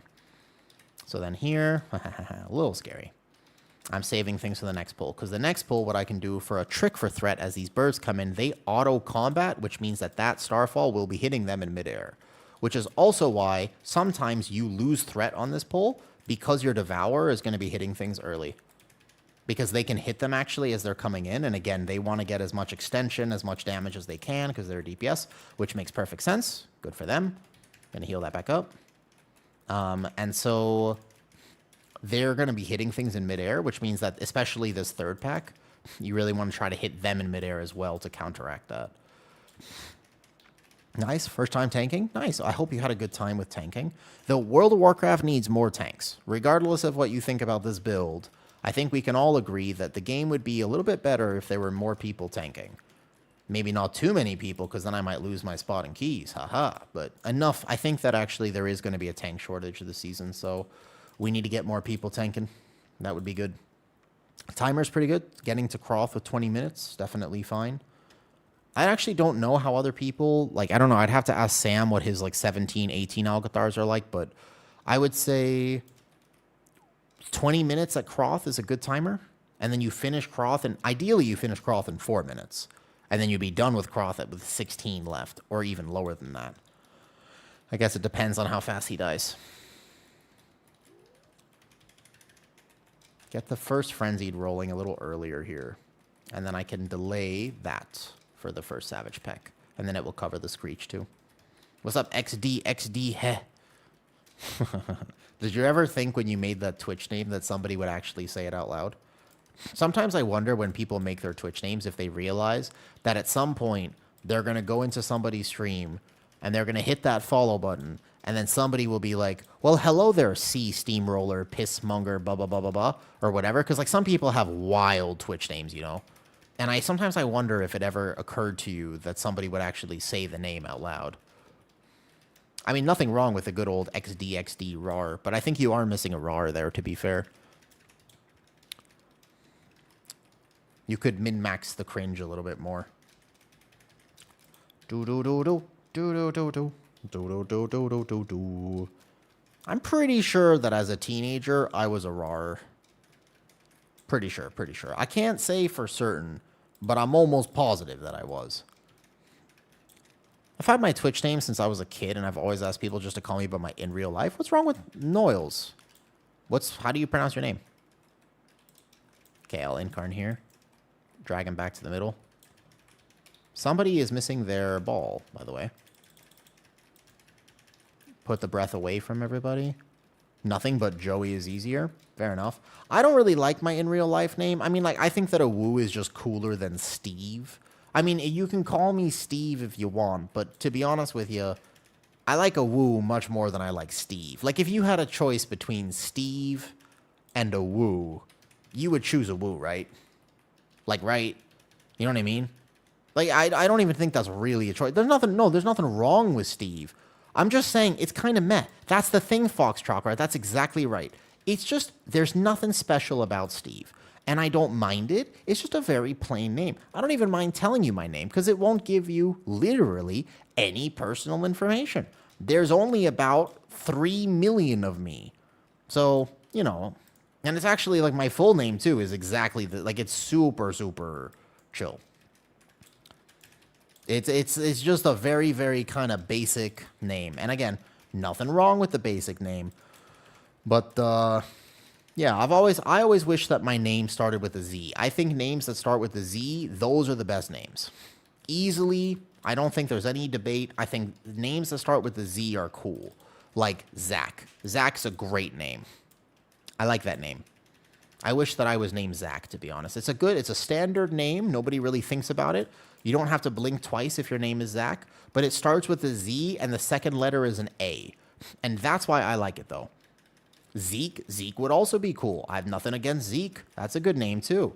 I mean, I might have some random, you know, psychopathy tendencies if you name me Zeke after Attack on Titan, but overall, nothing wrong with that. Well, hold up. No, I need to double check that. There is something wrong with that. Don't do that. That I said the wrong thing there.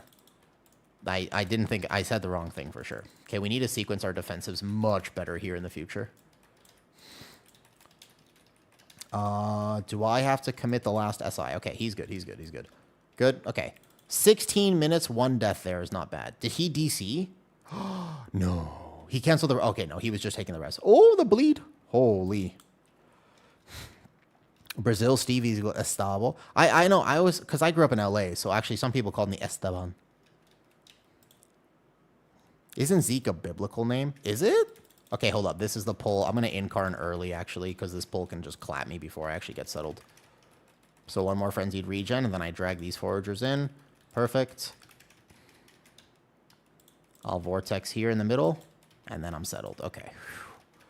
Dude, this pack is crazy to me that I could die through Incarn, Bark, or Lunar. Like, I could do Incarn Lunar Beam and still die to this pack. That is kind of wild to me. Just how much tank damage something like this does. Great Meld. Excellent name, though. Yeah, it's a Attack on Titan reference. Okay, so now I rotate back to the Bark Skin plus a Sundering Roar. Next week, that Sundering Roar technically gives me even more DR. I would have 3% increased reduced damage taken. Well, I said that wrong. Hold up. I'm locking in slightly, because I can still die here. I don't want to die to this key. I think we have it right now. I think our timer is acceptable. It's not perfect, but... I actually do think we can have this right now. We just got to play a few more packs well, and then basically the end of this key is now easy. It's just the last boss, but actually the rest of it is not too bad. So I just need to make sure I have good threat here because I'm playing with a Devourer Demon Hunter, and he's going to be hitting all that. Cool. I walk in with Barkskin. Nice. I have good threat on those foragers. Multiple thrashes ticking. Move toward them. Perfect. And then I can Vortex. Typhoon as well. Into the Vortex. Perfect. Okay. So we just don't let a Surge go off. There's no way that somebody would die there to something. I think we B-res, actually. Okay. I'll B-res. I was debating on whether or not we B-res for a second. Okay. Is he just a Clothy and those foragers just actually owned him? It looks like it. Okay, I kick that Surge. Now our timer's tight. So maybe this is just the key. I mean, I don't know. I could check the route. I could check my overall. This is starting to feel tight, and maybe this, maybe I do even for 16 Algathar have to play the other build. I can live with the other build. I just don't like playing it. Frostmage is a scam, by the way. Why do you say that? Like, if I have to play it, I have to play it. Because 2 deaths is fairly reasonable for this, right? I know there's aggro behind me, so you can see this. If he is standing behind me here, there is no way I lose threat on this as it comes in. There's 0 chance that I could lose threat right now. Incap. Vortex Typhoon that. Perfect. Okay, they're all going to sync on me after this. It's okay. I overlap with that kick. I have no kick now. Careful, guys. Careful, careful, careful. I overlapped on the kick. I wasn't expecting that late stun. Late stun, late stun. Uh-oh. Okay, SI. I don't have to kite yet. I don't have to kite yet. I have Barkskin coming. I have Barkskin coming. It's okay. That 1 little second between cooldowns was scary, but I have Barkskin. Man, our timer really does feel tight. Like, I think we have it right now because I'm going to play the Ravager into the next pack. And then I would be fine. Okay, Typhoon those casts away. And then also, we're going to go like this. I'm going to play this Ravager in here. And then it makes the end very easy. So we just have to basically try to prile the Ravager down. Make sure I have threat. I've got Thrash ticking in there. Might just SI to commit. I might just commit SI here. It's okay. There's only a few kicks now, so no kicks will go off here. Now we don't have to worry about the kicks. We just have to have nice healing here. This key is going to be tight. I don't think it's over. I just think it's tight. It's just this key this season is like there's only so much I can do to route, because this is actually a pretty aggressive pull even right now. There's only so much I can do to route it faster. I'm a little bit behind on my own personal cooldown, so I'm just going to watch out for a second. Surge. Okay, incap it then. If he incaps it, then I'll incap my incap there. No, no, don't die, don't die, don't die. No more deaths can happen. I don't have a stun for this lecture. I do. I have War Stomp. Okay. So we have the Ravager dead. That's pretty good. Okay, Ravager dead here is solid. You pull Veximus with 11 minutes. You can time this because there's only... The reason I pull that Ravager is so that I don't have to fight other things. We can do it. No deaths from this point. We have 1 more Lust, probably last boss. You just save Lust, last boss now. You pull this for a funnel here. I think it's doable. You want it now? Yes. Yes, I do. Yeah, bring it up, bring it up, bring it up. Okay, we can do it, we can do it. I put the Lunar Beam down. I immediately taunt so he doesn't melee anyone. Okay, good. I think this is playable. It just depends how fast we kill this. Like 7 minutes after this boss is pushing it, but there's only the bridge pull, 1 more, and then I chain into the last boss. I think you can finish this boss too in like a reasonable amount of time. However, that is considering no deaths on this boss, which can happen, although it shouldn't. Okay. Boom, I'll take those, no problem. Okay, this one is where I off-heal. I'm going to off-heal my healer a little bit. Here we go. It's doable. It's doable. Definitely don't give up. This boss, it's a fair burn. You definitely just lost the last boss, though. I'll take this. I'll take this one, too. I can just take these 3. It's no problem. Position more toward the middle now. Back to a pull, I'm taking it on a 4. My team just flame me and call me. Yeah, it does happen. I wish that I could solve the toxicity in World of Warcraft, but unfortunately it is a fact of the game at this point. Okay, I'm going to take this one and this one late. I can even take this 3rd one. It's okay. It is unfortunately just a fact of the game. If there are any high key pushers watching right now, you tell me what you think, if there's a way that we can time this or not. I don't think it's actually... I don't think it's cooked. Do you know why I can't join your Discord? It says invite's not working. Really? Do exclamation... I'll try to fix it after this. I'm a little focused right now because I have to be... Not... We can't mess up from this point. I do think we have a chance for this. You think I need 3 minutes? Okay, it's doable.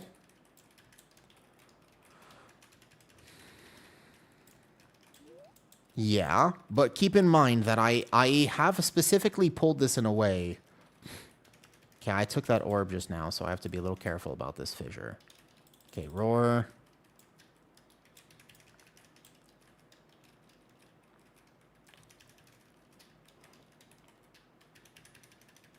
Okay, I'm going to go soak these orbs. I've got this.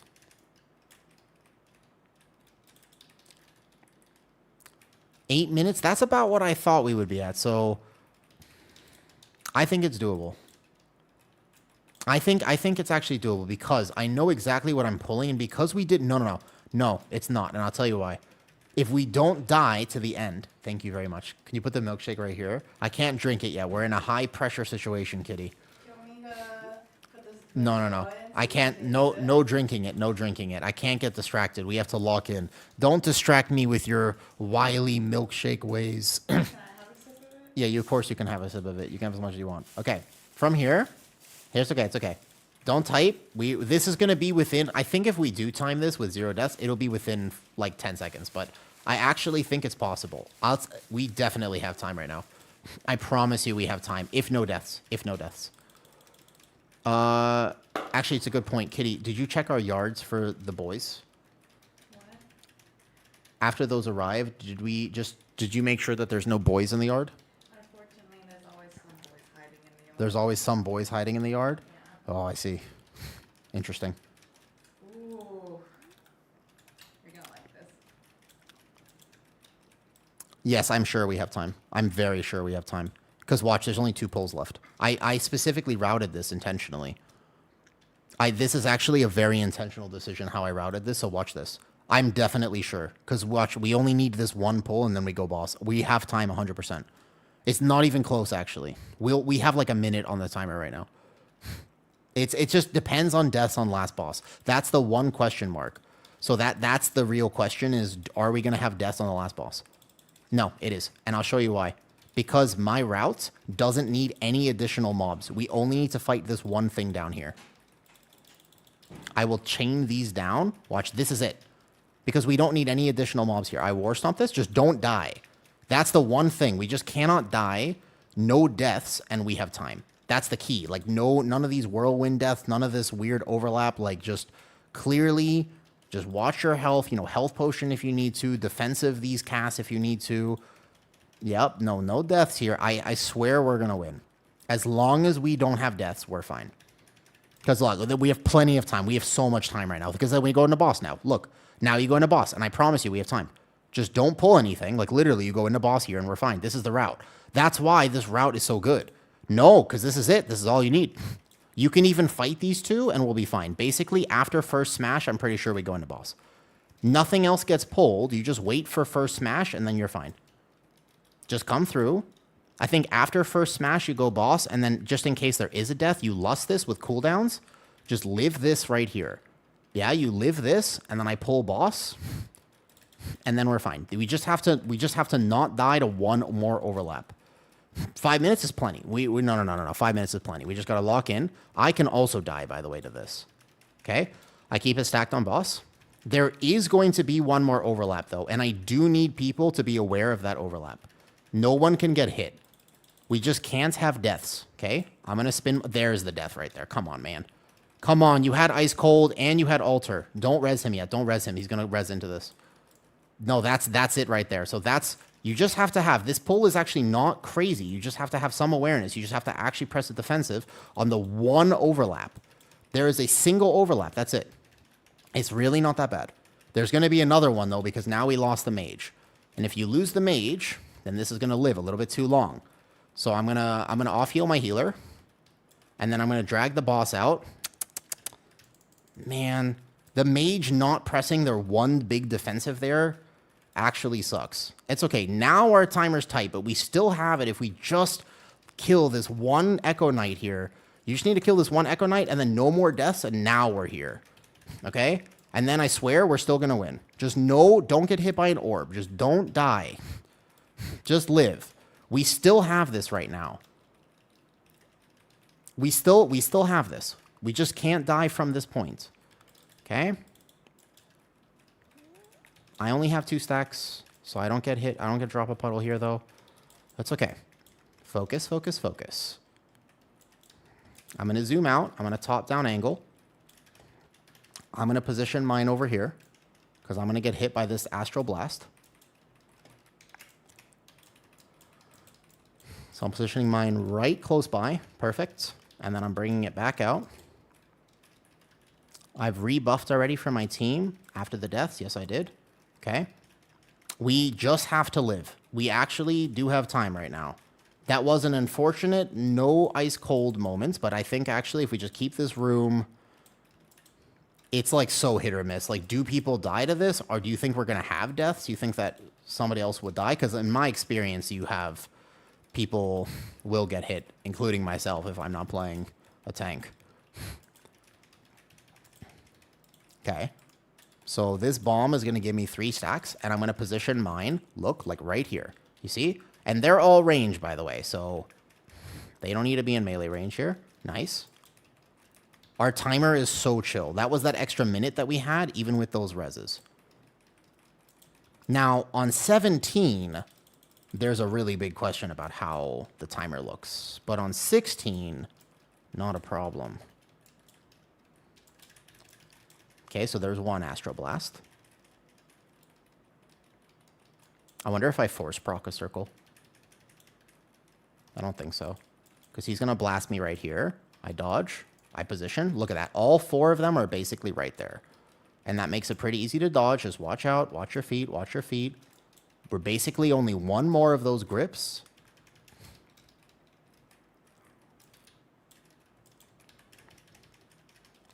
I think this is give or take as fast as I can route this dungeon. There is actually just a world. I guess when we get to 17 here, we're just going to have to... It tilts you? Why? Okay, and that was with no combat potion. We're fine, we're fine, we're fine. There you go. Okay, good job. Whoo! Okay, whoo, GG's. Okay. That was a little bit sus at the end, though. There you go. I knew we would time this, though. No, it was not hopeless at all, though. It was not hopeless. GG's. Goddamn, though. For real, though. Kind of goddamn. Like, yeah.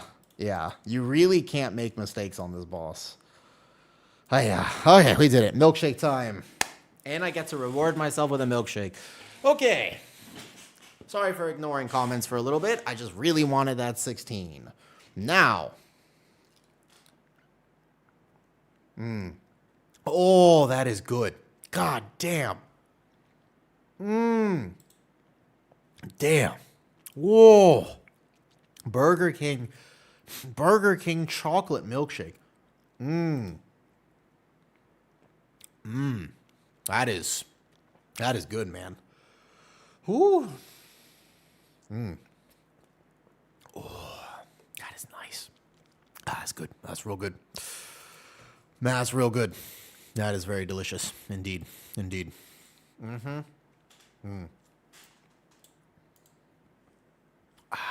Delicious. Woof. Woof, woof, woof. There we go. There's Alcathar. Send clip to Burger King and ask for free milkshakes. Damn, that's tech. Should I do that? That's tech right there. Interesting. I should pull G14 with the big elemental. Which G14? I do that, I think. Oh, you mean this G14? Sorry, Algathar. You mean the snap? You mean this? So, Tab. As far as I know, that's been fixed. We did it on beta, but I've tried to do it twice, by the way. I've tried to do this twice since then, and it has been fixed. Like, it just doesn't work for me to snap this here. I know you can still snap the bird with the Aug of Ogre Wormstone tech. I'm using this. I'm using Heart of the Wind plus Gaze of the Almseer. Chillin'. We timed. And that hard 16. Right? Why no Dread Scale? Oh, I don't have it. And plus, I won't do it. I won't raid again. Yeah. Oh, chillin', man. How are you doing? What's up, sleeping? First time seeing your stream after you moved houses. I saw your cat's TikTok, though. Thank you. I'm glad you like the TikToks. I'm glad people enjoy it, though. If I had Dread Scale, would I use it? Possibly. I got it in my first heroic vault, which I paid for Requiem by the fact that my last heroic, my last myth vault, I got nothing. That's why my item level's a little low. I'm sitting on 140 myth crest, and I can't 160. I can't do anything with these. I can't do anything with them. Here's my brew. Tonight. So nice of us. Enjoy your... Oh, that's right. Arson's taking 2 days off. Is Dread Scale good? It's a mix between damage and absorb. You know what I mean? And some of those nerfs. I take 7% less damage next week. So, it's okay. I get a 7% DR. Guardian Druid gets buffed next week, but it's still a weird buff. Yeah, I'm also considering the fact that 17 Algathar, I don't know if we can talk. I mean, next week with some more gear, we'll be able to, I think. But like, that's interesting. I wonder, actually. I think there's absolutely a world where I'm going to have to start playing the Apex and Algathar. I don't want to, but yeah. Well, I don't know. We got some keys this week. I need a 16 Skyreach and a 16 Windrunner. I need these 16 for Brazil. We got the 17 Nexus. Not bad. I wanted to ask you which tank should I go next. Got a Brew, and now I'm between Blood DK and Demon Hunter. Which should I choose? I would go Demon Hunter. Oh, you mean for VDH? You mean VDH or Devour or Demon Hunter, Nacho? I think Devour is an incredibly good spec right now, and I don't think they're going to nerf it. Okay, so between Blood DK and VDH, that ultimately is just going to be your preference. Like, I can't answer that question for you. I guess some people really like VDH, some people really like Blood DK, right? Playing Beta Guardian? I mean, I played this build on Beta. I just did more damage before the nerfs. I am 272 at the moment.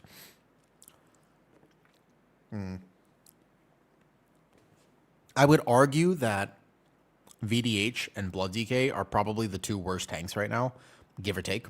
They just require a lot of really good play. Can you play them? Yes. But they require very strict cooldown timings, which in general is not that pug friendly, right?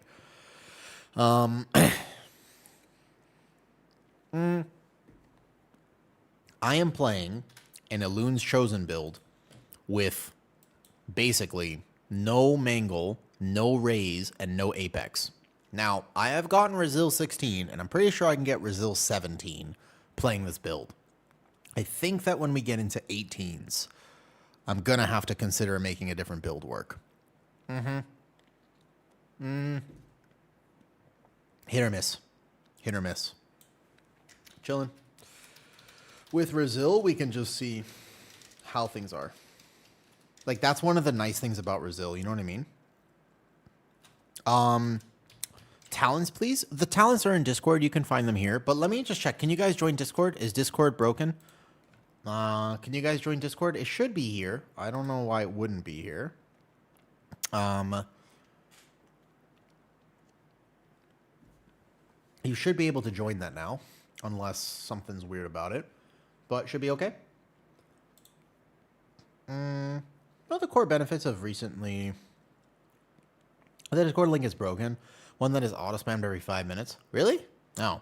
What do you drop to get decurse? Great question. In the dungeons that you want decurse or depoison, like Windrunner or Pit, then you just drop Lingering Healing. This is not like that good of a talent, but since I have nothing else to take, I take it. I used to play Primal Fury with this point, but since I don't mangle anymore, it's not worth it. It's just that right there. Matted Fur is nothing, and there's really nothing else I really want. I mean, you could take Astral Influence as an example. That could be an option as well. But I don't mind this. It doesn't really do much, but I guess. Like, honestly, I might just take that point and put it in Astral Influence. There's nothing I really want if I don't need the decurse. I don't find myself taking it very often. If I play with the Mistweaver and Pit, there's only one pull where having decurse really helps, because otherwise every single spinning crane kick, he just power heals the curses anyways.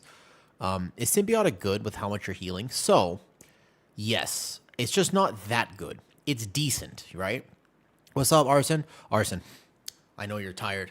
Good keys this week. I'm very proud of us. But also, Burger King milkshakes are so good. They're just really, really good. And I've recently rediscovered them. Yeah, I think... So I'm looking at the timer in Algathar and I'm thinking to myself, just like you're thinking, you don't think you've ever had one? They're pretty good. I think there's a world where both of us, maybe for 17 Algathar, every other 17's fine. For sure, we get Resil 17. I think next week, 17 Algathar will be also okay as well. When we get to 18, I'm going to have to consider a different build as well, even though it's not my preference. And there might be a key or two where both of us have to consider a different build. But not yet. I don't think we're checked yet. Like, even there were a few mistakes. I'm pretty sure, I think we'll be okay. Genuinely. I think Algathar is the only one that we basically can't route faster. Every other key, we could make an adaptation with how we decide to pull the key, and I'm pretty sure the timer problem is solved. I actually think every 18 except for Algathar. Every single 18 except for Algathar would be doable, even if I'm playing my lower damage Guardian Druid build and you're playing, like, I don't think we're going to get checked until we get to that Algathar 17, 18. Give or take. I think 17 next week with one more Vault. Probably fine. But, yeah, that's I think, the barrier. Because there's only so much I can do to route this faster. Everything else, though, you can combine pulls. You can change pacing. You can check prio damage. We could assign cooldowns. We could play cleaner. Everything, right? What's your vault looking like? Dude, this last vault, my very first Mythic vault ever, Wavy. Yo, have a good night, Arson. Enjoy your days off. I'll catch you next week. Wavy. Ugh. My first vault, I took nothing. It was a socket angle for me. How sad is that? Very first Mythic vault, I had to take a socket. Not thrilled, but it was, I actually just got 3 trinkets, basically. I got 2 trinkets and an item I can't use yet, but basically like 2 trinkets that were worse at 289 item level than they were at at my regular heroic trinket. So I just took something long term. Yo, thoughts on Prot Warrior at the moment? Prot Warrior is actually really decent. I swear Prot Warrior is fundamentally good. The issue with Prot Warrior is a little bit low damage. Thoughts on Prot Pally? Pally needed a buff that it did not get. Because it didn't get the buff, I think Pally will still have the same problems, but keep in mind that if my friends asked me right now, and I had every tank geared, and they were like, yo, can you help us with this 13, plus 13? Prot Pally is the tank that can carry harder than anything else. Prot Pally is incredibly good until very high keys, and then, yeah, it goes squish. Now, you can live, but the fact that you have to play Sentinel, among other things, Prot Pally makes keys safer. It is a good tank, just not for the highest level. Same with Blood Decay. A Prot Warrior, kind of like Bear. Damage might be a little low, but it's very sturdy. It's very, very tanky. When Brew, probably right now, unless I want to get my 15 back up as Resto, I can just go back into the Algathar as Resto now. We need you on Brew. I could play my Brew now. We could just see what's up. 14 Algathar. See, like, this is why I wish I just had my Brew, because I would be like, oh, I'll come take your 14 Algathar. But my Brew is a little bit behind on just crests and stuff. I just need to start farming crests.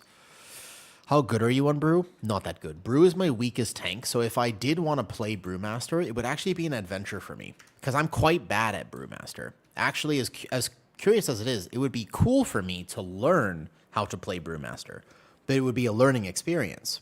I just need to gear him first.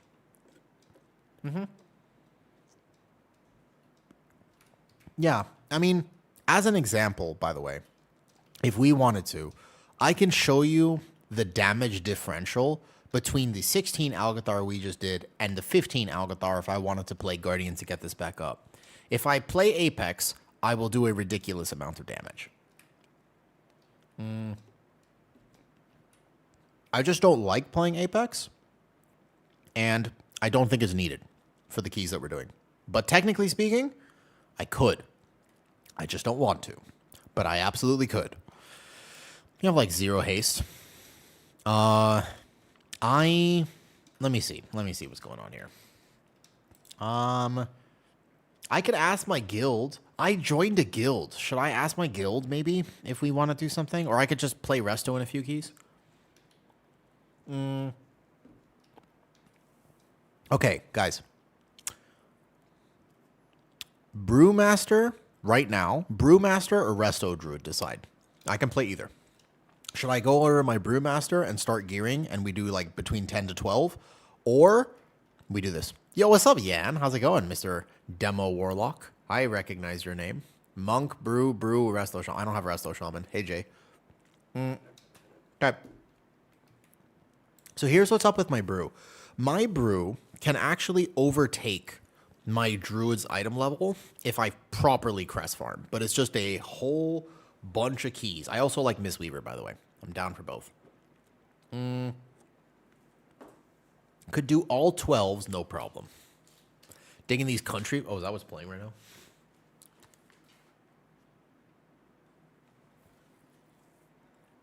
I don't mind this. What do you mean you did? I saw you playing it last season. I didn't gear him this season. I've decided that, no, I would do like 12s, I think, for the Myth Crests. Now, technically, the Myth Crests don't actually help me, but eventually I'm going to want to cap out the character. So it's just, I'll show you what's up right now. So I'm 252. This is what my crest situation looks like. I would need a lot of keys, but got to start somewhere, right? He's already done a few things, like this week, I think even. I've done 3 12s, but I just need to farm out some 12s. So I could do my key, I could go apply for some keys, whatever. I have an 11 pit. Don't mind either way. I should just grab an Algathar real fast and see what we can do here, though. Yeah, you guys want to... Basically, this is exactly... So, if you want to do keys, this is the time. If anybody just wants to come crest farm with me, we'll just chill in some keys and let's do it. I don't need it, Exilios, because I think I already have it, but yeah, we just got to slam some keys. Let's do it. I think an Algathar just to get my rating up would be good, but I can also get 4-set if I want to catalyze some stuff. I could wait to gear a few things. I guess if anybody's leather, I would preferentially want to invite people who are leather so they could kind of farm some stuff for me. Do I feel tanky on Brew? Yeah. Yeah. Brew is a vibe right now. Even at like no item level, I feel like I feel pretty immortal on Brew. My damage is a little low until I get like 4-set in gear, but yeah, Brew is unbelievably tanky right now. You literally have to be playing wrong to die on Brew, pretty much. Which, granted, could happen to me. Wait, Zan, what's this? He has a prop alley in there. Now, how about crafted leather set on the Apex Druid? Now, you know, I'm sort of down to do some weird crafts. Later in the season, sure. Happens too often for me. There are some things that do hurt Brew, but if you are... I think if you're kind of aware of how you're playing, I don't think it should happen too often. It is a very tanky tank. Although, does still rely on some healer. So you got to be aware of that. I would like to farm 12s if at all possible. Or just quickly do this 11, I suppose. I guess that depends on what's happening here. Let's see. 3.4k ult. Do you think they take me if I do this? competitive. That's not Brazil. I don't want to take a... If I join this, and then they... You know what I mean? So you're on maybe... Dude, this is so weird. Hold up. Akazen, can you try this invite right here? Try that for me. Try that one right there and just see if that works, okay? I'm on decline. Nope, I got it here. All right, bet. But Exelios, if you want to do some keys or if people just want to farm some keys out later, let me know. I should have asked my Thai guild. That would have been a good thing, though. The invite is invalid. What? Why? Okay, hold up. Let me see this here.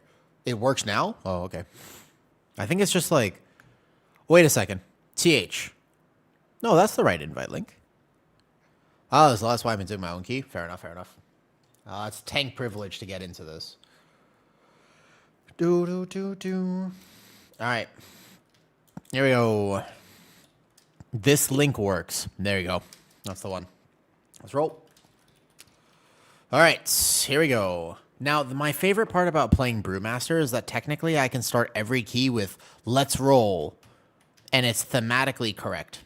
That's probably the best part, I think, about playing Brewmaster compared to Guardian Druid, is that I can start literally every key with let's roll, and thematically it's correct. I like this. Yeah, exactly, that's exactly right.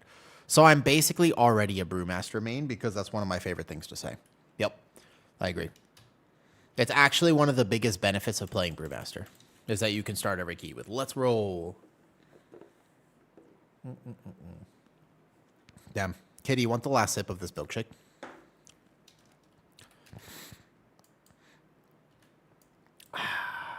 That was a good chocolate milkshake. I feel like I saw you on a YouTube video with Shaw teaching on brew. Yep. We made that collab together to teach people Brewmaster, which I think was a great collab, by the way. You have it? Okay, got it, got it. How can you see other people's cooldowns? It's called Mini CC. It's an add-on. I have, by the way, in my Discord, if you go to my UI right now, you will find the list of add-ons that I have basically been using. And I just updated it. And the rest of it is base UI. And I was like, this seems familiar. Yep, that was me. All right, this is the brew build I'm playing right now. It's a tiny bit less damage, but this build is pretty immortal. I do Big Gather. Do you look at YouTube chat? I try. I just, sometimes the YouTube chat, I can do this. Just base UI. Literally base UI right now. What's the build? The build for brew? Linked in my Discord. It's the one that Shaw gave me in that video, actually. I try to look at YouTube chat. I'm not always the best at it because sometimes I get distracted. Basically, my Twitch chat, by the way, if you don't know this, my Twitch chat is on my screen right now. Like literally, like see where my mouse is hovering over? You see this right here? That's my Twitch chat. It's just literally in the middle of my screen. Very occasionally I brick keys because I accidentally click on it. But just so you know, this is how I read chat in the middle of a key. My YouTube chat's to the right. And that's why I have a hard time seeing it sometimes, because it's on my second monitor, if that makes sense. So here, this is how I would gather this on brew. I'd probably drop a Transcendence right there, just in case I need a kite later. I want to go boom, bam, body pull this probably. Okay. Get my Ox out. Let them funnel toward me. Here we go. It'll be a little bit hard in the lower level pug, but I still think that this is the best way to gather this, because now I have good threat. And then I'm here. And then voila. Let me roll through in case I have missed threat on anything. And then here we go. Oh, yeah. Like, and by the way, I'm not geared at all. Granted, this key level is not that high, but this is, you know what I mean? Yeah. This brew, like I've told you, brew is amazingly tanky. And I'm, by the way, coming from a Guardian Druid tank build. But I'm still telling you that brew is tankier than Guardian Druid. By far. I did have it. I think I had aggro problems on that 1B right there. So I missed this one bite. And then after this, okay, I eventually died. I should have kited out the bleeds there a little bit. My bad. I should have kited. I had the Guardian Druid mindset of the fact that I could take that, but I should have reset my bleeds a little earlier. That's my bad. On Brewmaster, I suppose I have to kite out the bleeds. Guardian Druid can stay there for about 50 seconds. My bad. Should have kited the bleeds out at my item level. My bad. My bad, my bad, my bad. Okay, learning experience for Algathar is that you do actually have to kite out the bleeds past your fort brew. I should have reset right before that. I was going to Transcendence reset, and that was my bad. It's my item level, 252. I got to crest farm a bunch and get a bunch of more drops from keys. 252. These are just going to be chill keys. I'm happy to do with whoever. My bad. I missed my reset by a second because I thought I would be fine and at this key level, and I was wrong. It's like all rotation opening in Guardian Druid. You can make it through. You can't click on the chat. True. No. You see my green pants? You notice that? You notice my little 192 pants like this? Yep. Is the rotation on Monk easy? So, if you are really good at Monk, there is a more complicated rotation. But if you're me, yes. Because I'm not doing the complicated rotation. I need to learn how to optimize Brewmaster. It'll actually be interesting. So let's say that I want to play Brewmaster. To be honest with you, you guys can learn with me instead of me. Like, Guardian Druid is something I cook my own builds on Guardian. I do my own thing on Guardian. Do you know why? Because I'm very, very well versed in it, right? Like, I really, really like Guardian Druid. So I don't really need other people to tell me what to do or, like, how to optimize because I really like my Guardian Druid. So I like doing my own thing with that, right? However, Brewmaster is not like that. I don't know how to play Brewmaster. So you know what I'm going to do on Brew? I'm going to ask people for help. And I think this is the most underrated thing because I could spend the entire time learning how to do it myself. Or because I have friends who are really good at Brew, I could just ask them. And that's what I would do, to be honest with you. I would just ask other people for help. I would just be like, hey, guess who's on my friends list? Guess who I could message on Discord because now we're friends. By the way, Healer, my friend, my dude Healer. Uh-oh. Uh-oh. Healer, man. You gotta be in the... This key could get rough. Fire phase on Croth. We're gonna die, probably. It's okay. No, I'm friends with Shaw. I would just ask Shaw. Because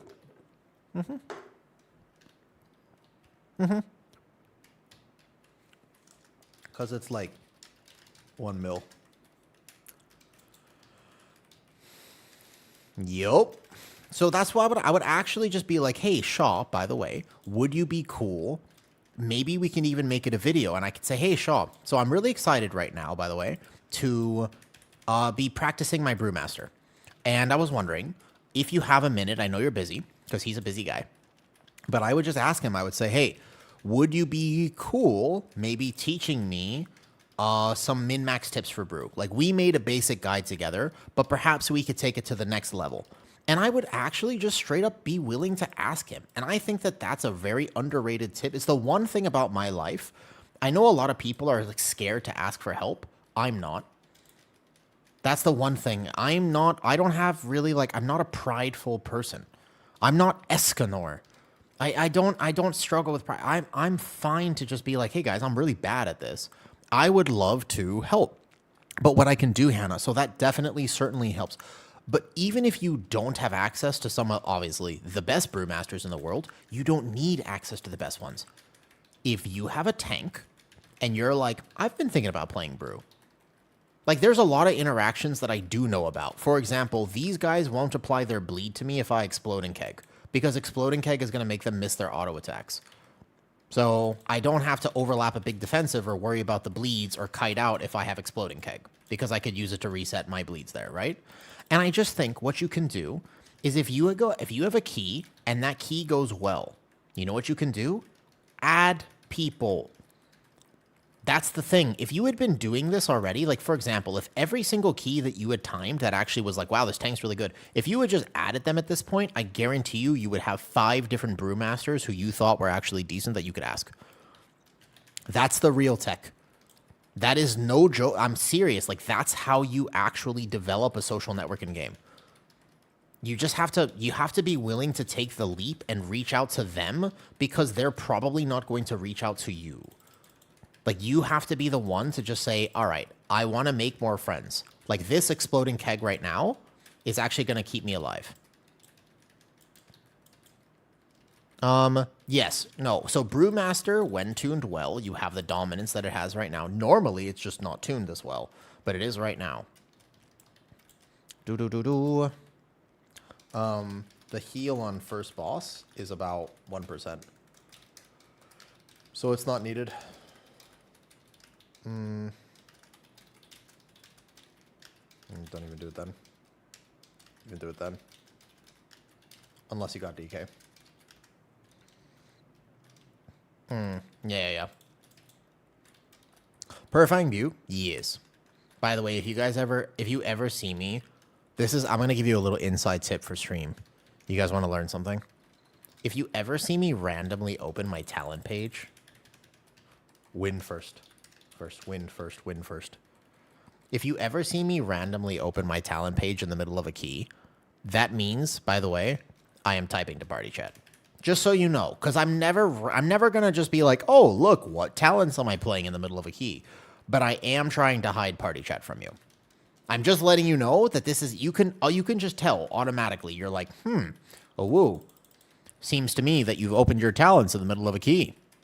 Correct. That's because I'm typing something to party chat.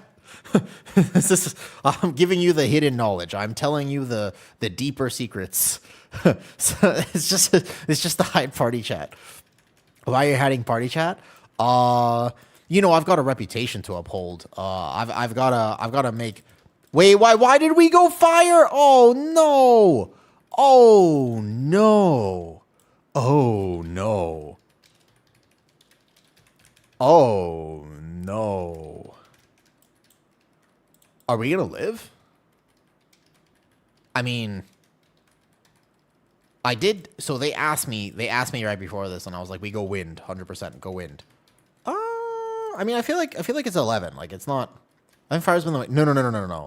No. That was old school, Jonesy. Not in this season. Fire. This boss is like demonic on fire. You actually specifically burn lust and try to get him out of the fire phase as quickly as possible. Yeah, you definitely. I mean, I'm sure it's fine in 11 though. You've been going fire in 15 to 16s, my friend. I think you've been accidentally, without intention. I believe you've been trolling your 15, 16s. There's like, I don't think there's a world where you ever want to intentionally go fire. Fire phase is crazy deadly. It's legitimately one of the harder. I mean, it's fine on this key level, but maybe like Resto Druid potentially, but no. I mean, he's gonna die here though. Yeah, I mean, so I'm gonna live, but my team is definitely gonna die. You can't go fire here. We res the healer. I have Fort Brew. I'm going to press it here to help out. Hold up. I can stagger that off. Here we go. That's okay. As long as the healer doesn't die again, we're fine. But yeah, there's many reasons why you don't go fire. This would be one of them. Even if you finish with only 2 overlaps on fire side, you can still die. I mean, the fire is like incredibly dangerous. And infusion. Ooh, scary.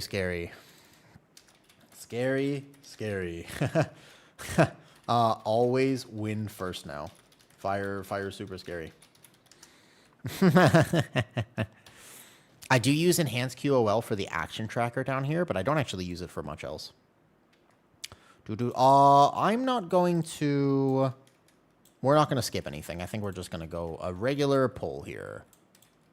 I think that this is a wise decision. No need to try any sort of fancy skip. Not in an 11. When you are routing quote-unquote lower keys, it is incredibly important that you do not attempt routes. You want to go nice, safe, slow, and steady. First pull here, notwithstanding, as long as you know how to reset your bleeds. But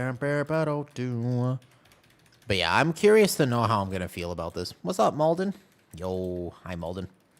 I am actually really curious to see how I'm going to feel about Brewmaster as I actually gear this character. So far, I mean, I really like it, though.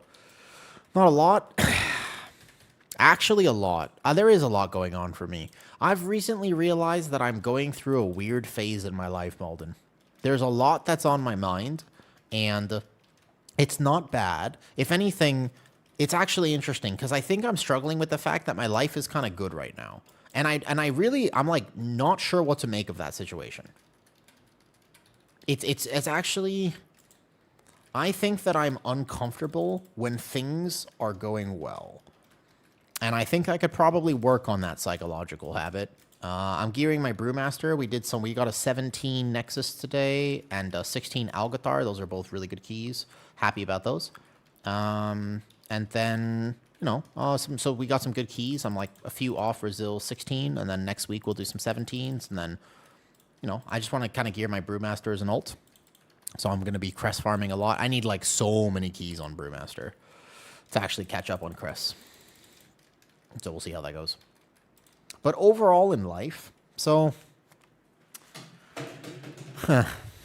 my whole life, as you know, Malden, I have been struggling with chronic health and like chronic illness and health problems and different genetic issues that I didn't know I had and then I have to contend with now. And it's tough. But the one benefit of having chronic illness is that you never have to think about what to do next because you always have a mission in front of you. You ever think about that? Like if you've ever been in a place of actual like despair when your life is just not going like everything is going wrong type thing. If you've ever been there before, the funny thing about that is that it actually becomes very clear what you need to do. So the one thing you don't have to contend with in a time like that is objective goals. I unfortunately think that many people have had phases like this. But the thing is that it becomes obvious what you need to do because you're like, well, everything's kind of shit right now. But there's normally like there's a one or two things that you're like, okay, so what I need to do is this thing. But for the first time in my life, I am not ill. I'm not in terrible amounts of pain. I'm not taking a crazy amounts of medication just to get through my day. Therefore, I'm kind of just confused about what it is I'm supposed to be spending my time on. Like I think I'm like bracing a little bit. I think I'm anxious and I'm just kind of waiting like when does the cookie crumble? Like where is the thing going to go bad? Like what's going to happen? And I'm just kind of waiting for things to go poorly. Do you know what I mean? And I think that that's actually not the right... I don't want to look at life like that, but I think that I am, and I want to basically work on this over the next year. I'm not in a rush because I'm 29. I have plenty of time. This has been my life's journey has been about mental health and physical health because I was so sick all the time. So now that I'm not, I have to, I guess, just identify what it is that I want and what is going to give me... It's like my brain is craving high levels of risk-reward behavior because normally, again, there's like a, oh, well, my bones are broken or my joints are dislocated from my body, and so I've got to work super hard to get this right. That's how I normally feel, is there's just like this constant battle of like, well, there's an overwhelming sense of I'm in terrible amounts of pain, and it's super clear that if I were to fix my shoulder, that would benefit my life. Or if I could just fix this, you know what I mean? Black Dragon, I have a connective tissue disorder called EDS. It affects all parts of my body, not just my joints. But when I was really into fitness, I had to deal with the fact that my joints would like constantly dislocate. And it got really bad when I was about 23. I wasn't diagnosed until later in my life. It's called EDS and POTS. So my stomach doesn't work the way that other people's stomach works, and I just have to basically be okay with, like, I have to learn how to eat differently than other people. But mostly, if you look at the camera here, you can see it in 3, 2, 1, boop, boop, like this. So my joints are super bendy. Every one of my joints in my body just goes bloop. Because I have faulty collagen. The problem with faulty collagen is that it's not just in your obvious joints, right? It's also in your organs and in your hearts and your other things, like your stomach, as an example, right? So our small goals. Hey, Kickboxing. I appreciate it, by the way. I saw you were here earlier and you subbed. I recognized the name. Thank you for that. In terms of like creating a routine, that's what I've been struggling with. I mean, the thing is that I don't even necessarily have aesthetic goals right now. One of the weird things is that I don't even feel like I have, normally at least I have some fitness goal. Like, well, I want bigger biceps or stronger this, or I want to, have a goal for fitness. But the problem is I don't even have that right now because I'm in a actual loving, wonderful relationship and she thinks I'm hot. So I don't really need to be aesthetically looking a certain way either. And now all of a sudden I'm just like, well, what am I supposed to do? I want to be fit for myself, but I don't really care how I look. Cause I 7 years ago at this point, I was doing fitness modeling. So I already know that if I wanted to, I could look ripped or I could look this, or I'm very confident with fitness stuff. So it's not really, it's a known factor. It's not unknown anymore. It's not like I'm like, oh, would I be able to do this? Could I actually put on muscle? Yeah, it's like, I know how to do it for myself now. I know how my body works. Just maintain? What? Maintain for what, though? Maintain for myself? Sure. Maintain for my health? Yes. But again, it's not like, that's like not a mission. That's just well, of course I'm going to maintain fitness because it's going to make me feel good. I'm not going to not work out. And I'm going to do some basic stuff, but I don't really feel like let's say, for example, I end stream today and I have exactly 2 hours before work. Yeah. I'm not going to be super motivated to use those 2 hours and rush to the gym anymore. It used to be pretty toned, and now exactly, and it's a weird thing, kickboxing. I don't think that's a bad thing. But then, if I don't have a proper goal with my fitness, the question is, what else do I want to do? What else is there? Let me go a little bit. No, of course, and I have basic goals, but I'm in this weird state right now where I don't feel like I have a massive enemy in front of me. My whole life, I have always felt like I've been in a war zone, and that's been the journey. It's like trying to overcome the war zone, trying to figure out how I can be better and healthier and stronger and this and all this stuff. But now I don't really have that.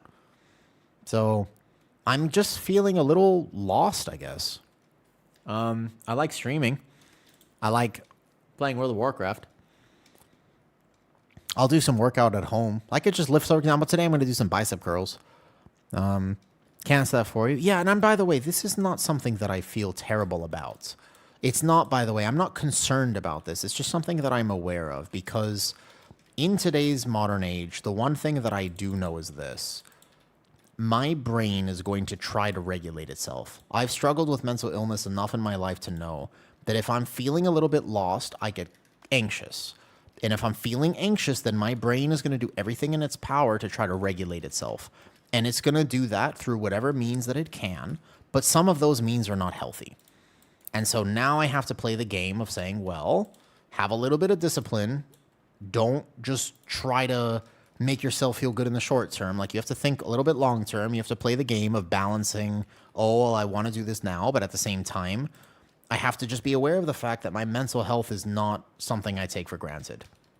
It's not a guarantee. I'm not invulnerable. Like I am a human being, and although I'm very happy with everything I've managed to accomplish with my mental health and my physical health, it's not permanent. Like I have good health and a good mindset because because I do the actions that enable that mindset, right? Because I'm actually good about taking care of myself.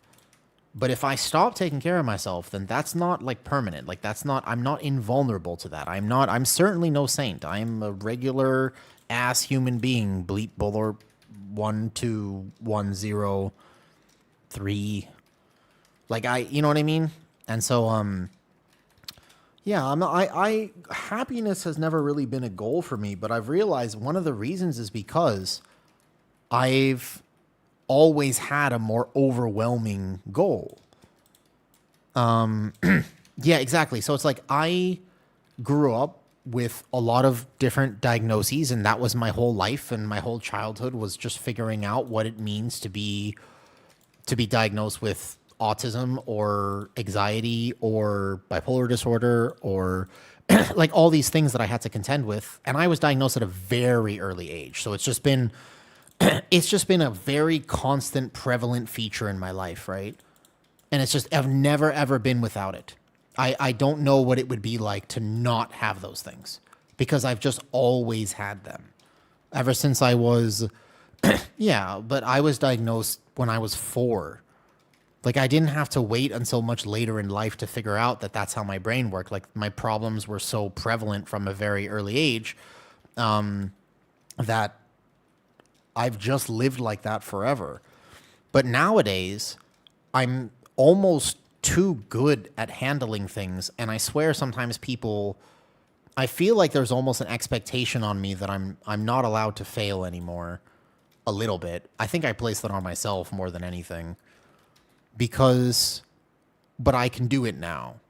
And it's like, I can, but I'm not like cured. Like I still have to take care of myself, you know?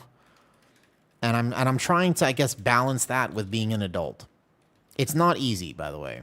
I'm learning how to do that. And some days are better than others, I guess.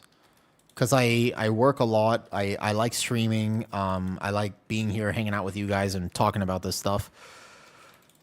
And then I'm an adult now, and I have to somehow weave in taxes and this and everything else, you know? Like, and I'm 29 myself, kickboxing, and it's just, there's a lot to learn. I never got to learn these skills when I was younger.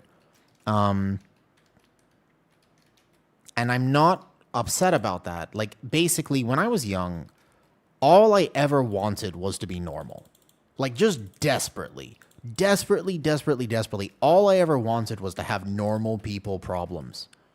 And then I got older, and now I have normal people problems. And I'm kind of the opinion that these sort of suck. I sort of don't want normal people problems anymore. But I suppose the grass is always greener on the other side, because all I ever wanted when I was younger was where I am today. Like, literally, I just wanted to be here. That's all I ever wanted, right? When dealing with it for a long time, still one of those, I guess a little bit, Avery. I definitely feel that a tiny bit. Like, I definitely feel that. But yeah, like, that's pretty much, it's funny to me, almost, that all I ever actually wanted was to be where I am right now.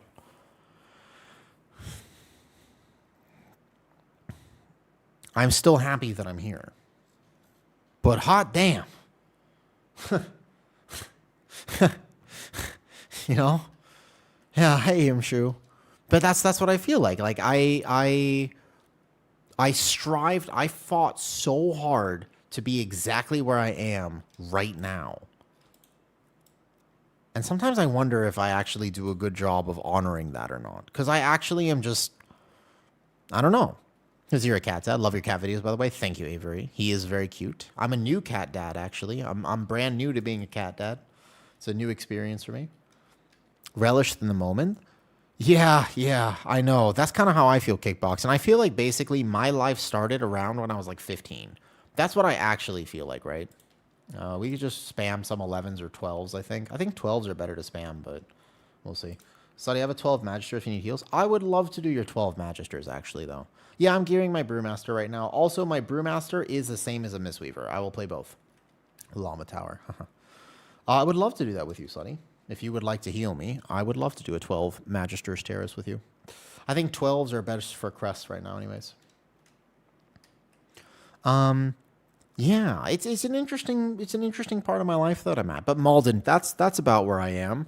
I guess I'm just trying to figure out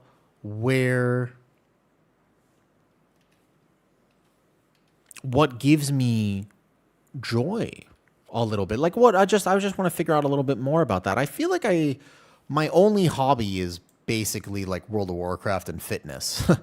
Part of me wants to say, well, I guess I could make myself like a fitness goal. That seems pretty hard, but I don't think that's the right direction. I think that I need to stop making myself goals and start actually slowing down and learn how to just say, by the way, Awoo, good job. That's the hardest fucking shit for me. I seriously, like, every time something goes well, I just go, okay, what's next? Like, I'm really, really bad at celebrating the wins because it's always kind of a question of what's next, and I think I could get a lot better at that. I actually think that if I don't learn to get better at that, that I will be kind of miserable later in my life. Because there's so much going right, but I'm not necessarily good at registering that, if that makes sense. You know what I mean? That's about where I'm at. To answer the World of Warcraft related questions, if we go back to that, let's see. I like to have goals. Yeah, I think I feel like I need goals, which is the problem. I'll make you lead. You can fill with whoever. If we can get some, I mean, I could really use some leather pieces. I'd feel a lot better if I got a leg piece from something, but not needed. Yeah, I think that my problem is I think that I need goals. Not want to have goals. I think I need them. And I question why I need them. And I think it's just because that's how it's been forever. I really think I've never had a time in my life where I didn't have a very obvious goal. And this is kind of the first time that I have the space to think like that. And it's very uncomfortable. It's not supposed to be, because it was literally the goal was to get to a place where I didn't have to fight for everything. But now that I'm here, I'm kind of just like, what to do now? You know what I mean? Like, that's the thing. Like, I've worked so hard to get to exactly this point. And then all of a sudden, I'm just kind of chilling. And I'm like, okay. So now that I've sort of gotten here, I don't really know what to do. I guess. Goals equals structure. I do tend to thrive with structure, although I can tell that I'm dysregulated right now for a variety of reasons. One of the things that I'm noticing is I'm not sleeping very well. Like, my sleep has been completely inted recently. My levels of discipline is certainly off. There are so many things I want to do, and I just feel constantly overwhelmed. Like I have no time, but then I play World of Warcraft for like 5 hours a day, so I don't really get to say that. I'm not actually allowed to say, guys, I have like no time, because I definitely do. I just play World of Warcraft a lot. Why'd you put a woo in the name? All right, well, if anybody wants to come to a key with a woo, I'm in the 12 Magisters. NA. I was searched a group finder. Oh, that's fun. Procrastination for the win. I mean, there are so many things that I want to do. One of the things that's on my list is I really feel like I have to learn AI. Like, I feel like I have to actually just dive in. I don't know anything about it. I've never used it before, ever. And I feel like I should just actually just get Claude or whatever and start asking questions. Like, I think that that's probably a necessary skill to learn in your life. And I think that that's probably, like, it's like a really good use of my time. But I keep not doing that. I feel like it's so important to actually just be up to date on it. Clearly is like where the world is moving. And I would like to not fall behind, because I don't want to be tech illiterate forever, but it just feels kind of overwhelming. Even though I know it's not, I just have to actually do it, and that'll be something. No, that's fine, Sid. I'm not that worried about it. I'm chilling. No problem. Yeah, no problem. We just run keys. Mostly, by the time I actually finish crest farming, I'm sure I'll have some pieces to use it on, though. Yeah, what's up, Malden? Malden, do you know anything about AI? Are you an AI enjoyer? Like, do you know how to use AI? And Carlos Morta, I agree with you. Short-term goals and long-term goals.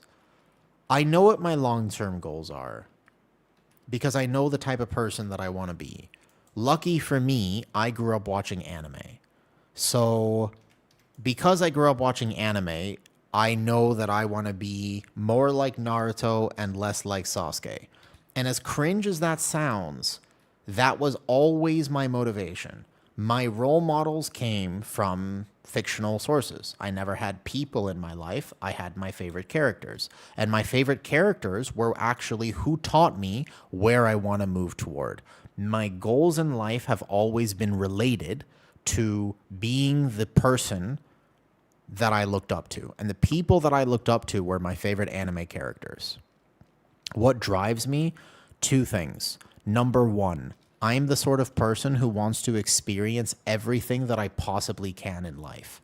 I don't strive for happiness, I strive for experience, which, by the way, is a wonderful goal because even if life throws something terrible at me, I can at least turn that around and be like, wow, this is so bad, incredible. And I smile.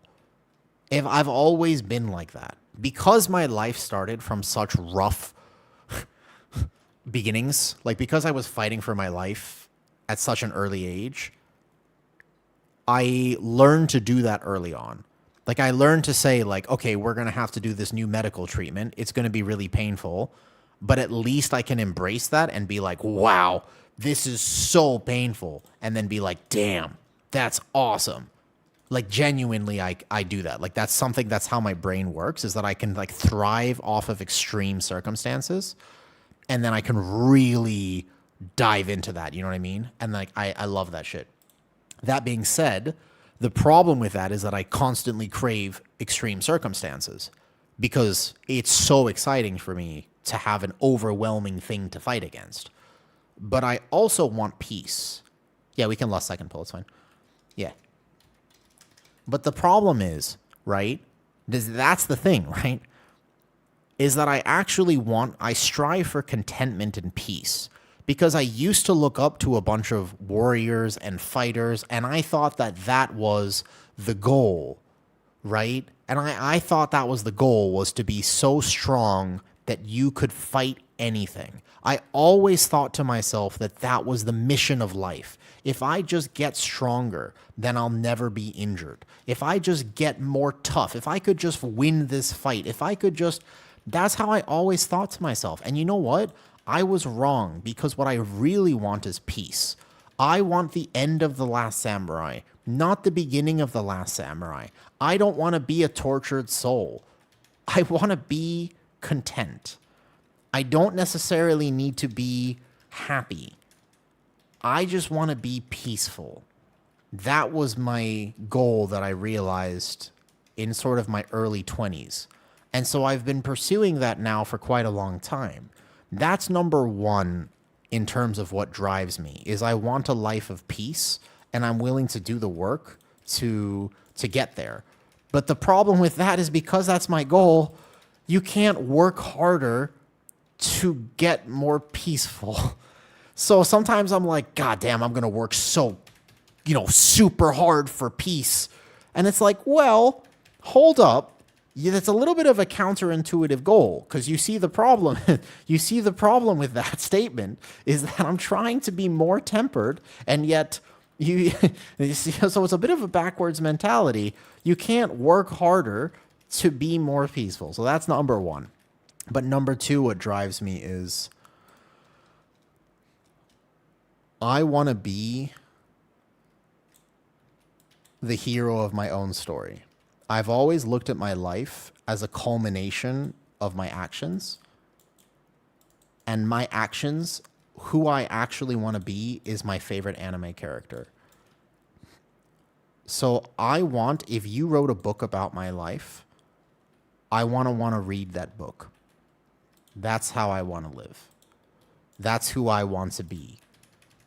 If anybody was to ever write a book about my life, I want that book to be awesome. That's what really drives me, to be honest with you. I would love to tell you that it's actually a very selfless goal, that it's an altruistic goal, that I'm doing it for other people, that I value kindness because I'm truly empathetic, and I am. But that's not really why. What I actually want is to be somebody that I can admire and respect, and I want to read that story. That's who I want to be. That's what drives me. I just want to be somebody that I would want to read a story about.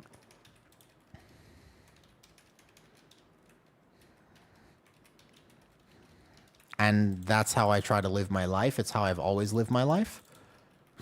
Yeah.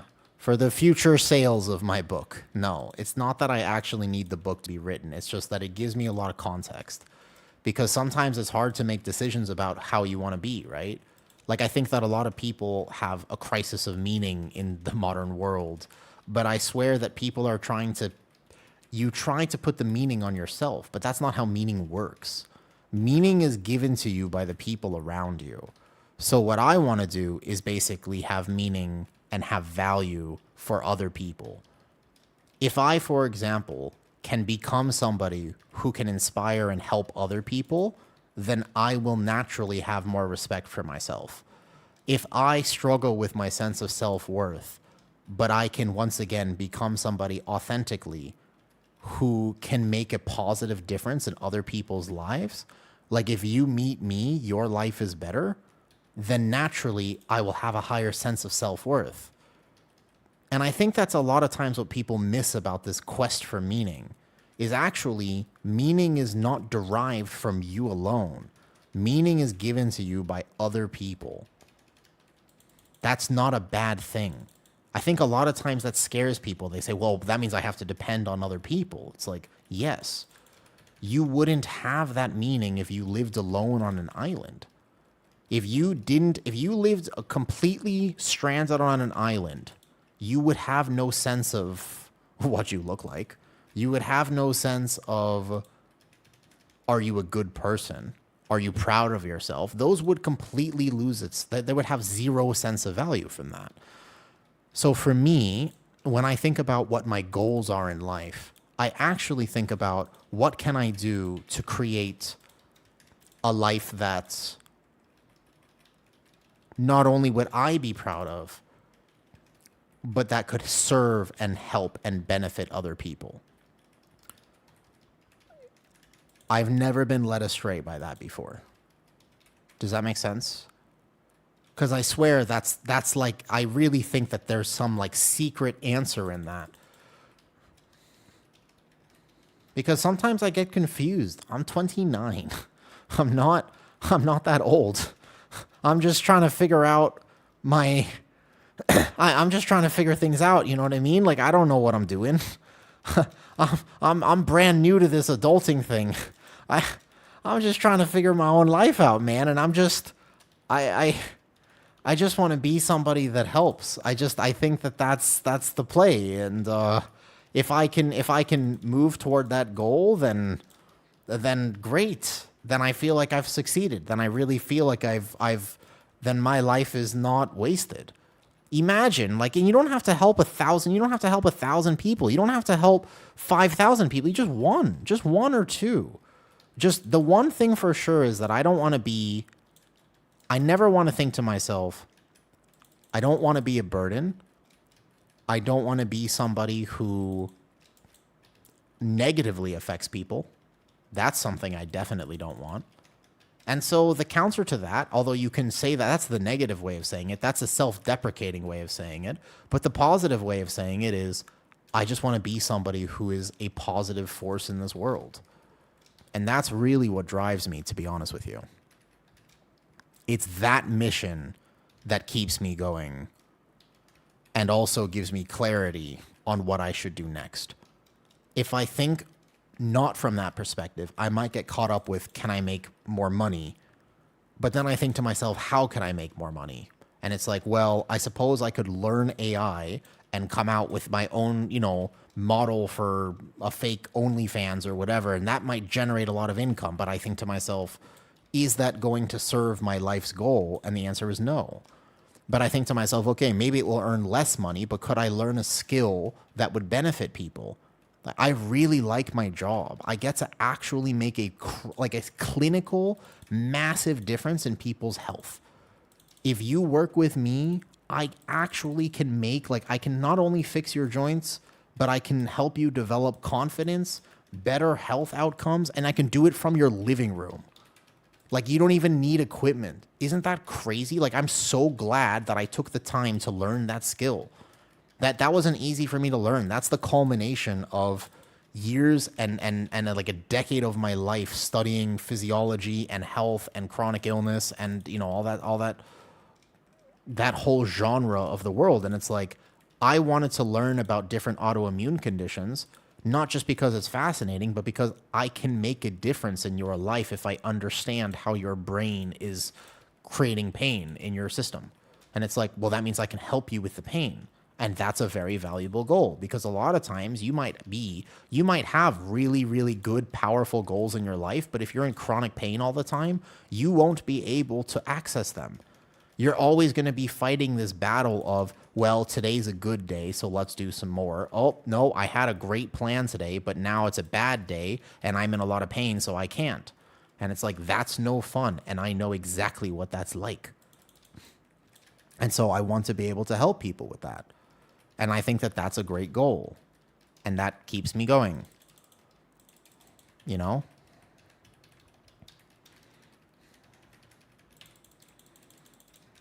Do you think any of the defensive trinkets are good this season? If you want to play them, you absolutely can. I think that the scale from Raid is probably the best mix of offensive and defensive if you want them. But as of right now, this is definitely a season where you need to live. So if you want to play a defensive trinket, I would say go for it. Most people are not right now, but most people are still playing Brewmaster and stuff. How is this expansion, of your opinion? I think this expansion is great. I actually think that Midnight is going really well so far. Although I am concerned about Midnight. I really, really, really, really, really enjoy right now. I think that Midnight is fantastic, and I think people are having a very fun time gaming. But it is so accessible that many people are accomplishing their goals very quickly. That might be problematic. On one hand, I'm very happy that, for example, you can just log in and slam some 10s or 12s and get your 3k IO with your buddies. On the other hand, that used to take you a month or two. Because you have it on week 2, what's your next goal? Now, I think a lot of people will just be like, well, maybe I could do some this, maybe I could do some that. But I also think a lot of the player base that ordinarily plays for months at a time is going to get early burnout, because the massive amounts of dopamine that we're receiving, the gear you're getting right now, you're like, damn, I'm getting like 5 item levels a week. But after a few weeks, that's going to go down to 1 item level per week. And then what's going to happen is you're like, well, I'm getting 3 key levels per week. But then eventually that's going to be half a key level per week. And you're going to hit a wall and a barrier, and then all of a sudden you're going to have that stripped away from you, and that is no fun. That's no good. You see the problem with that? Actually, also, if you have something given to you on a silver platter, unfortunately, one of the consequences of that is going to be that you don't value it as much. If you, for example, don't think that you're struggling to get your 3k IO, then 3k IO actually doesn't have as much meaning. Part of the joy of accomplishing a goal is actually pushing and striving past hardship to accomplish that goal. Yes, I actually think this will be a really good time to play alts. Like, if you've never been an altaholic before, I think this is probably going to be one of the best expansions to play alts, because you're going to have time for it, which, granted, again, is not a bad thing. That's a good thing. That's a good thing. But I think they have to be careful, and I think that they could solve it by simply adding more stepping stones to World of Warcraft. Like, for example, hi, Shuhei, hello, hello. Imagine that they just put in an achievement or a weapon transmog at like 3.2k IO. Now, all of a sudden, you have something to strive for past your normal goal. Or what if they put in at 3.5k IO, you get something? Or what if you put in at 3.7k? Because right now it's either you get 3k or you get title, and there's way too much in between that. Title cannot be the only goal past 3k IO, and I think that if they don't hotfix this in the next month, we're going to be in trouble. And I actually think it's the easiest fix in the world. Yeah, just like for PvP, they don't even need a mount or anything, just something, because the Brazil achievement is very lackluster, so that can't be it, Southie, but they have to put something in, and I don't think it'd be that hard. Like, even just like a transmog this, or an illusion of this, or whatever, just something.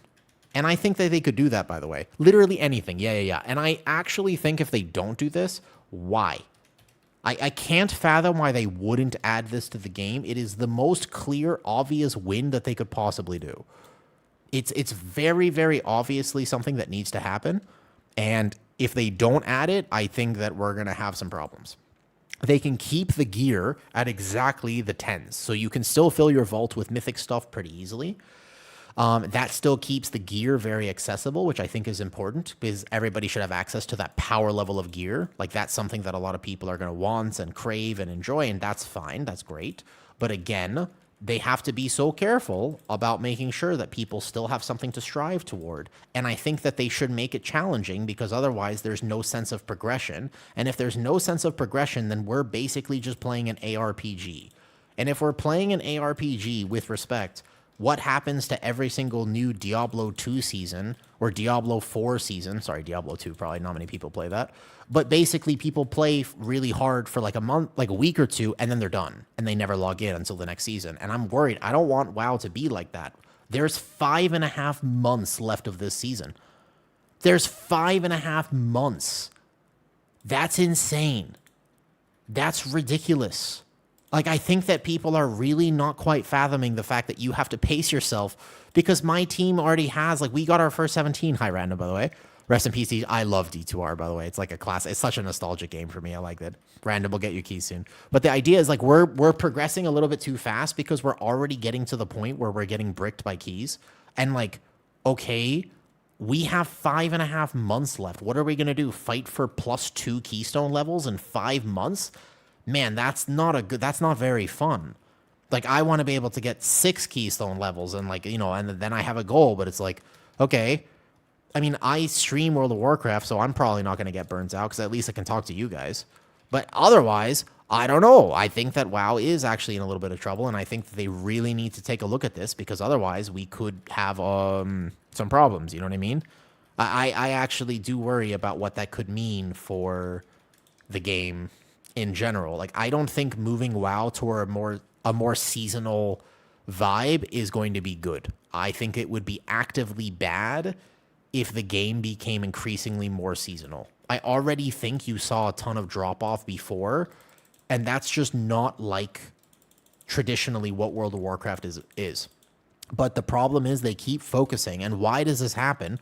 The reason that it happens is because they continuously focus on the competitive bleeding edge of the community rather than trying to reinforce what an MMORPG is actually about, which is the social elements of the game. And I'm not saying they have to now, you know, take away Dungeon Finder and force people to socialize, because forcing people to socialize is not the solution. What I am saying is that they need to take a look at the systems because game design can literally make or break the MMORPG framework. You understand what I mean by that? But they're focusing way too much, and the belief that everybody in World of Warcraft wants to parse well and optimize to 100% is clinically wrong. That's actually a minority of the player base. Most people want to log in and have the experience of playing a social game, a game where they connect with other people and strive toward a common goal. And the problem is the common goal needs to be achievable. Like, I understand that people are worried that the game became too simple with Midnight, but the problem is, if they don't make it simple, then all of a sudden they're isolating the vast majority of people who might enjoy it. And that's not good. Like, you see the problem with that? Like, they have to balance that, and I don't envy their position, by the way. I'm not a game designer, so I wouldn't know how exactly to balance their game or what the problems may or may not be. But what I would say is that they have to be aware of this. Like, they've got to have something in the back of their mind that's basically saying, hey, you know, we are clearly, like, the delves are great because delves, even though they're not meant for me, it's just they at least make the game accessible to people who ordinarily might not get to experience it, and that is good.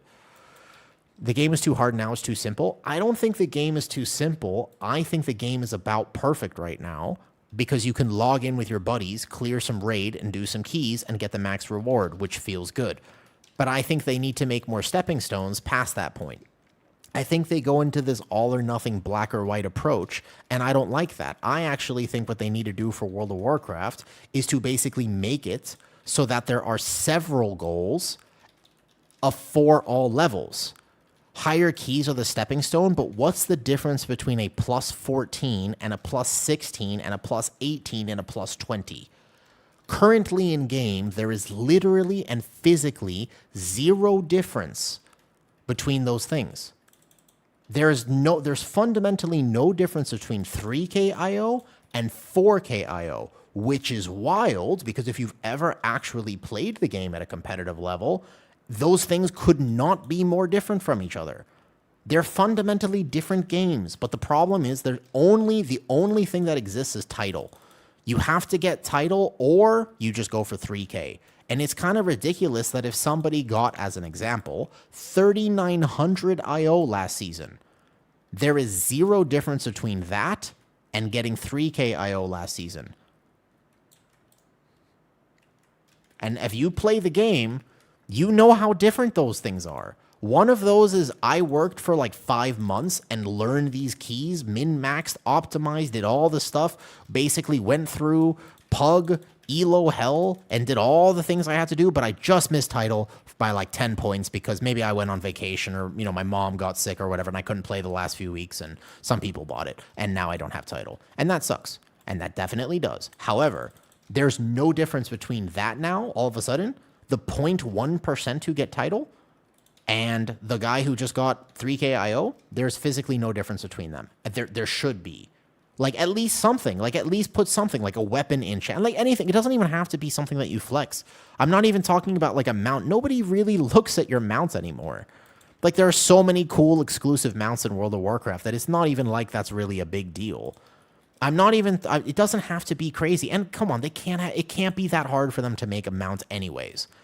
But I'm not even saying... So, at least keep the mounts at 3K IO. You can make it a recolor. And then just put something. Make it so that you get an extra, I don't know, an extra Hearthstone. Does it matter? No. Is it kind of cool to have? Sure. Make it so that you get an extra Transmog appearance. Sure. Is that cool? A T-Mog set. You can recolor an old T-Mog set. That's fine. Make it something. Like you have, it doesn't even have to be game breaking. Just put something so that people go, okay, 3K is the mount and 3.2K is the skill effect. I think that if they put enhanced skill effects, everybody's going to want that. So you would have to reprioritize. And then I think you would have to change it so that the mount is the higher goal or whatever. Because like if you put enhanced skill effects, then everybody wants that. And everybody should have that because that's so cool, right? Kickboxing, that like you would not want to not have that is the problem. So if they were to actually put dev time into enhanced skill effects, you would really, really, really, really, really, really, really want them, right? That's the problem with that. So they have to be careful about adding something that cool. But they just have to put something. And fundamentally, I wonder who the hell is working at Blizzard sometimes. I love this game. I really do. By the way, big Blizzard enjoyer. I thank you very much for making World of Warcraft because I significantly enjoy playing this game. It is an amazing game. But also, bro, what the hell are you guys doing? Sometimes I honestly wonder if they're just letting AI run the company. Because, like, the recent tuning as an example, what? What is this? Why? And also some of the decisions that they decide to make, why? But, like, I cannot figure it out. Like, I'm like, I am not a game designer, but this can't be right. And it's like, what? Like, definitely, like, some of the balance choices, some of the this choices, some of the other choices, and I'm like, okay, hello? Like, I do sometimes wonder what the motivation is. Like, clearly I'm missing something, because they're a multi-billion-dollar company, so it's there's no way that it's just stupidity. Like, there's gotta be a reason that they're deciding to do these things. I just must not be aware of what that reason is. That's kind of what goes through my head, is I'm thinking to myself, okay, so like I'm missing something. Let me put a little bit of trust in them. You know, I think the game's in a good spot, but I also recognize that there are some fundamental problems with how the game is being currently designed and operated. And if they don't address those problems, then I'm a little bit worried. In terms of how tanks are being absolutely smacked around in keys, like why? So many of the tank mechanics don't even have to exist this season. Think about it. First pull Algathar Academy. Have you been in an Algathar Academy this season? This is a genuine question. Everybody in chat right now. Okay? Everyone. Have you been in an Algathar Academy where your tank dies on the first pull? Yes or no? I have. I've been that tank. Yes. I'm pretty sure at this point, you haven't yet. Really? Interesting. Okay, so you guys haven't seen that. Well, you guys are playing with some good tanks. I've heard it a lot. It's one of the most common questions that gets asked right now is, how do I live the first pull of Algathar Academy? You have a question about AA. Yeah, shoot. Yeah. It's really difficult to understand. They have now made it. Do you know that those guys didn't used to put a bleed on you, right? Like that wasn't, they didn't have to add that. That was completely optional, by the way. Yes, that's what I'm saying. Why did they add it? Because it serves exactly 0 value. Like that's the thing. Why did they add it? Because my only thought process is, what does this enhance? Because people are still going to do the pull, but now your tank dies. It's a fun pull. The reason that people like Algathar Academy is that pull. That's literally why people like it. So when they brought it back, I was like, yeah, that's a great... I love that Algathar is coming back. How awesome. But then they made that change. They also made a few other changes to Dungeon. Why? But why? There is, by the way, a way to do that just play black. Like, you can. You just have to understand the exact timing of it. And if you mess up the timing, by the way, you die. But, like, the point is, the dungeon, does it get enhanced by them adding a massive tank check to the first pull? That's the question. Because if they took the bleed out, that's the thing. I'm just out of curiosity. If they decided to take the bleed out of the first pull of Algathar Academy, would the dungeon be better or worse? And I think it would be better, because your DPS would get to enjoy, even at a +10, a big pull with Lust, and they get to smack things, and that's what they want to do. And then your tank also gets to enjoy a big pull, and then you don't have to worry about it. But, like, you see the point? That's what I'm wondering.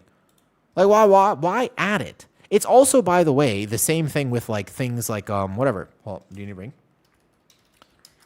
I'll trade mount for ring. You say World of Warcraft fun? I'd like to. I'll trade the mount. I don't want it. Suddy, do you want the mount?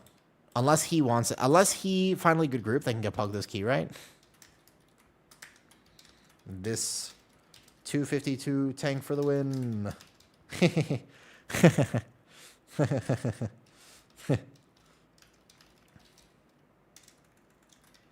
Shami, you need ring. Ooh.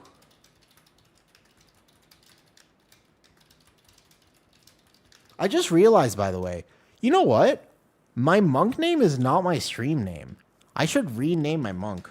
I should rename. Do you think I'll find love one day? Yes, Holy, I do. Every time they bring back popular old dungeons. Exactly. Also, like, Mists of Tyr Scythe was a good example. They brought that dungeon back. That dungeon is not better. That dungeon is not better. They should have made it so the Lashers get a damage buff for every small Lasher that is around them. Holy wisdom. Don't do this. Don't. No. I don't think you needed to. I think that it was already, like, some bad tanks were still going to die there, and you were still going to get checked. I don't think they needed to add anything to that pool, personally. Do you want the mount? I don't want it here. You can take this. So why are some people doing Vex first? So the pacing, if you go Vex first, it's a lower key adaptation, Malden, because if you go left first, that means that when you get into the tree area, people won't expect you to pull all of it. That's why, Malden. I've heard the argument that the reason you go left instead of right is because when you go into the tree area after Croth, you're going to zone into that behind spot, so it's much more expected to pull just the first Lasher or two, right? Suddy, do you want to do any more 12s? I'm happy to just farm some with you if you want to keep going. Up to you. I got a Z. Oh, okay, no problem. Thank you for the key then, Suddy. As an old tank player, I want to start tanking. Where do I learn how to route through the dungeons? I have videos about it. Some other people have videos. Unfortunately, as a tank player, the best way to learn how to route a dungeon is actually to study a YouTube video beforehand and copy the route from my Discord. I hate the fact that this is true. There should be something in game, and there kind of is for +2 to +5 keys, but you're going to get past those real fast. Basically, you have to watch a video. If you want to learn how to route the dungeon, you have to actually watch a video on how to route the dungeon. Fox Courtauld. What's this? Bro, that's crazy. Hold up. What is this? Wait a second. What is this? I want to play with them. I know both of these people. Can I play Windwalker? Wait a second. I don't know if I can play Windwalker.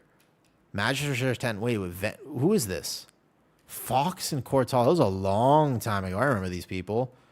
Damn. That's so long ago. I remember this chap's friend. Yeah, Turbo. I remember Turbo. Bro, that's crazy, man. My game's falling over. I could pull 3. Do we like them? We do like them. From a long... I think it's from like years ago, actually. I just don't know if I can play Windwalker properly for their 10. All right, we got to keep farming some stuff. So, I guess we can look for any keys. What else do we have right now? I mean, I could look for this, though. What's up, Deathlitz? I'm trying to farm some keys out right now. 3.4k alt. Can you see my main IO on this, though? I got a 12 Nexus. I would love to, Shin. Yeah, sure. I just want to farm out some 12s. Am I not doing this? You want me to find... Wait, Lick. Lick, I swear... wait a second. I know this guy. Lick. L-L-I-C-K. I lick things. I have a tongue. I know this guy. Don't I? Hello. Just the humble Drew trying to keep them alive because I can't do shit because they instantly die. The blood decay. There's only so much you can do for blood decay, to be honest, then. I also, for what it's worth... So, by the way, sorry. Old Stolen, let me answer your question properly. Chris Zero, you asked me, you're coming back to WoW. There is an add-on. I should just not assume you know this. Look at this, Chris Zero. There is an add-on called MDT. This add-on will allow you to study routes before you actually get into the dungeon. I think we take for granted that everybody knows what this is. If you're an older player coming back to WoW, you might not know this exists. So you can take a look at Algathar, and you can plan your route through this area, and you can pre-look at pulls. The other thing about MDT is that will allow you to actually hover over a mob and see what the mob does. So you can actually study before you walk in using this add-on right here. There's for every single dungeon. It can be a little bit hard to identify where everything is. Like if you walk into Pit of Sauron, you're like, where is the entrance? And Magister's Terrace certainly looks a bit funny. But actually, don't take it for granted. If you're a new and returning player to WoW, you might not know that this exists. This is called Mythic Dungeon Tools. Highly recommend that you get this if you do not know and do not already use this. Who's Pit? Actually, mine today, Wiz. Mine's doing pretty well right now. I feel like I could let it steam a bit longer. I haven't done any workout yet, so it's not quite ripe. It needs to be a little bit though. Could use a bit more.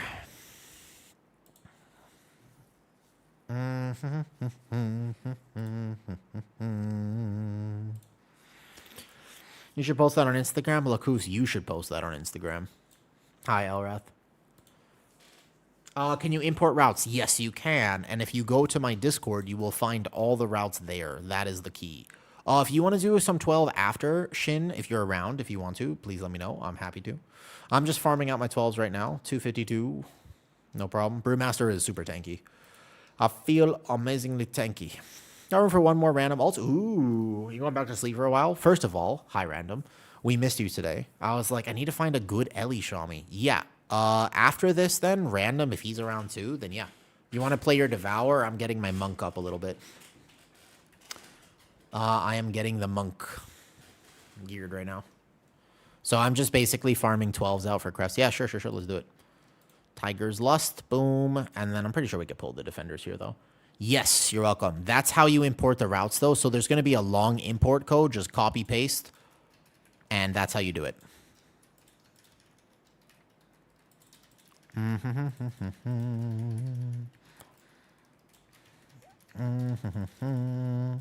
I can do that mage and evoker roulette. I mean, I have some keys now, I think, actually. My monk is no longer, like, massively ran. Although, to be fair, remember, Arson is away for the next 2 days. So, random also. I'm very down to, like, play some alt keys on stream as well over the next few days. Or, I guess... Should I take a day off? Oh, wait a second. You know, Kitty keeps telling me, she's like, you gotta take a day where you don't actually play World of Warcraft. And I'm like, well, you're right. But like, but she's right. Like, we should probably actually do something else that's not World of Warcraft for a day. Yes, I also agree with her. That doesn't mean I have to like it. Just because I agree with her doesn't mean that I have to like it. Like, you know, Arms Warrior looks fun now. Bro, I feel so bad, dude. I had a bug earlier. Bro, it was so bad. I walked into this poor Arms Warrior 16 Skyreach earlier today, and the very first pull, my bear form double tapped. And you know what happens? I went out of bear form and I instantly died. Like, literally within I think it was actually within less than a second of the key. And I was just like, man, it's a ping problem. Like, I don't know what I'm supposed to do about this situation. Sometimes I press bear form to go back into bear form, but instead of going back into bear form, it takes me out of the bear form that I just tried to go back into. It's not even, I don't even know. They probably did report me, and they have every right to be angry about this because it was their 16. And I was like, no problem. And we joined, and that was how stream started. By the way, we timed like every other key today, but except for that one. It happens sometimes where when you press like incarn and then you basically press your first global, sometimes the incarn doesn't register the fact that you've been pressed incarn, and then it will just take you out of bear form. Very annoying bug. Extremely toxic and annoying bug, by the way. Yeah, it's like, so it's a double tap global buff. It's like some bug from actually like Blizzard's end about how globals work and like the GCD delay. I'm aware of what the bug is, but I think that I just have to be careful when I press incarn. Yeah, I felt really bad, but I'm like, there's nothing. I just went out of bear form, didn't react in time. I guess you know how to fix this problem? Don't invite Guardian Druids. You're absolutely right, Wiz. Bro, if you're not a Brewmaster, you're kind of down bad right now. It's rough out there if you're not a Brewmaster. Like, Brewmaster is so tanky. I'm just chilling in this key right now. Yeah, I mean, it does feel like that a little bit. It does, actually. I feel like tank balance is kind of bad at the moment. Like, there is very clearly a dominant tank, and then they just did like a lice. You know those little bracelets that you used to slap on the wrist and it would loop around you? That's what they did to Brewmaster. And I like those bracelets, but I feel like they shouldn't have nerfed Brew because the season is not actually fun. But basically, yeah. It's actually insane. And by the way, Prot Warrior is good. Like, it's not even that Prot Warrior is bad, right? Do you think the Guardian Druid buffs, they're just the DR. They don't actually address, I don't actually think, Random, I mean, have you done, let me ask you a question, Random. Outside of the keys where I tank for you, have you done a lot of keys this season? Like, have you just pugged random keys of any kind? Of any, like, actual, maybe some push keys, like possibly some like 15s or whatever? Have you attempted any keys outside of when I tank? Because I'm curious to know your thoughts about how pug tanks are right now. In my experience, pug tanks are rough. I used to pug 24/7, not really since we've been playing on a team. Okay. And the reason I ask is I think that I do pretty well. Like, the entire season we've been playing across 50 keys, like, I very rarely die. It happens. Like, it has happened now a few times, but, like, I feel like my tank deaths are extremely rare. I didn't personally feel like Guardian Druid really needed a lot of survivability buffs. I'll take it. You know, it helps. But I just don't think that that's actually... Also, it's not... By the way, it's not just Guardian Druid. You rarely die in bear form. That's a good correction, Wiz. Here's the problem. Guardian Druid was the tank that got the most defensive benefit from this last tuning. That doesn't make sense to me. Like, as an example, and to clarify, Guardian Druid got defensively more buffed than Prot Paladin. Arguably compared to even Blood DK. What? Like, I mean, I guess, like, a Guardian Druid, like, I don't, again, I'm not complaining about the buff. I'm just, were we squishier than Blood DK, VDH, and Prot Paladin? Like, I didn't really feel that, so I am confused. And also, it did really, basically, it felt like ChatGPT wrote those notes. Like, I do actually believe that, though. But DK needs love. They're so scary to heal. They are scary to heal. Well, they got a fair buff. I mean, their armor buff is actually fairly substantial. Current number. Nice, nice. Do you want dinner now? If you bring it up, yeah, I'll eat some. I actually should... You've actually ran with some bears that just fell over. Okay, so perhaps I'm wrong about this. It's hard to say, actually. It's very hard to say because I don't really get to run with other bears. So I don't actually know how other bears are performing at the moment. No, it's not actually that much at all. What are the most fun tanks for me outside of bear? I guess it depends on the season. Traditionally, I like Prot Pally. My favorite tanks tend to be Prot Pally and, yes, well... Also, if they just drop things like this, though. I've seen some Guardian Druids run into...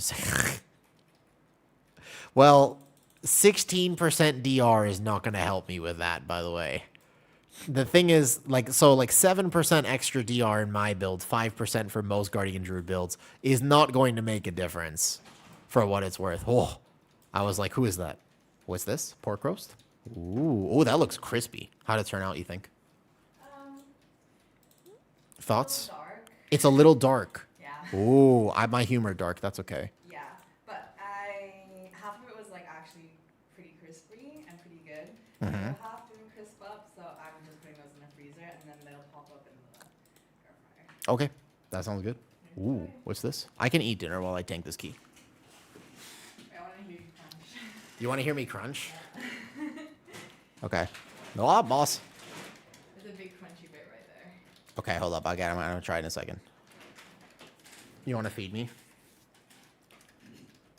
Kitty made a pork roast over the last few days. And since I'm back to bulking now, I'm excited. Wait a second. Why is this one guy evading? God damn it. I hate this bug sometimes. This is such a random bug. Sometimes this guy just actually just doesn't want to take damage, though. This one might hurt my teeth. Oh, no. Okay, this one is like the B. Okay. Good.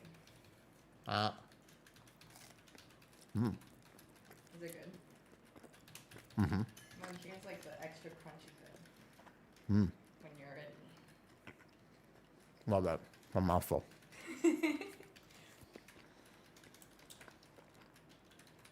My tank was fun.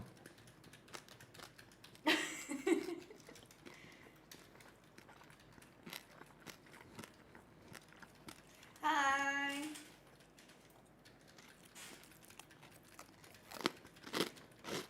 Yeah, that's satisfying. Satisfying attack. Enjoy. Bye.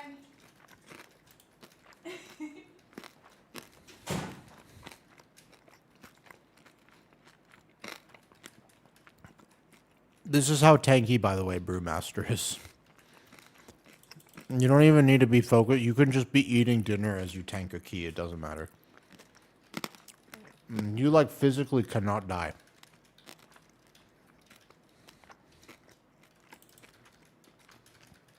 I have basically zero motivation to take this key seriously because I'm not going to die. That's good. That's quite good. Even though this has a massive tank buster here, you ready? Yeah, maybe Wizard might just be me. It could just be me. Ah, good. Oh, good. That's pretty yummy. No.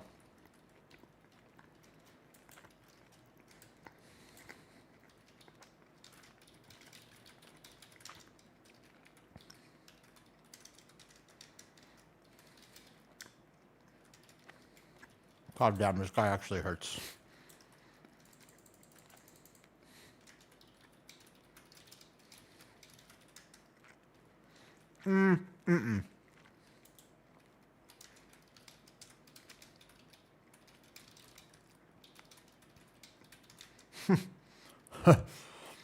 I don't think that Blizz is going to overcorrect, by the way.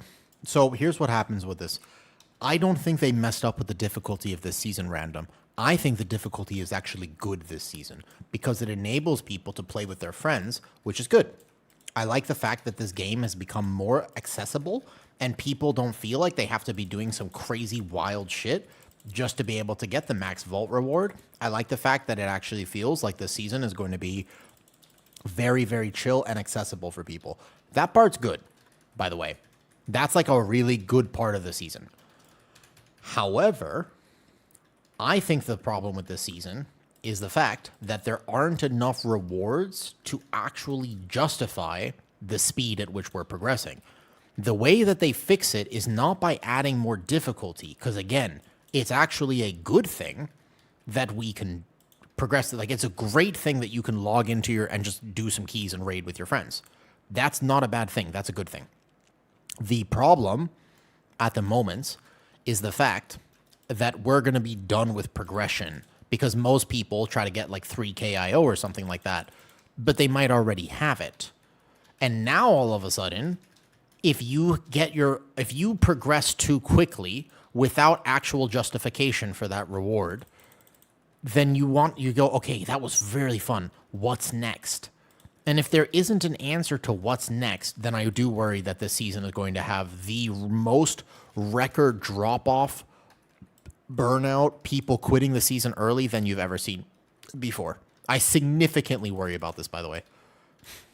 Like, I think that this season we are going to see record numbers of people quitting the season before, like, within the next few weeks. I actually think it could even be that fast. And I think that that would not be good.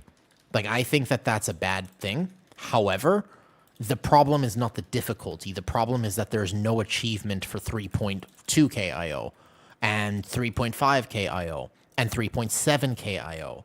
That's the problem. That's how they fix it, by the way, as well. Does that make sense? You need to just give people more rewards. Weapon appearance, transmog, anything. It doesn't have to be complicated. It doesn't have to be a crazy mount or anything. Just something. Put an achievement in there. Yeah, I actually don't know. Like, this season of all seasons, they have to do it. I agree with you, by the way. It's like pure apathy if they don't do it. Super easy fix, right? Doesn't hurt anyone.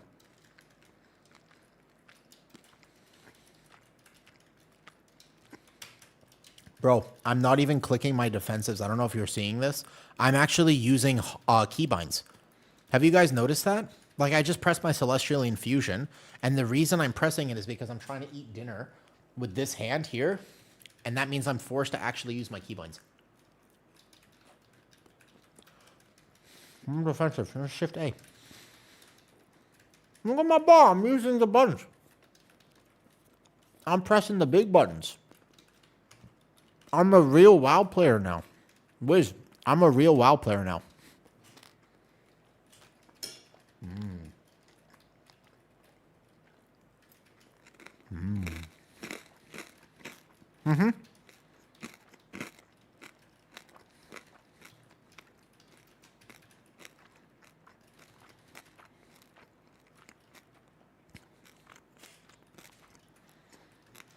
Thank you, Wiz.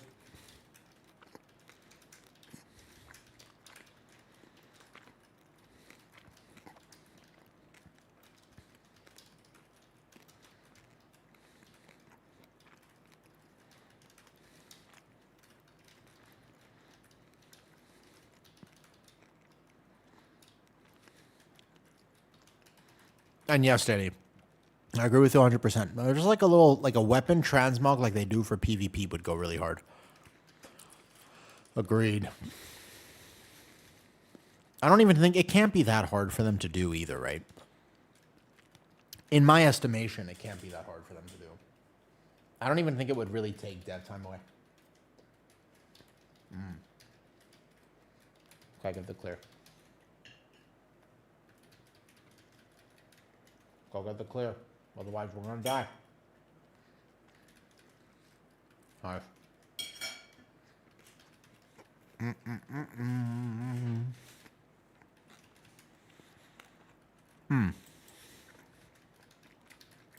We could do that.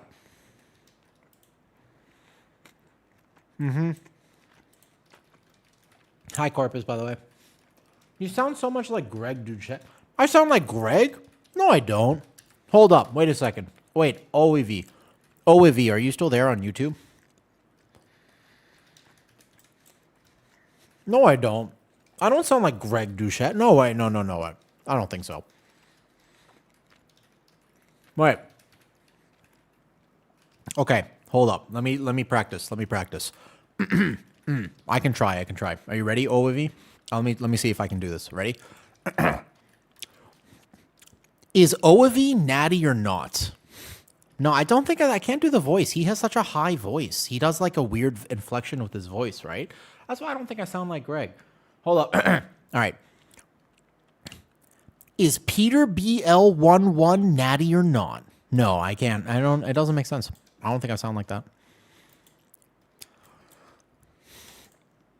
No, I think so. 3 tones is pretty hard to get. So that's Coach Greg here. Yeah, you think so? Your voice is too dark. Yeah, I agree with that. It's because, it's because my upbringing was really sad. That's why my voice is so dark. When I talk like this, all the book talk girlies, they need to go get some milkshakes, because everybody deserves milkshakes. You thought I was going to say something inappropriate, but I wasn't. I was going to talk about milkshakes, because even when I am speaking in my dark ASMR voice, I only use this in 2 circumstances. Number 1, when I'm in the bedroom with Kitty, and number 2, when I'm talking about milkshakes. Sometimes those 2 things overlap. Yeah, see? So I do have different voices, but overall, I don't think I sound like Greg. Yeah, I don't think I'm quite like Greg. You know what I mean? There you go. That's what I'm missing, kickboxing. Honestly, kickboxing, I think that there is a world where, especially with the buzz cut now, I feel like I feel like maybe there is a world where I should do that. The only problem is I can't ride a motorcycle, but I guess nobody really needs to know that, right? Like I could just I live in Thailand. It's not hard to get. I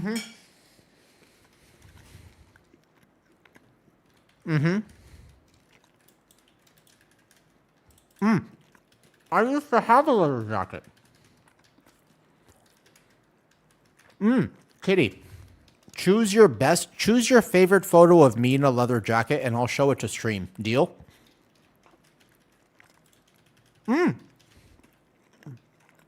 The day that I met Kitty, I was wearing a leather jacket, I'm pretty sure.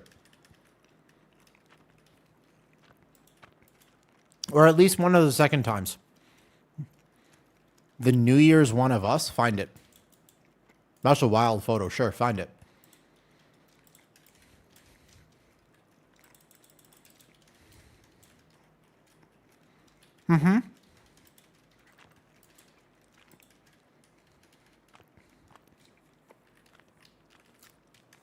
I used to have a leather jacket. I love that thing. Easily my favorite article of clothing. Now, I didn't actually take the 2 Arcanists, and we didn't actually let a Dreadflail. Oh, we let 1 Dreadflail activate. So it should be like these 2. I didn't take the Arcanist. I'm actually shy 1%. This is the, we're actually shy about 1%. We have to take this back. 1% after.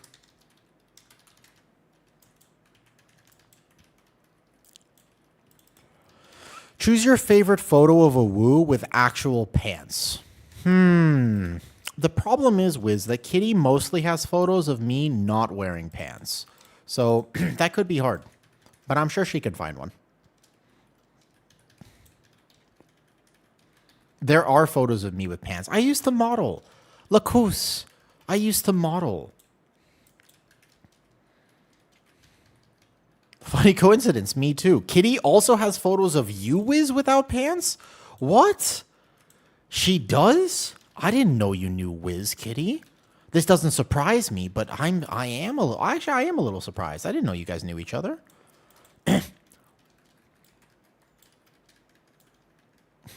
You should talk. Yeah, maybe British pants. The problem, I'm wearing your jacket in that photo. You're wearing my jacket in that photo. Let me find another. Okay, all right. Guides? The guides are linked in Discord. Do I think Brew will be met? Yes. If the tank tuning that they did just before this is the only tank tuning that we get, Ergs, the answer to your question is absolutely. You could, if there was no other tuning, I safely think you could re-roll Brew at this point and probably have the right choice. Now, because some other tanks did get a tiny bit buffed and Brew got a little bit nerfed, it won't be as dominant, but it will still be dominant. And I do think you're going to see the majority of high keys won't Brew, even if it doesn't fit the DPS profile, which is super weird. Like, you don't even play it for Mystic Touch now. You just play it because it's good. You just play it because it can live where other tanks can't, and that's crazy, though. That can't be all the tuning. I'm worried that it's all the tank tuning, Danny, because sometimes with tanks, they don't tend to tune tanks that often. Like, tanks get one big tuning pass, and then that's it. So I think that the tuning we just got very possibly is the tank tuning that we get for the next month or two. Maybe. After Race to World First, there's one more, but I have a feeling, unfortunately, that could be it. Now, I hope not, because there's a few more things they got to do for tanks to actually feel good to play. However, right? I can't click my mouse button. Hold up. There's this one.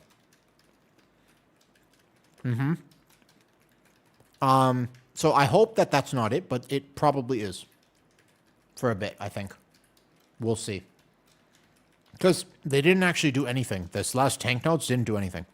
Basically. It won't change a single thing. Maybe the worst tank changes, but that's it. Weird.